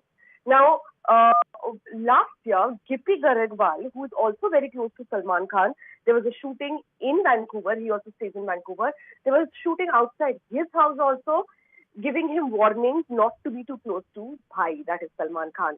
And now this AP Dillon is coming in when he released a song 3 weeks back called Old Money with Salman Khan and Sanjay Dutt. And it shows again a gang war where they are playing gangsters and there's a lot of bloodshed. And in this, after this shooting at Vancouver outside Dillon's house, the message said, you imitate the underworld life, we actually live. Stay in your place or you will die like a dog. This happened 3 weeks after that video got released with Salman Khan. So there's a connection that we can all see, right? All right, Abira, though, of course, I would say it's a bit premature to say what really, who really is behind this. And this, of course, as rightly pointed out, we cannot independently verify the authenticity of this video that has surfaced on social media, which is why we're not showing it. But security agencies have taken cognizance of these videos. In other news now, the Supreme Court has formed a high-level court-monitored panel to look at the farmers' demands. Remember, farmers have been protesting undeterred at the Shambhu border, and this panel that has been formed by the Supreme Court will be headed by a former Punjab and Haryana High Court judge. Remember, there have been various demands put forward by the farmers, the protesting farmers, including, of course, an assured MSP that has been amongst the most contentious demands of the farmers. But apart from this, they also, in a sense, urge the government to, in a sense, look at assured prices, increased prices when it comes to crop diversification, when it comes to newer crops that the government has been talking about so much, particularly in the past 1 year. And I remember the situation on the ground at Shambhu border remains pretty much the same. We still see a long line of tractors there. In fact, very recently, the case came up in the High Court as well. But let me go across live to my colleague Gurpreet. So Gurpreet, two important points. One is that, various panels have been formed earlier, but this panel will be headed by a retired judge. So that is important. And at the same time, the Supreme Court has urged the farmers to clear the highway. But what is the situation on the ground at Shambhu border? Have farmers reacted to this committee that has been formed by the Supreme Court now? Well, yes, the first question is very, very clear. The farmers, they have already reacted on this high-powered committee which has been set up by the Supreme Court. The farmers say till the time they are not able to get all the proceeding, they are not in a position to talk on this high-powered committee. But on the way, they have already made it very clear from their side, they are not obstructing a single vehicle to move on the national highway.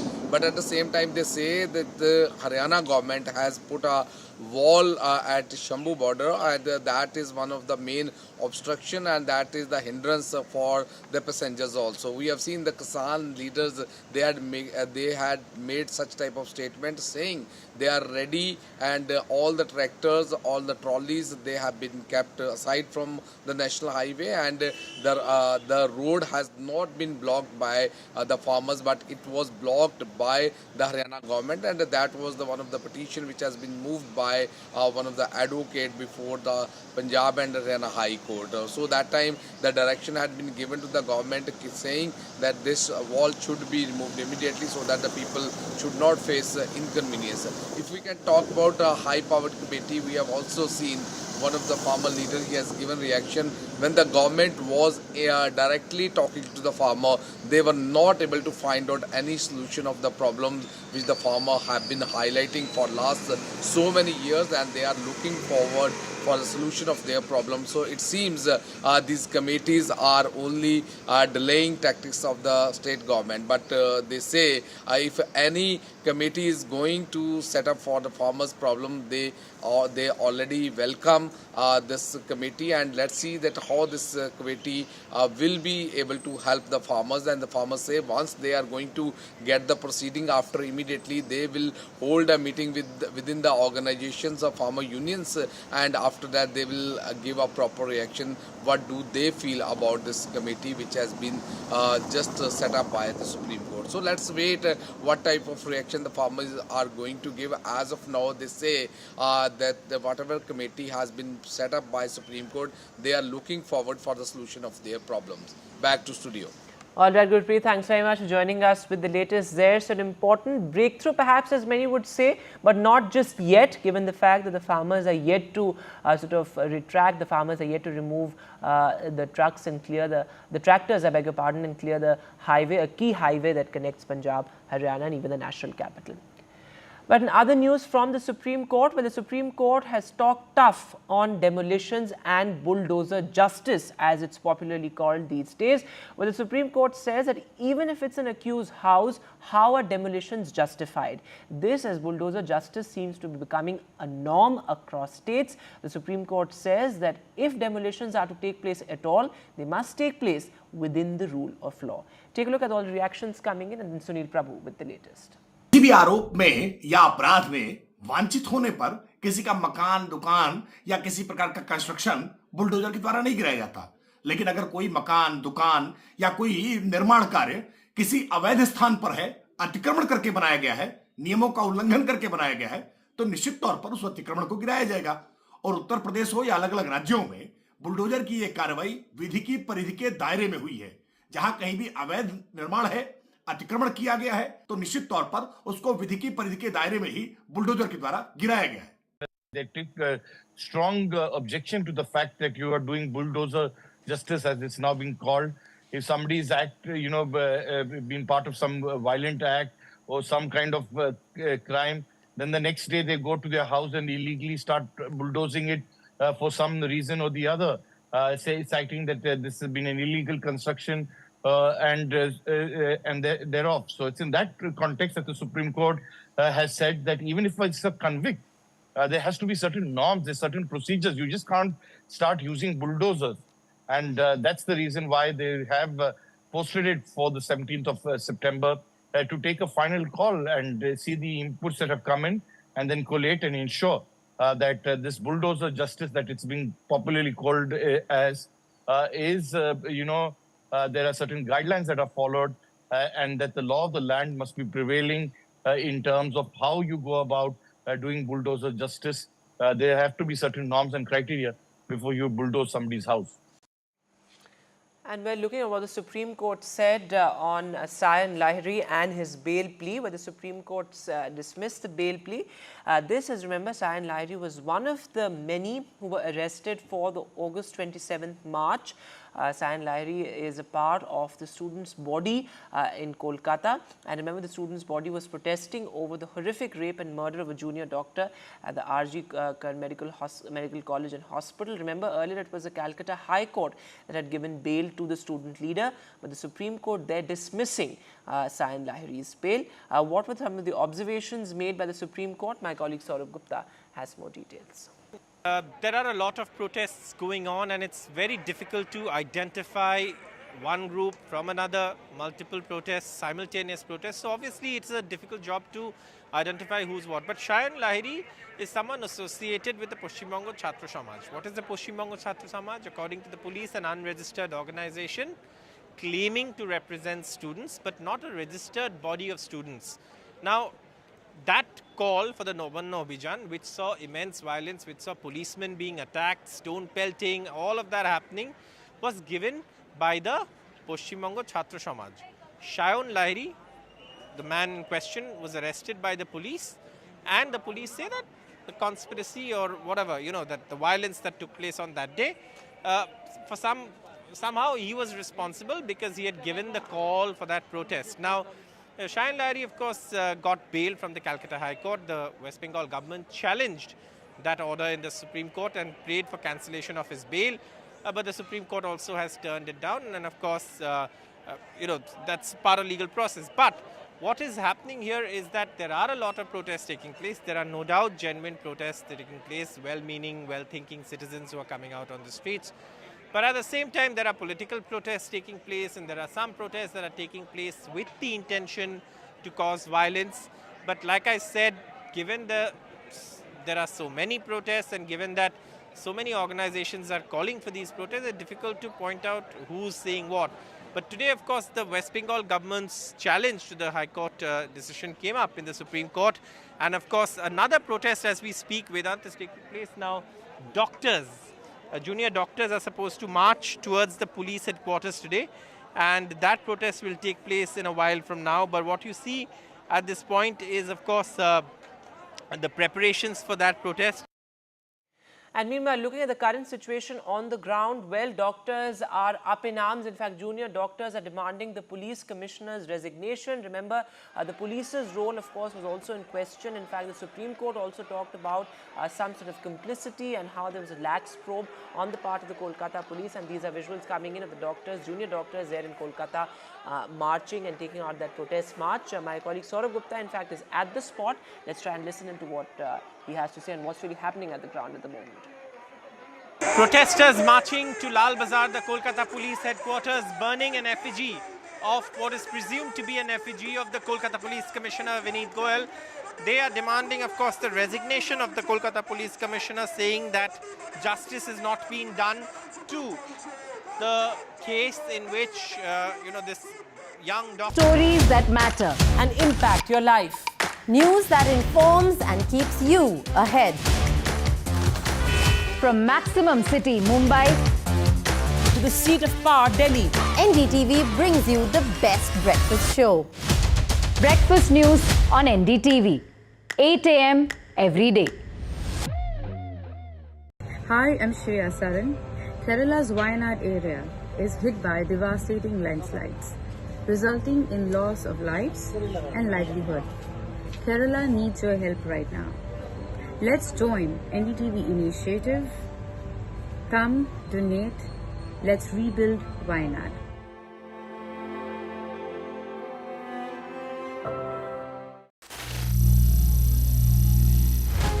Some people say the metaverse will only be virtual. One day this lecture hall will be made of code, and driverless cars would be trapped in intersections.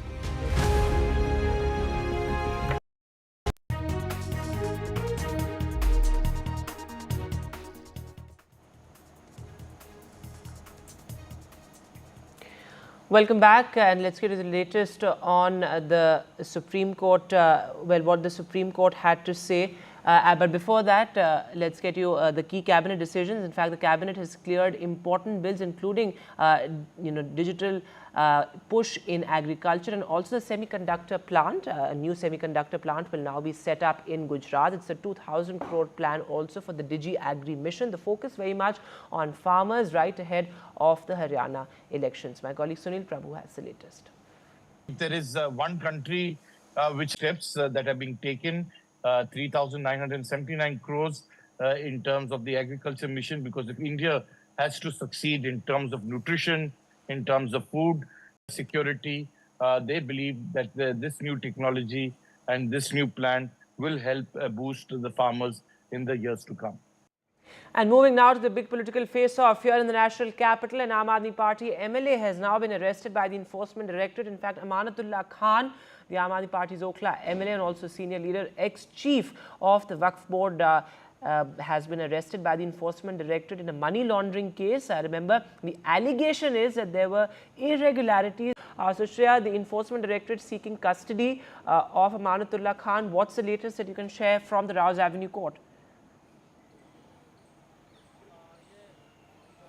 That's right. So ED has sought for a 10-day custody of Amanullah Khan from court in the money laundering case. And of course, we know that advocate Manish Jain has been representing the ED, and he said that ED will be requiring 10 days custody, and it will be the custody will be depending on the nature of the matter and the voluminous evidence that needs to be interrogated. And he has also mentioned that there has been continuous violation of Section 50 all throughout, and now the advocate Rajat Bhardwaj defending Amanullah Khan, his hearing has begun at Rouse Avenue Court. We know that at around 11:20 in the morning, Amanullah Khan, the Aam Aadmi Party MLA from Okhla constituency, was arrested, and at around 5 o'clock in the evening, he has been produced before the court by the Enforcement Directorate officials. He'll be seeking custody, and he has been produced under the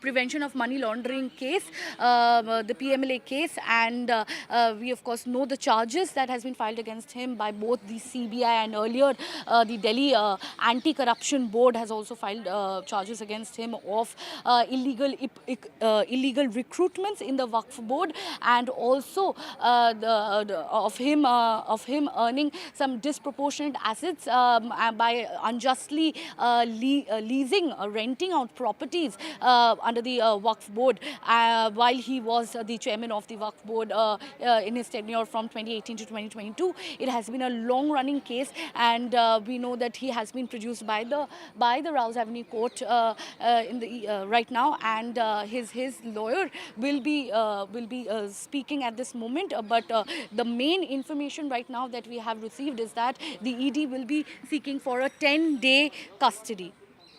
Shreya, before I let you go, also the political fallout of what's happening here in the national capital. While, of course, some respite to the Aam Aadmi Party with Vijay Nair and Bibhav Kumar getting bail, the fact that you have a senior legislator of the Aam Aadmi Party being arrested right ahead of two crucial elections. One, of course, Delhi polls next year, and also the standing committee elections, which are likely to be held later this year itself. What is the political fallout? The Aam Aadmi Party is struggling hard to rebuild its image. The Aam Aadmi Party brand has certainly been wrecked. You have Manish Sisodia sort of, carrying out this Padyatra across the national capital, and amid all this, a senior MLA being arrested. That's right. Of course, Vedant, this particular case has further intensified the political battle between the Aam Aadmi Party and the BJP right ahead of the Delhi Assembly elections and also the MCD elections. As you correctly mentioned, the standing committee formation is the need of the hour, and that is why the elections are being held. And this standing committee is the decision-making body for any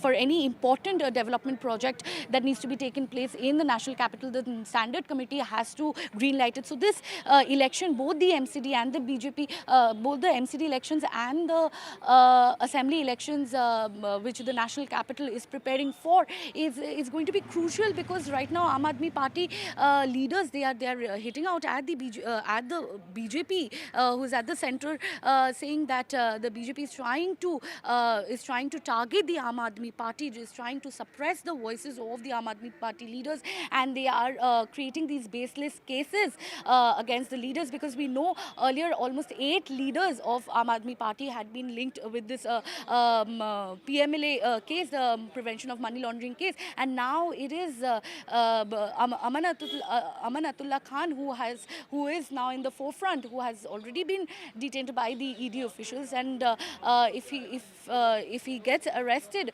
officially and if he does not get bail before the elections, it's going to be a very hard time for the Aam Aadmi Party to fight the elections. And of course, we know that the BJP's the opposition leader, he has also said that he has called Amanullah Khan as this notorious politician, an anti-social element, and the fact that the corrupted practice of this particular Aam Aadmi Party leader is coming out in the open for the public to see. It's highlighting how Aam Aadmi Party has been working, has been functioning all these years, and now they do not have any defense for these malpractices. Although several Aam Aadmi Party leaders, including Sanjay Singh and Manish Sisodia, has gone on record stating that the ED is being used as a tool by the BJP, by the central government, as a tool of intimidating the party and breaking the party apart by accusing the senior leaders in these money laundering cases where no evidence has been found, but right now we know that he has been arrested by ED, Yes. and he has been produced by the ED officials at the Rouse Avenue Court, and the further hearing is ongoing. Yes, right the now. Rouse Avenue Court yet to pronounce its order, but the Enforcement Directorate has sought a 10-day custody. Thanks very much, Shreya, for joining us with the very latest there. But as we look at the Aam Aadmi Party and leaders in soup, well, two leaders, including Vijay Nair, who's communications in charge for the Aam Aadmi Party, and also Bibhav Kumar, one of Arvind Kejriwal's closest aides. They have gotten some respite from the courts. This is the Supreme Court has now given bail to Bibhav Kumar after 100 days. Remember, Bibhav Kumar was arrested in the Swati Maliwal assault case. The Supreme Court says that the investigation has been completed. The charge sheet has been filed, but it's the trial courts which will be taking a call on the bail conditions. But certainly, politically speaking, a huge respite for the Aam Aadmi Party as well. Bibhav Kumar, certainly a backroom strategist for the party, and also Arvind Kejriwal's personal secretary, has been involved in some of the key decisions of the Aam Aadmi Party.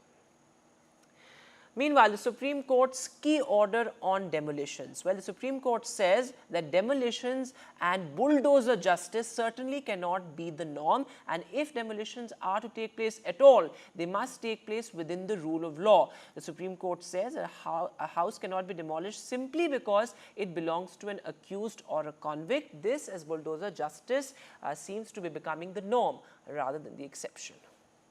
Supreme Court has taken a strong view with regard to the pan-India, what is happening after filing of the FIR and the next day they are demolishing the house. So Supreme Court has asked for a guidelines, complete guidelines they are going to frame on the next date of hearing. Without following the due process, without hearing and giving notice, etc., no action can be taken even if the construction is illegal. So they have to follow the law, and they are going to frame a guidelines. They have asked for suggestion, both the parties, to give the suggestion what can be the guidelines can be given to pan-India, not limited to certain state. So they are going to frame that guideline on 17th of this month. किसी भी आरोप में या अपराध में वांछित होने पर किसी का मकान, दुकान या किसी प्रकार का कंस्ट्रक्शन बुलडोजर के द्वारा नहीं गिराया जाता। लेकिन अगर कोई मकान, दुकान या कोई निर्माण कार्य किसी अवैध स्थान पर है, अतिक्रमण करके बनाया गया है, नियमों का उल्लंघन करके बनाया गया है, तो निश्चित तौर पर उस अतिक्रमण को गिराया जाएगा। और उत्तर प्रदेश हो या अलग अलग राज्यों में बुलडोजर की यह कार्रवाई विधि की परिधि के दायरे में हुई है। जहां कहीं भी अवैध निर्माण है, अतिक्रमण किया गया है, तो निश्चित तौर पर उसको विधि की परिधि के दायरे में ही बुलडोजर के द्वारा गिराया गया है। They took strong objection to the fact that you are doing bulldozer justice, as it's now being called.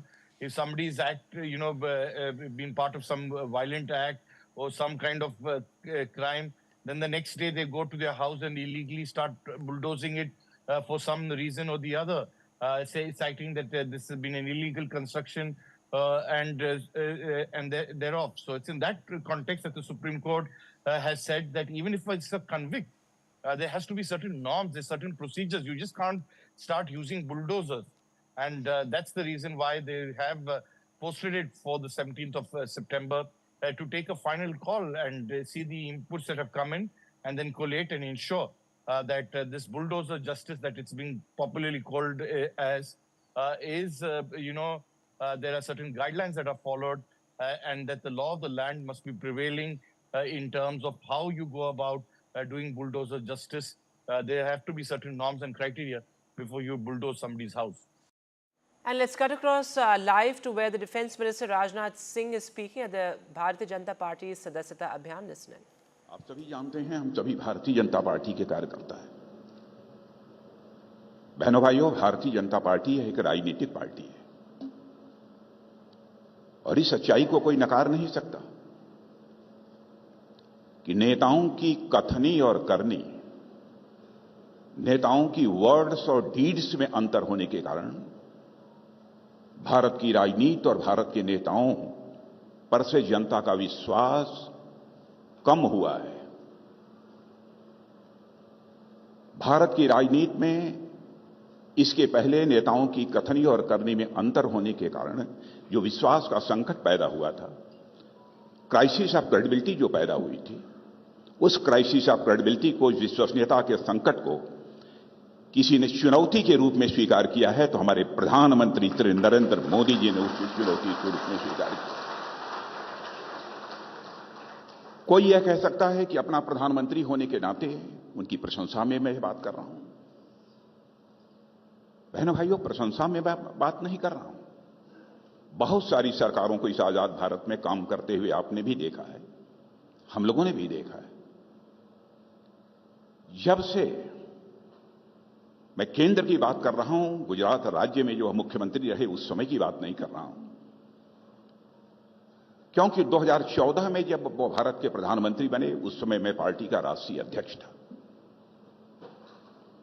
जब हमारा चुनावी घोषणा पत्र बन रहा था उस समय भी हमारे प्रधानमंत्री जी ने बार बार यह कहा कि अध्यक्ष जी, इस बात की सावधानी बरतिएगा कि चुनावी घोषणा पत्र में जो कुछ भी कहा जाए उसका हम अक्षरशः पालन कर सकें। और 2019 में भी चुनावी घोषणा पत्र बनाने की जिम्मेदारी आपने मेरे ही कंधों के ऊपर दी थी और इस बार भी के चुनाव में भी वह जिम्मेदारी आपने मेरे कंधों के ऊपर दी। बार बार आपका यह आग्रह रहा है, घोषणा पत्र संभल कर बनाया जाना चाहिए कि कहीं ऐसा न हो कि जो हम कह रहे हैं हम उसे पूरा न करें। यानी हमारे कथनी और करनी, हमारे वर्ड्स और डीड्स, हमारे कहने और करने में कोई अंतर नहीं होना चाहिए। इसलिए मैं कहना चाहता हूं मेरे बहनों भाइयों, हम सबको गौरव की अनुभूति होनी चाहिए कि हम एक ऐसी राजनीतिक पार्टी के कार्यकर्ता हैं जो राजनीतिक पार्टी केवल इस दुनिया की सबसे बड़ी ही राजनीतिक पार्टी नहीं है, बल्कि सबसे क्रेडिबल, सबसे विश्वसनीय राजनीतिक पार्टी यदि कोई है तो भारतीय जनता पार्टी।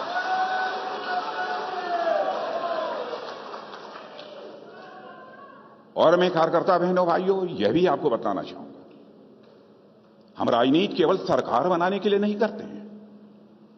मैं जानता हूं कि हमारे बहुत सारे कार्यकर्ता भी यह मानते होंगे, जैसे अन्य राजनीतिक पार्टियां हैं, चाहे जैसे भी हो हमारी सरकार बननी चाहिए, उनका यह उद्देश्य हुआ करता है। लेकिन आप भारतीय जनता पार्टी के कार्यकर्ता हैं तो मैं आपसे भी कहना चाहता हूं, हम राजनीति केवल सरकार बनाने के लिए नहीं करते हैं। हम राजनीति करते हैं तो समाज बनाने के लिए राजनीति करते हैं, देश बनाने के लिए राजनीति करते हैं। बहनों भाई,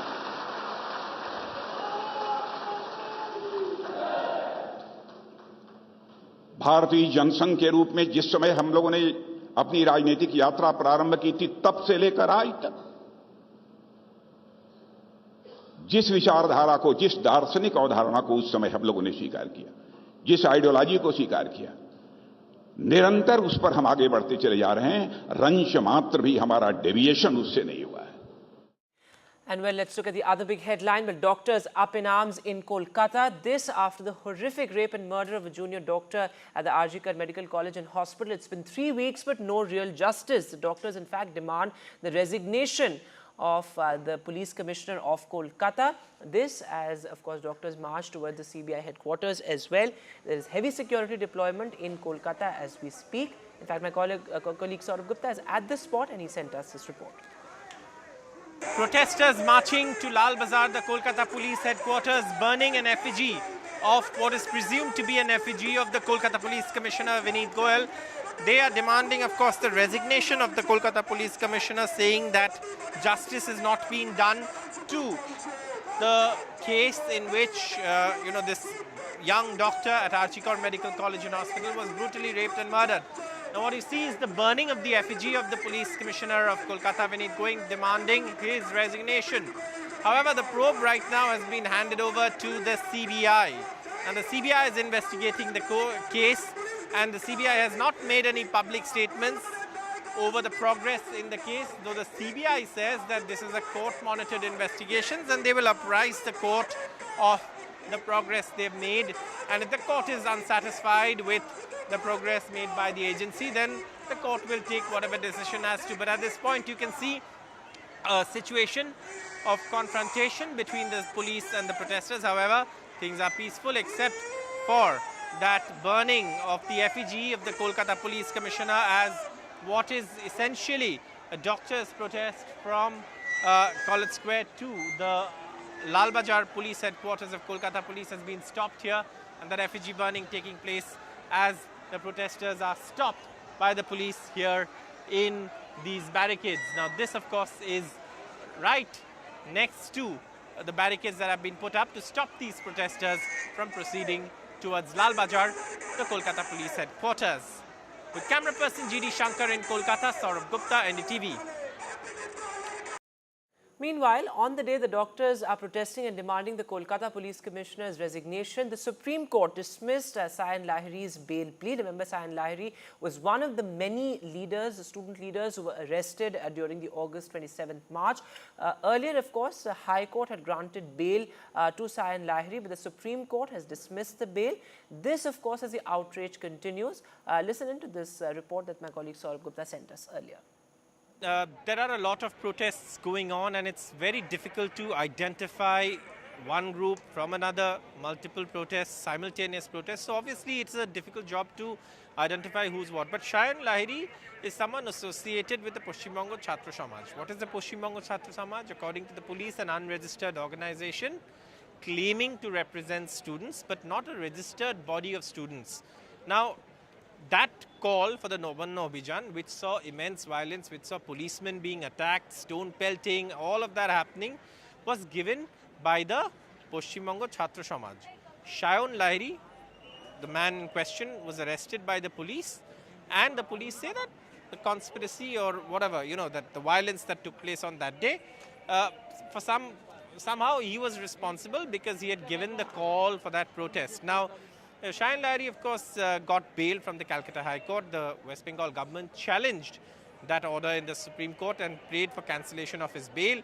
But the Supreme Court also has turned it down. And of course, that's part of legal process. But what is happening here is that there are a lot of protests taking place. There are no doubt genuine protests taking place, well-meaning, well-thinking citizens who are coming out on the streets. But at the same time, there are political protests taking place, and there are some protests that are taking place with the intention to cause violence. But like I said, given there are so many protests, and given that so many organizations are calling for these protests, it's difficult to point out who's saying what. But today, of course, the West Bengal government's challenge to the High Court decision came up in the Supreme Court. And of course, another protest as we speak, Vedant, is taking place now. Doctors.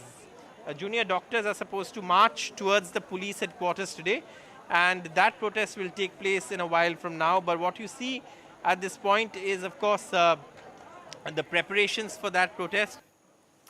And we're moving now to the other big headline. Members of the civil society have now written to the Kerala Chief Minister over the Mollywood Me Too movement. Now remember, this includes prominent people like Arundhati Roy, Indira Jaisingh, K. Ajitha, prominent authors, advocates who say that this is a pivotal moment in the Kerala film industry. They say that accountability must be fixed. In fact, they also question the Kerala government over the delay in publishing and releasing the Hema Committee report.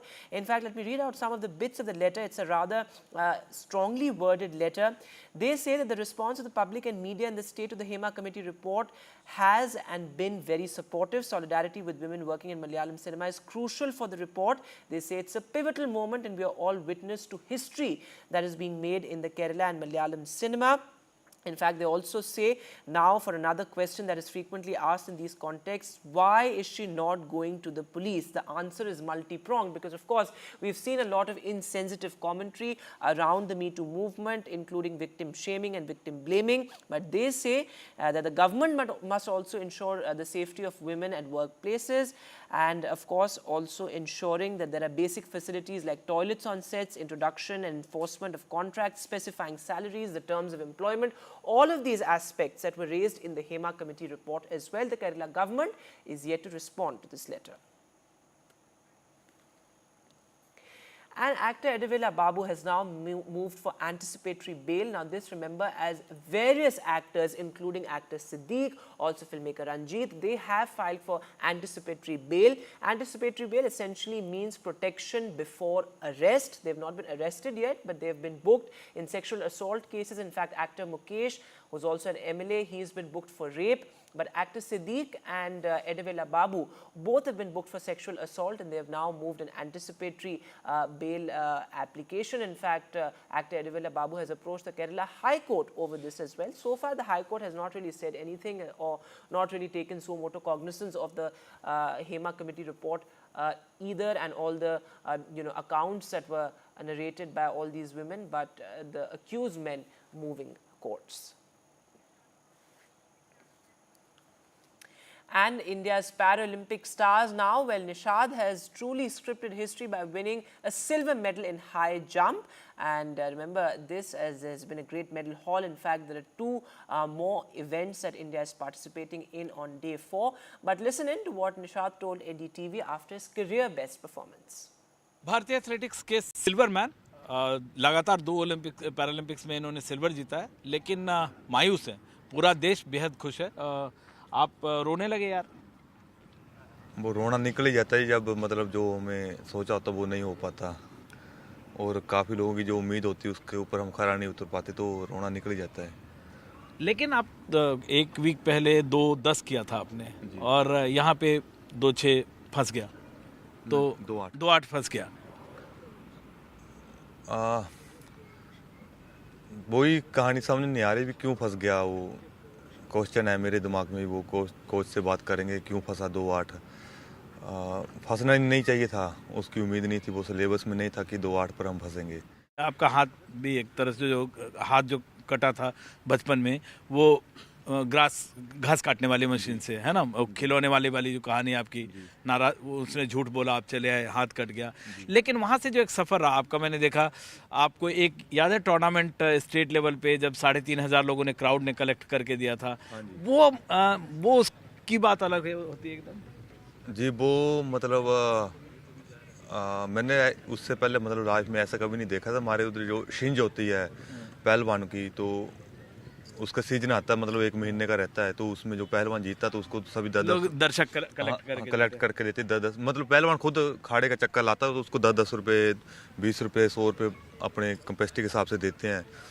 तो मैंने वहाँ पर state में हमीरपुर में gold medal जीता था, तो सभी ने कोचिज जो वहाँ पर DP से, PTI से, किसी ने 100, किसी ने 200, किसी ने 500 रुपये ऐसे दिए थे, तो उसके 3500 रुपये इकट्ठे हुए थे।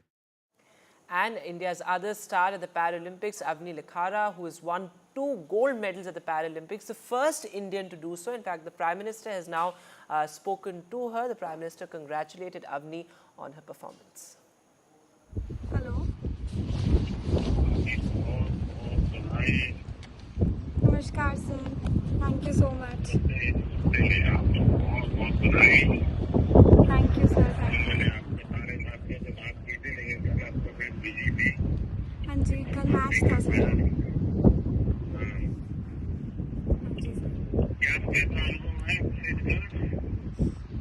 काफ़ी अच्छा लग रहा है सर।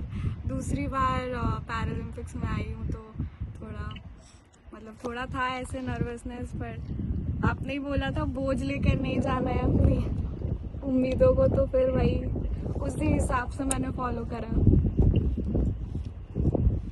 नहीं, लेकिन आप बहुत अच्छा कर रही हो, लगातार कर रही हो।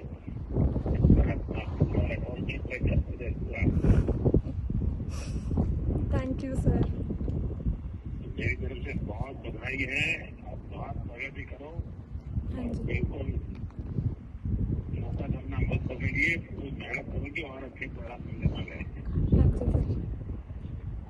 बहुत बहुत आशीर्वाद। थैंक यू सर, आपका आशीर्वाद ऐसे ही बना रहे। Thank you sir. परमात्मा के आशीर्वाद है और आपको कभी भी होली होनी है आपकी। Thank you sir. अच्छा जी, अच्छा जी। And with that, we'll step into a short break now, but news continues on the other side.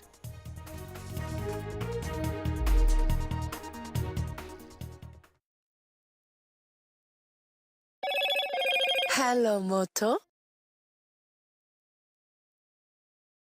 Motorola Razr 50 Ultra comes with Google Gemini.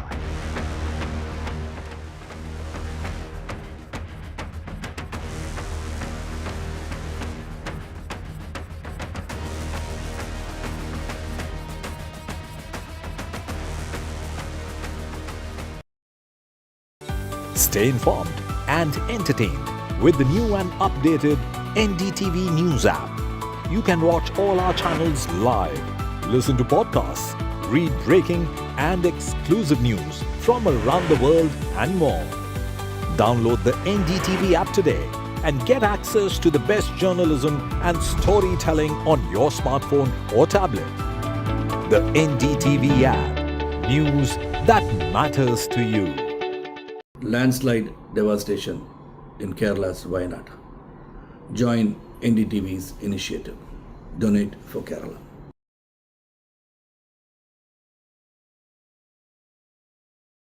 New day, new show, a new experience.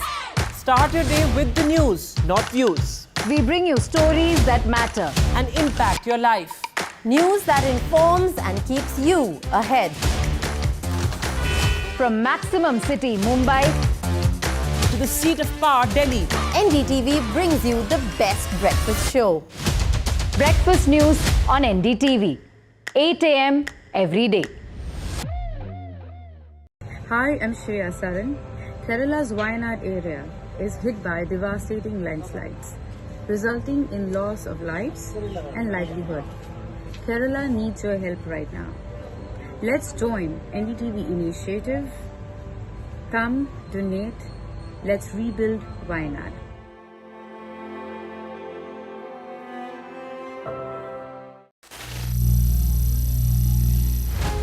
Some people say the metaverse will only be virtual. One day this lecture hall will be made of code, and driverless cars would be trapped in intersections. But even in this maze of the future, you can't wish away health. It's time to become more resilient.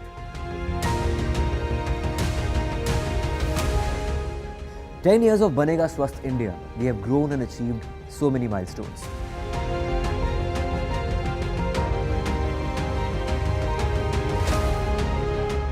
And now I have a plan to beat the urgency, to stop breathing with difficulty, to relieve getting choked with inactivity.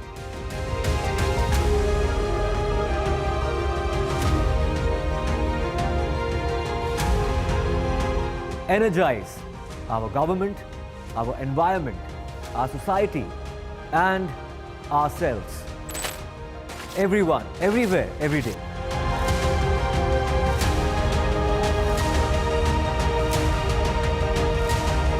Banega Swasth India. One world hygiene. Stay informed and entertained with the new and updated NDTV News app. You can watch all our channels live, listen to podcasts, read breaking and exclusive news from around the world and more. Download the NDTV app today and get access to the best journalism and storytelling on your smartphone or tablet. The NDTV app. News that matters to you. Landslide devastation in Kerala's Wayanad. Join NDTV's initiative. Donate for Kerala.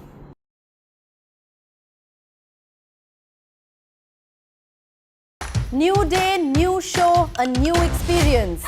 Start your day with the news, not views. We bring you stories that matter and impact your life. News that informs and keeps you ahead. From Maximum City, Mumbai, to the seat of power, Delhi, NDTV brings you the best breakfast show. Breakfast news on NDTV, 8 a.m. every day. Hi, I'm Shreya Saran. Kerala's Wayanad area is hit by devastating landslides, resulting in loss of lives and livelihood. Kerala needs your help right now. Let's join.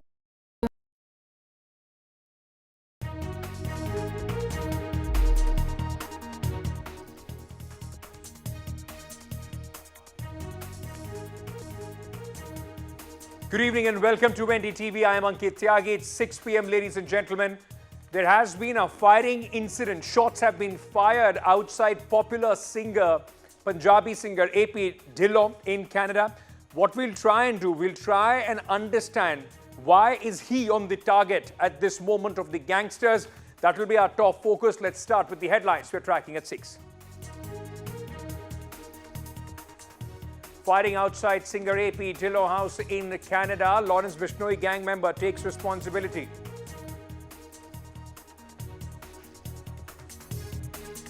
Top courts comes down heavily on the bulldozer action. Supreme Court raises question on demolition of homes. Why demolish even if person is accused or a convict?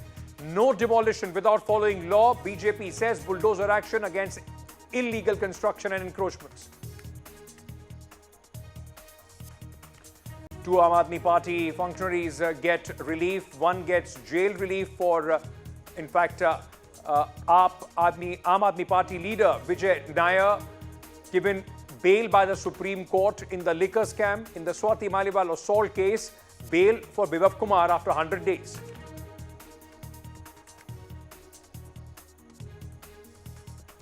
BJP slams Congress for expelling Kerala women leader.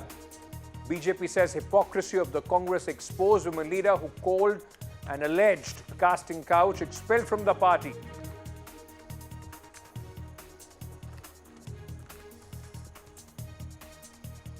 Army Jawan critical in firing by terrorists. A sniper attack is suspected. Security scare during the poll incident at the military station in Jammu Sinjwan. Union Cabinet approves 7 important decisions. Focus on farmers' welfare. Cabinet clears DG Agricultural Mission. Government's push for technology in agriculture.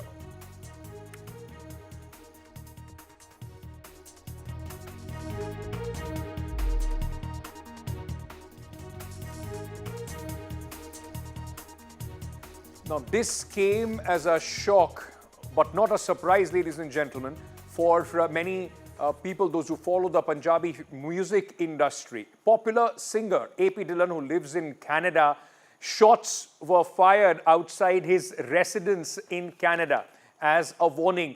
Now, the famous singer, his house is in Vancouver, Canada. That is where, in fact, shots were fired. A video of the firing has also, in fact, surfaced and has gone viral, which is being investigated by the security agencies. The attackers, in fact, have fled and have not yet been identified. Now, AP Dhillon, for many of you would know, is a popular singer. Many of his songs, With You, Excuses, also Brown Munde, quite popular and across all streaming sites, Spotify and others. But the fact remains that this is not the first incident. Just take a look at the firing, in fact, which has taken place today. So the firing outside AP Dhillon's residence in Canada. Now, is this a warning? Is this some sort of signal being given? This year itself, in April 2024, shots were fired outside actor Salman Khan's residence in Mumbai as well. The investigation of that is still going on. In 2023, another singer, Gippy Grewal's residence in Canada was also attacked. And then, of course, let me take you back to the infamous 2022 murder of Sidhu Moosewala, the singer, popular singer, was gunned down in Punjab. There is a common link as far as these attacks are concerned. All attacks are linked to gangster Lawrence Bishnoi at this moment. All right, what we'll try and do at this moment, there is some live visuals of Prime Minister Narendra Modi, who is at the BJP's membership drive coming in. Let's cut across to that. देश की जनता सत्ता सुप्रत करती है, वो इकाई, वो संगठन, वो दल अगर लोकतांत्रिक मूल्यों को नहीं जीता है, आंतरिक लोकतंत्र निरंतर उसमें पनपता नहीं है, तो वैसी स्थिति बनती है जो आज देश के कई दलों की हम देख रहे हैं।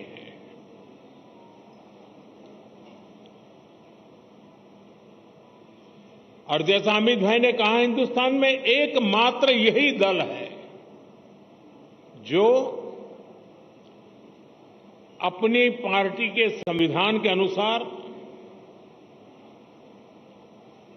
अक्षरशः लोकतांत्रिक प्रक्रियाओं को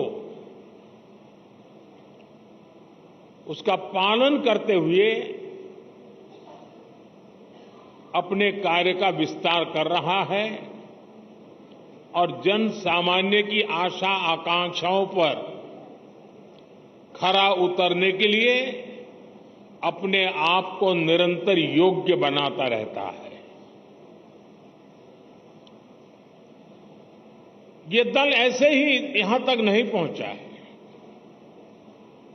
अनेकों पीढ़ियां खप गई है।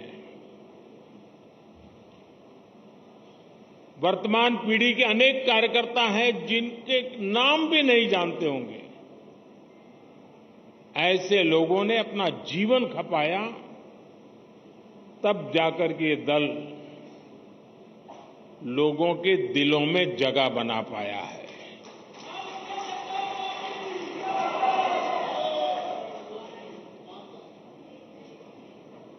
मैं जब राजनीति में नहीं था,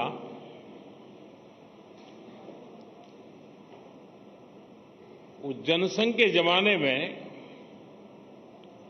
बड़े उत्साह के साथ अपने कार्यकर्ता दीवारों पर दीपक, उस समय जनसंघ का निशाना था, उसको पेंट करते थे। और कई राजनीतिक दल के नेता अपने भाषणों में मजाक उड़ाते थे कि दीवारों पर दीपक पेंट करने से सत्ता के गलियारों तक नहीं पहुंचा जा सकता, ऐसा कहते, मजाक उड़ाते थे। हम वो लोग हैं जिन्होंने दीवारों पर कमल पेंट किया, लेकिन इतनी श्रद्धा से पेंट किया कि विश्वास था ये दीवारों पर पेंट किया हुआ कमल कभी न कभी तो दिलों पर भी पेंट हो जाएगा।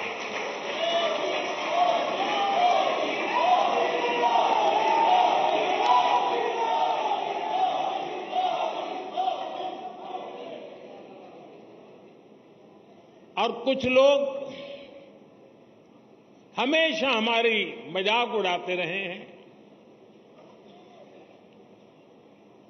जब संसद में हमारे 2 सदस्य थे, तब भी इतना भद्दा मजाक हमारे लिए उड़ाया गया था। कुछ लोगों का चरित्र ही ऐसा होता है और उनको लगता है कि ऐसा करने से वो बड़े बन जाते हैं। लेकिन ऐसी सब प्रकार की आलोचनाओं को झेलते हुए जन सामान्य के कल्याण के लिए समर्पित होकर के नेशन फर्स्ट की भावना को जीते हुए हम चलते ही रहे। और पंडित दीनदयाल उपाध्याय ने हमें मंत्र दिया था, चरैवेति चरैवेति चरैवेति, चलते रहो। एक समय था जब जनसंघ और भाजपा के कार्यकर्ता की पहचान, और आज भी कुछ राज्यों में भारतीय जनता पार्टी उसी जीवन को जीते हैं और अपने आदर्शों के लिए जूझते हैं। हमारे कार्यकर्ताओं के लिए क्या कहा जाता था, चाहे वो जनसंघ का कार्यकर्ता हो या भाजपा का, उसका एक पैर रेल में होता है और दूसरा पैर जेल में होता है।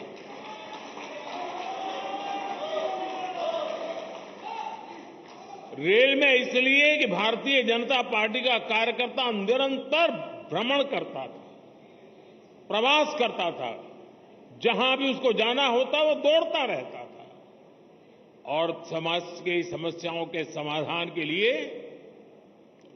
सत्ता पर बैठे हुए लोगों के सामने संघर्ष करता था और इसलिए कभी जेल तो कभी बाहर, ये उसकी स्थिति रहती थी। मुझे याद है करीब 50 साल पहले की बात होगी, जनसंघ के लोग अहमदाबाद में सत्याग्रह कर रहे थे और एक अपनी कार्यकर्ता बहन जो जेल गई थी,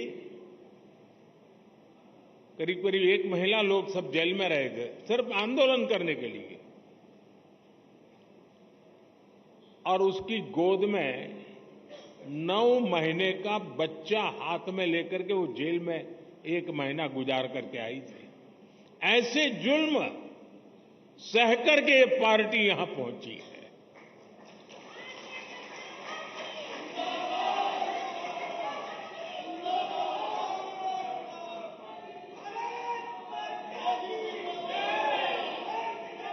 और ये जुल्म करने वाले लोग एक छोटे से जुलूस को भी स्वीकार करने को तैयार नहीं होते थे, जेल में बंद कर देते थे। सत्ता का नशा उतना था उनको। साथियों, मैंने सालों तक संगठन में ही काम किया है। मैं भी कभी इसी प्रकार की बैठकें लिया करता था, दौरा किया करता था, सदस्यता अभियान का हिसाब किताब किया करता था और मेरी ट्रेनिंग इस काम के लिए प्रमुख रूप से हमारे माननीय सुंदर सिंह जी भंडारी जी ने की थी और वे इस विषय में बहुत आग्रही रहते थे। थोड़ा सा भी वो इधर उधर स्वीकार नहीं करते थे।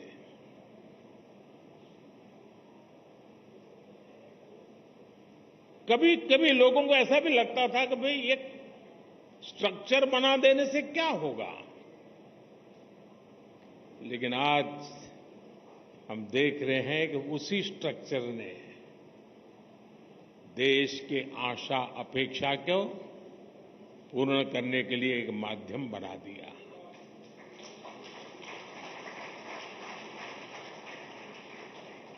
अब हम सदस्यता के लिए जाएंगे। साथियों, ये सदस्यता कर्मकांड नहीं है। हमारे लिए सदस्यता यानी अपने परिवार का विस्तार है। हमारे परिवार में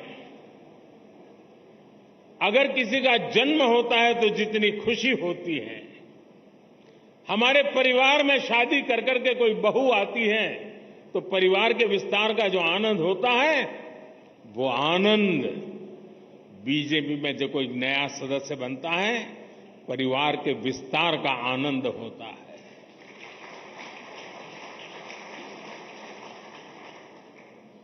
और इसलिए ये सदस्यता अभियान आंकड़ों का खेल नहीं दोस्तों। कितने नंबर हम पार कर जाएंगे ये नहीं है। ये सदस्यता अभियान एक पूर्ण रूप से वैचारिक आंदोलन भी है और भावनात्मक आंदोलन भी है। और हमने संगठन की गाड़ी को उस पटरी पर दौड़ाना है जिसमें वैचारिक धार भी हो और भावनाओं से भरपूर भी हो, क्योंकि हमारी भावनाएं देशभक्ति से प्रेरित है।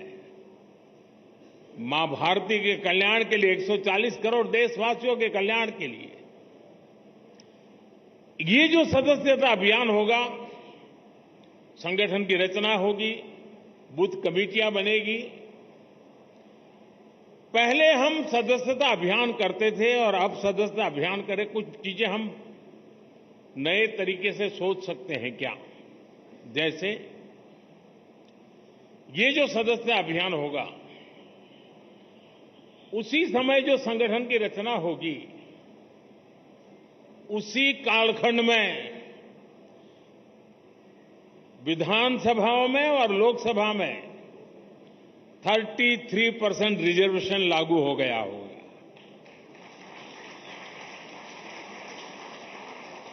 महिलाओं के लिए अगर ये 33% रिजर्वेशन इसी कालखंड में आने वाला है, तो क्या मेरी सदस्यता अभियान में मैं ऐसे सभी लोगों को जोड़ूंगा जो मेरे पार्टी के इतने महत्वपूर्ण निर्णय में अधिकतम महिलाओं को विजयी बना करके एमएलए, एमपी बना सके।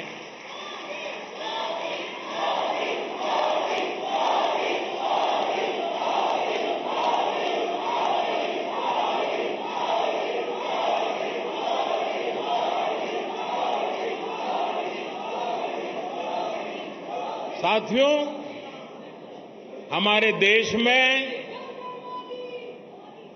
पूरे विश्व के लिए, खास करके ग्लोबल साउथ के देशों के लिए, डेवलपिंग कंट्रीज के लिए एक मॉडल रूप काम हमने किया है, और वो है एस्पिरेशनल डिस्ट्रिक्ट, एस्पिरेशनल ब्लॉक। और हम चाहते हैं कि जो अब तक जिसकी कोई चिंता कोई नहीं करता था, परवाह नहीं करता था, मुलाजिम भी वहां पर नौकरी करने के लिए जाने को तैयार नहीं होता था, पिछड़े रहते थे, हमने उसे एस्पिरेशनल डिस्ट्रिक्ट, एस्पिरेशनल ब्लॉक बनाया है। और हमारी कोशिश है कि जल्द से जल्द उस राज्य की जो पैरामीटर्स हैं उसमें जरा भी वो पीछे ना हो सके तो उससे भी आगे जाए, और हो सके तो नेशनल लेवल पे भी जो पैरामीटर्स में हो जाए। और इतना सुखद अनुभव रहा है कि एस्पिरेशनल डिस्ट्रिक्ट में गवर्नेंस पर फोकस करने के कारण, जन भागीदारी के कारण, जन सामान्य की आकांक्षाओं, अपेक्षाओं को चिन्हित कर उस पर काम करने के कारण आज देश के एस्पिरेशनल डिस्ट्रिक्ट, एस्पिरेशनल ब्लॉक करीब करीब स्टेट में टॉप की बराबरी करने लग गए हैं। क्या हम अपना संगठन की रचना करते समय ये एस्पिरेशनल डिस्ट्रिक्ट, एस्पिरेशनल ब्लॉक, उसमें विशेष अभियान चला करके वहां के हर पोलिंग बूथ में अपना झंडा गाड़ सकते हैं? दोस्तों, और हमें कागज लेके बैठना पड़ेगा, भाई मेरे इलाके में ये एस्पिरेशनल ब्लॉक है, उन एस्पिरेशनल ब्लॉक के अंदर इतने पोलिंग बूथ है, उस पोलिंग बूथ के अंदर मुझे इतनी मेंबरशिप का टारगेट है, मैं उसको करूंगा। हम प्रयास करें। आपने देखा होगा कि हमने एक बहुत बड़ा आमूलचूल परिवर्तन किया है। किसी समय हिंदुस्तान के आखिरी गांव के रूप में सीमावर्ती गांव जाने जाते थे, और नेगेटिविटी का जन्म उस शब्दों में ही शुरू हो जाता था। हमने तय किया कि आखिरी गांव नहीं है, ये मेरे देश के पहले गांव हैं। अगर ये गांव हिंदुस्तान के सीमा के छोर पर है, अगर सूरज की पहली किरण आएगी, पूरब में होगा, तो पहले उसी को स्पर्श करते हुए हम तक पहुंचेगी। वो पहला गांव है। और इसलिए हमने पूरी तरह बदला है विचार। क्या हम एक स्पेशल इकाई बनाएं? जो राज्य सीमावर्ती राज्य है, वे ये जो पहला गांव है उसमें सबसे पहले मेंबरशिप का अभियान चलाएं और पूरे के पूरे गांव को भारतीय जनता पार्टी का किला बना सकते हैं और जो सीमा के आखिरी छोर पर बैठा हुआ वो गांव जब भारतीय जनता पार्टी का किला बनता है ना तब वो भारत का किला अपने आप बन जाता है। तो मेरे लिए सदस्यता ये सिर्फ पार्टी का नंबर बढ़ाने के लिए नहीं, मेरी सदस्यता मेरे देश को मजबूत बनाने के लिए भी है और इसलिए मैं उन गांवों को किला बना के छोड़ूंगा।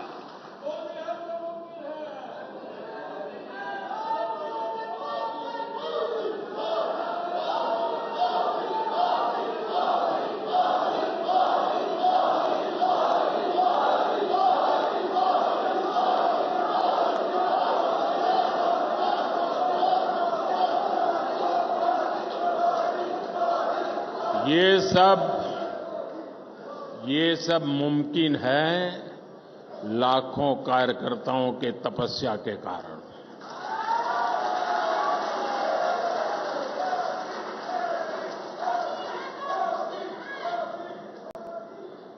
साथियों, उसी प्रकार से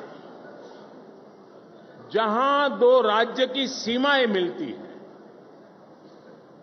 क्या अभी से प्लान कर सकते हैं कि उन दो राज्य की सीमा पर डेट निश्चित करके, मान लीजिए महाराष्ट्र और गुजरात की सीमाएं मिलती है तो महाराष्ट्र के कार्यकर्ता उनकी सीमा पे आएंगे, गुजरात के कार्यकर्ता उस दिन उनकी सीमा पर जाएंगे और एक सीमा पर उनके गांव इसके गांव साथ मिलकर के मेंबरशिप बनाएंगे।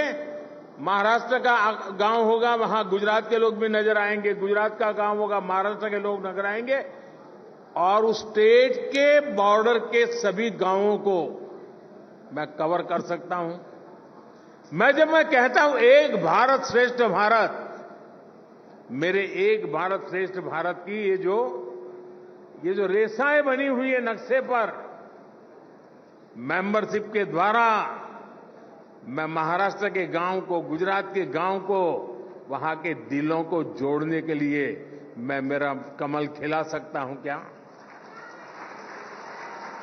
और इसलिए मैं कहता हूं साथियों, ये सदस्यता अभियान मेरे देश का सामर्थ्य बढ़ाने के लिए है। हमने हमारे ट्राइबल इलाके, मुझे याद है एक सदस्यता अभियान के समय मैं हिमाचल में मेरा दौरा था, ये नड्डा जी के इलाके में, और मैं पहाड़ी क्षेत्रों में जाना चाहता था। एक पोलिंग बूथ पर जाने में मेरा एक दिन लगता था, पहाड़ों पे चढ़ना पड़ता था और वहां जाकर के 20-22 लोगों की मीटिंग करके मैं नीचे उतरता था। पूरा दिन मेरा चला जाता था, लेकिन मुझे आनंद होता था कि वहां कोई तो होता था जो पूछता था कि साहब ठंड बहुत है, पहले चाय पी लीजिए।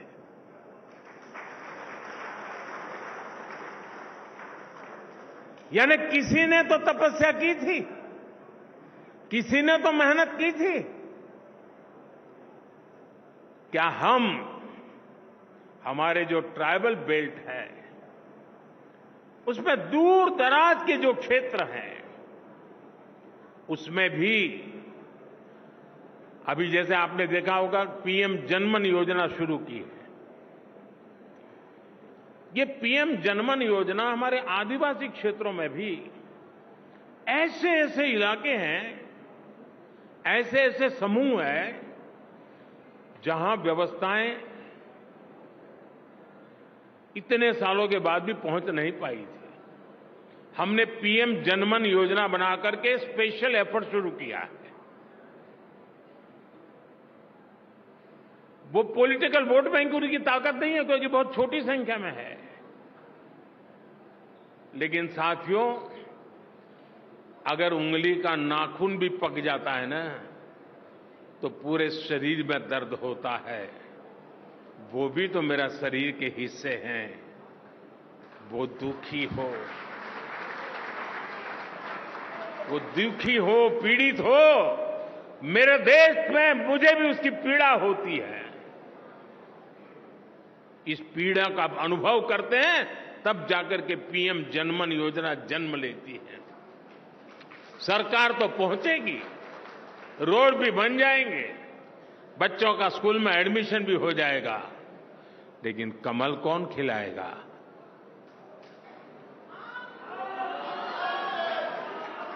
कौन खिलाएगा?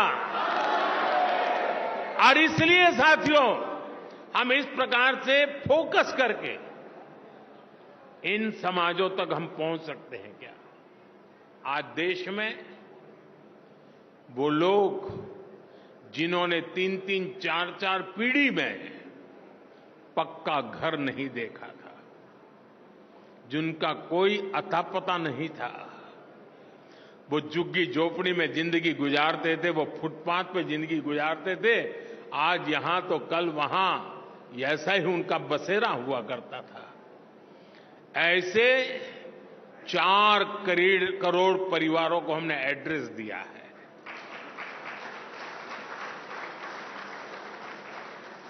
और जब जिंदगी में घर का पता तय हो जाता है ना, तो मंजिल का पता भी अपने आप बनने लग जाता है।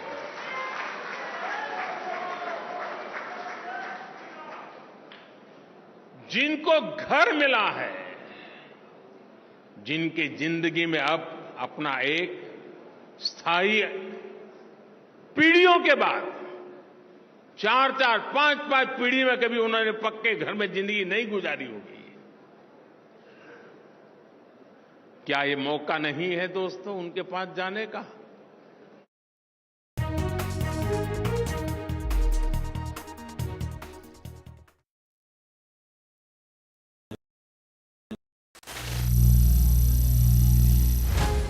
Some people say the metaverse will only be virtual. One day this lecture hall will be made of code, and driverless cars would be trapped in intersections. But even in this maze of the future, you can't wish away health. It's time to become more resilient.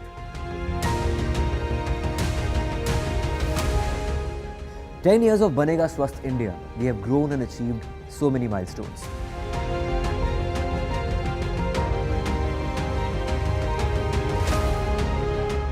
And now I have a plan to beat the urgency, to stop breathing with difficulty, to relieve getting choked with inactivity.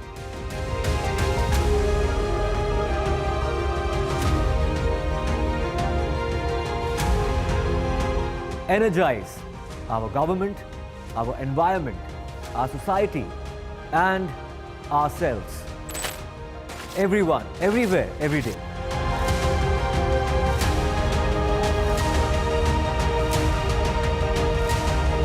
Banega Swasth India. One world hygiene.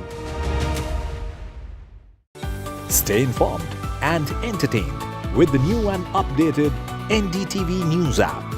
You can watch all our channels live, listen to podcasts, read breaking and exclusive news from around the world and more.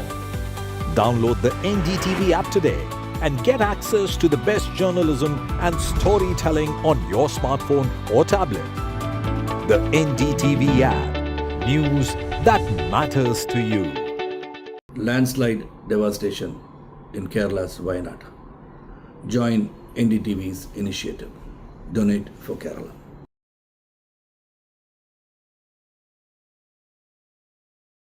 New day, new show, a new experience. Start your day with the news, not views. We bring you stories that matter and impact your life. News that informs and keeps you ahead.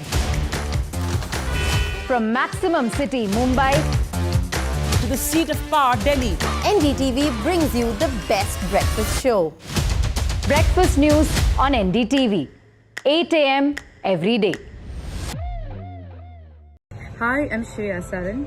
Kerala's Wayanad area is hit by devastating landslides, resulting in loss of lives and livelihood. Kerala needs your help right now. Let's join NDTV initiative. Come, donate. Let's rebuild Wayanad.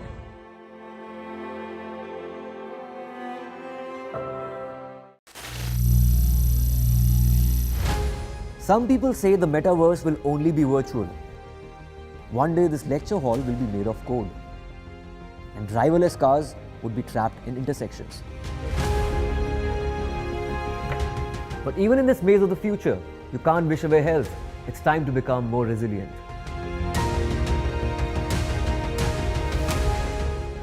10 years of Banega Swasth India, we have grown and achieved so many milestones.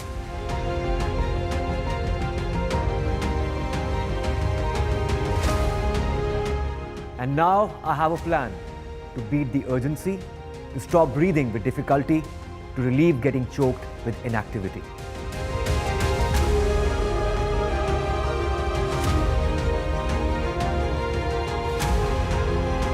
Energize our government, our environment, our society, and ourselves. Everyone, everywhere, every day.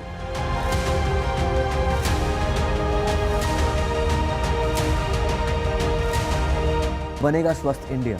One world hygiene. Stay informed and entertained with the new and updated NDTV News app. You can watch all our channels live, listen to podcasts, read breaking and exclusive news from around the world and more. Download the NDTV app today and get access to the best journalism and storytelling on your smartphone or tablet. The NDTV app. News that matters to you. Landslide devastation in Kerala's Wayanad. Join NDTV's initiative. Donate for Kerala.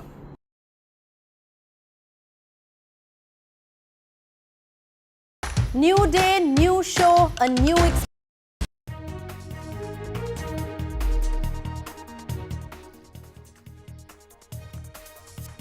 Welcome back, ladies and gentlemen. That was the Prime Minister speaking at the BJP's membership drive. But let me take you back to the story that we started our focus with, the story which has come in from Canada, where for a popular singer, AP Dillon, there have been shots fired outside his residence, and a gang, in fact, which is already infamous for these attacks on celebrities, has taken responsibility. Who is this, gang? The attackers have not yet been identified, but a video has surfaced in which there is of the firing, and the attackers apparently had fled the scene. Now, what is happening as far as this case is concerned? Once again, there is name of the Lawrence Bishnoi gang which is coming in as far as this case is concerned. More details. Let me go across to my colleague Mohammad Ghazali, who is joining us. Mohammad Ghazali, this is not the first time, and once again, a known name Lawrence Bishnoi gang or people connected to them are being said to be responsible for this firing. Why is AP Dillon on the target? See, as per the reports are to be believed, AP Dhillon recently collaborated with Salman Khan for a video song, and perhaps that is the reason why this has irked Lawrence Bishnoi and his aides, and we know the relationship between Lawrence Bishnoi and Salman Khan. We saw the firing at his house earlier this year, and the Mumbai police's investigation revealed that how hired killers or the shooters were hired. They were associated with Lawrence Bishnoi's gang, and they were hired to attack Salman Khan or kill Salman Khan.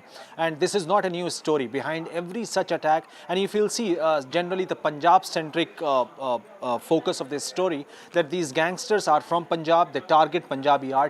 They are targeting now artists and singers or filmmakers or even actors who are staying abroad. Now this time around, AP Dhillon's residence in Canada, and as per a Facebook post by one of the associates of Lawrence Bishnoi gang, who claims to be from Lawrence Bishnoi gang, that two residences of Mr. AP Dhillon was fired upon by these associates who claim to be of Lawrence Bishnoi gang. Now, as you rightly pointed out, Ankit, this is not something which is new. Multiple intelligence agencies, be it from the center or from his state when it comes to Punjab, are aware about his activities. Lawrence Bishnoi belongs to Punjab.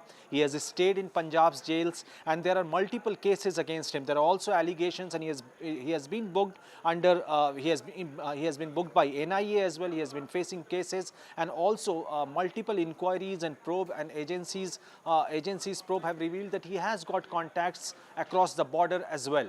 So why he has been able to to operate freely despite being behind the bars. A special report was also compiled by Punjab Police which claimed that these people, Lawrence Bishnoi and other gang members who are behind the bars, they are very efficient in luring people of those who are accused of petty crimes and are spending time behind the jail to work for them, and from there these gangs continue to operate freely without any fear. Before I let you go, Mohammad Ghazali, like we said, we've seen the brutal murder of Sidhu Moosewala. There were shots fired outside Salman Khan's residence in Bombay. There were, in fact, shots fired outside Gippy Grewal's residence in Canada. From Punjab to Canada, it seems that there is undisturbed access that these people have.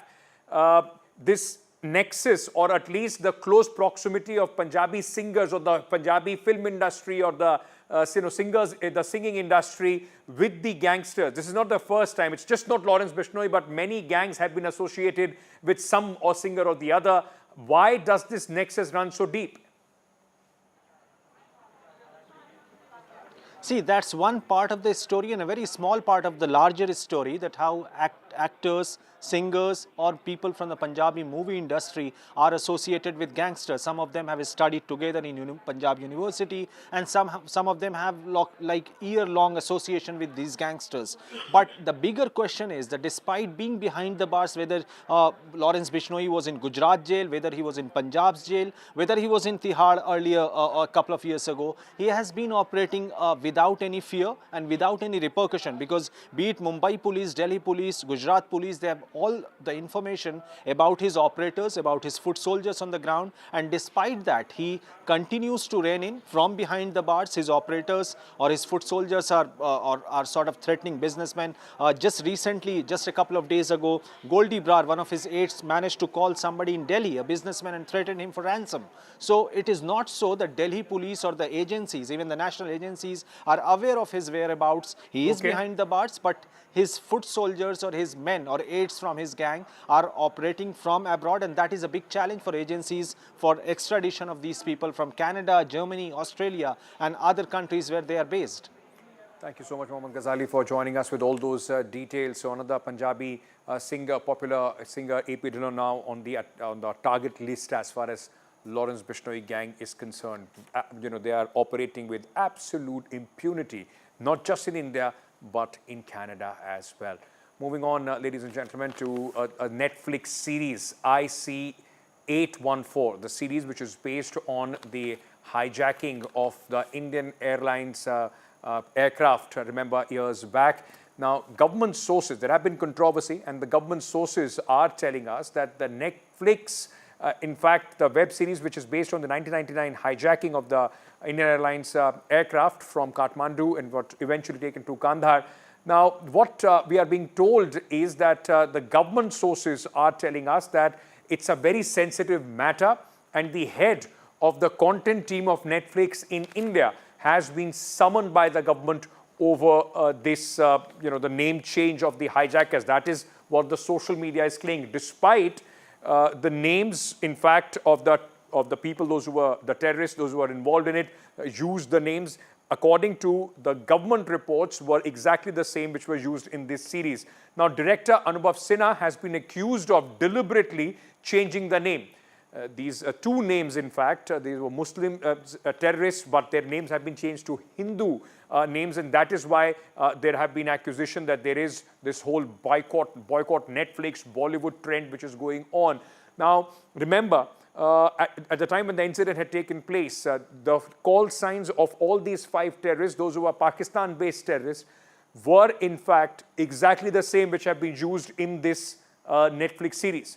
Now, sources are telling us that the people in Netflix, the series, cannot play with the people's sentiments, and the government, that is why, has summoned, in fact, the top honchos of the Netflix in the country. Now, remember, ladies and gentlemen, there is this entire controversy which has started on social media.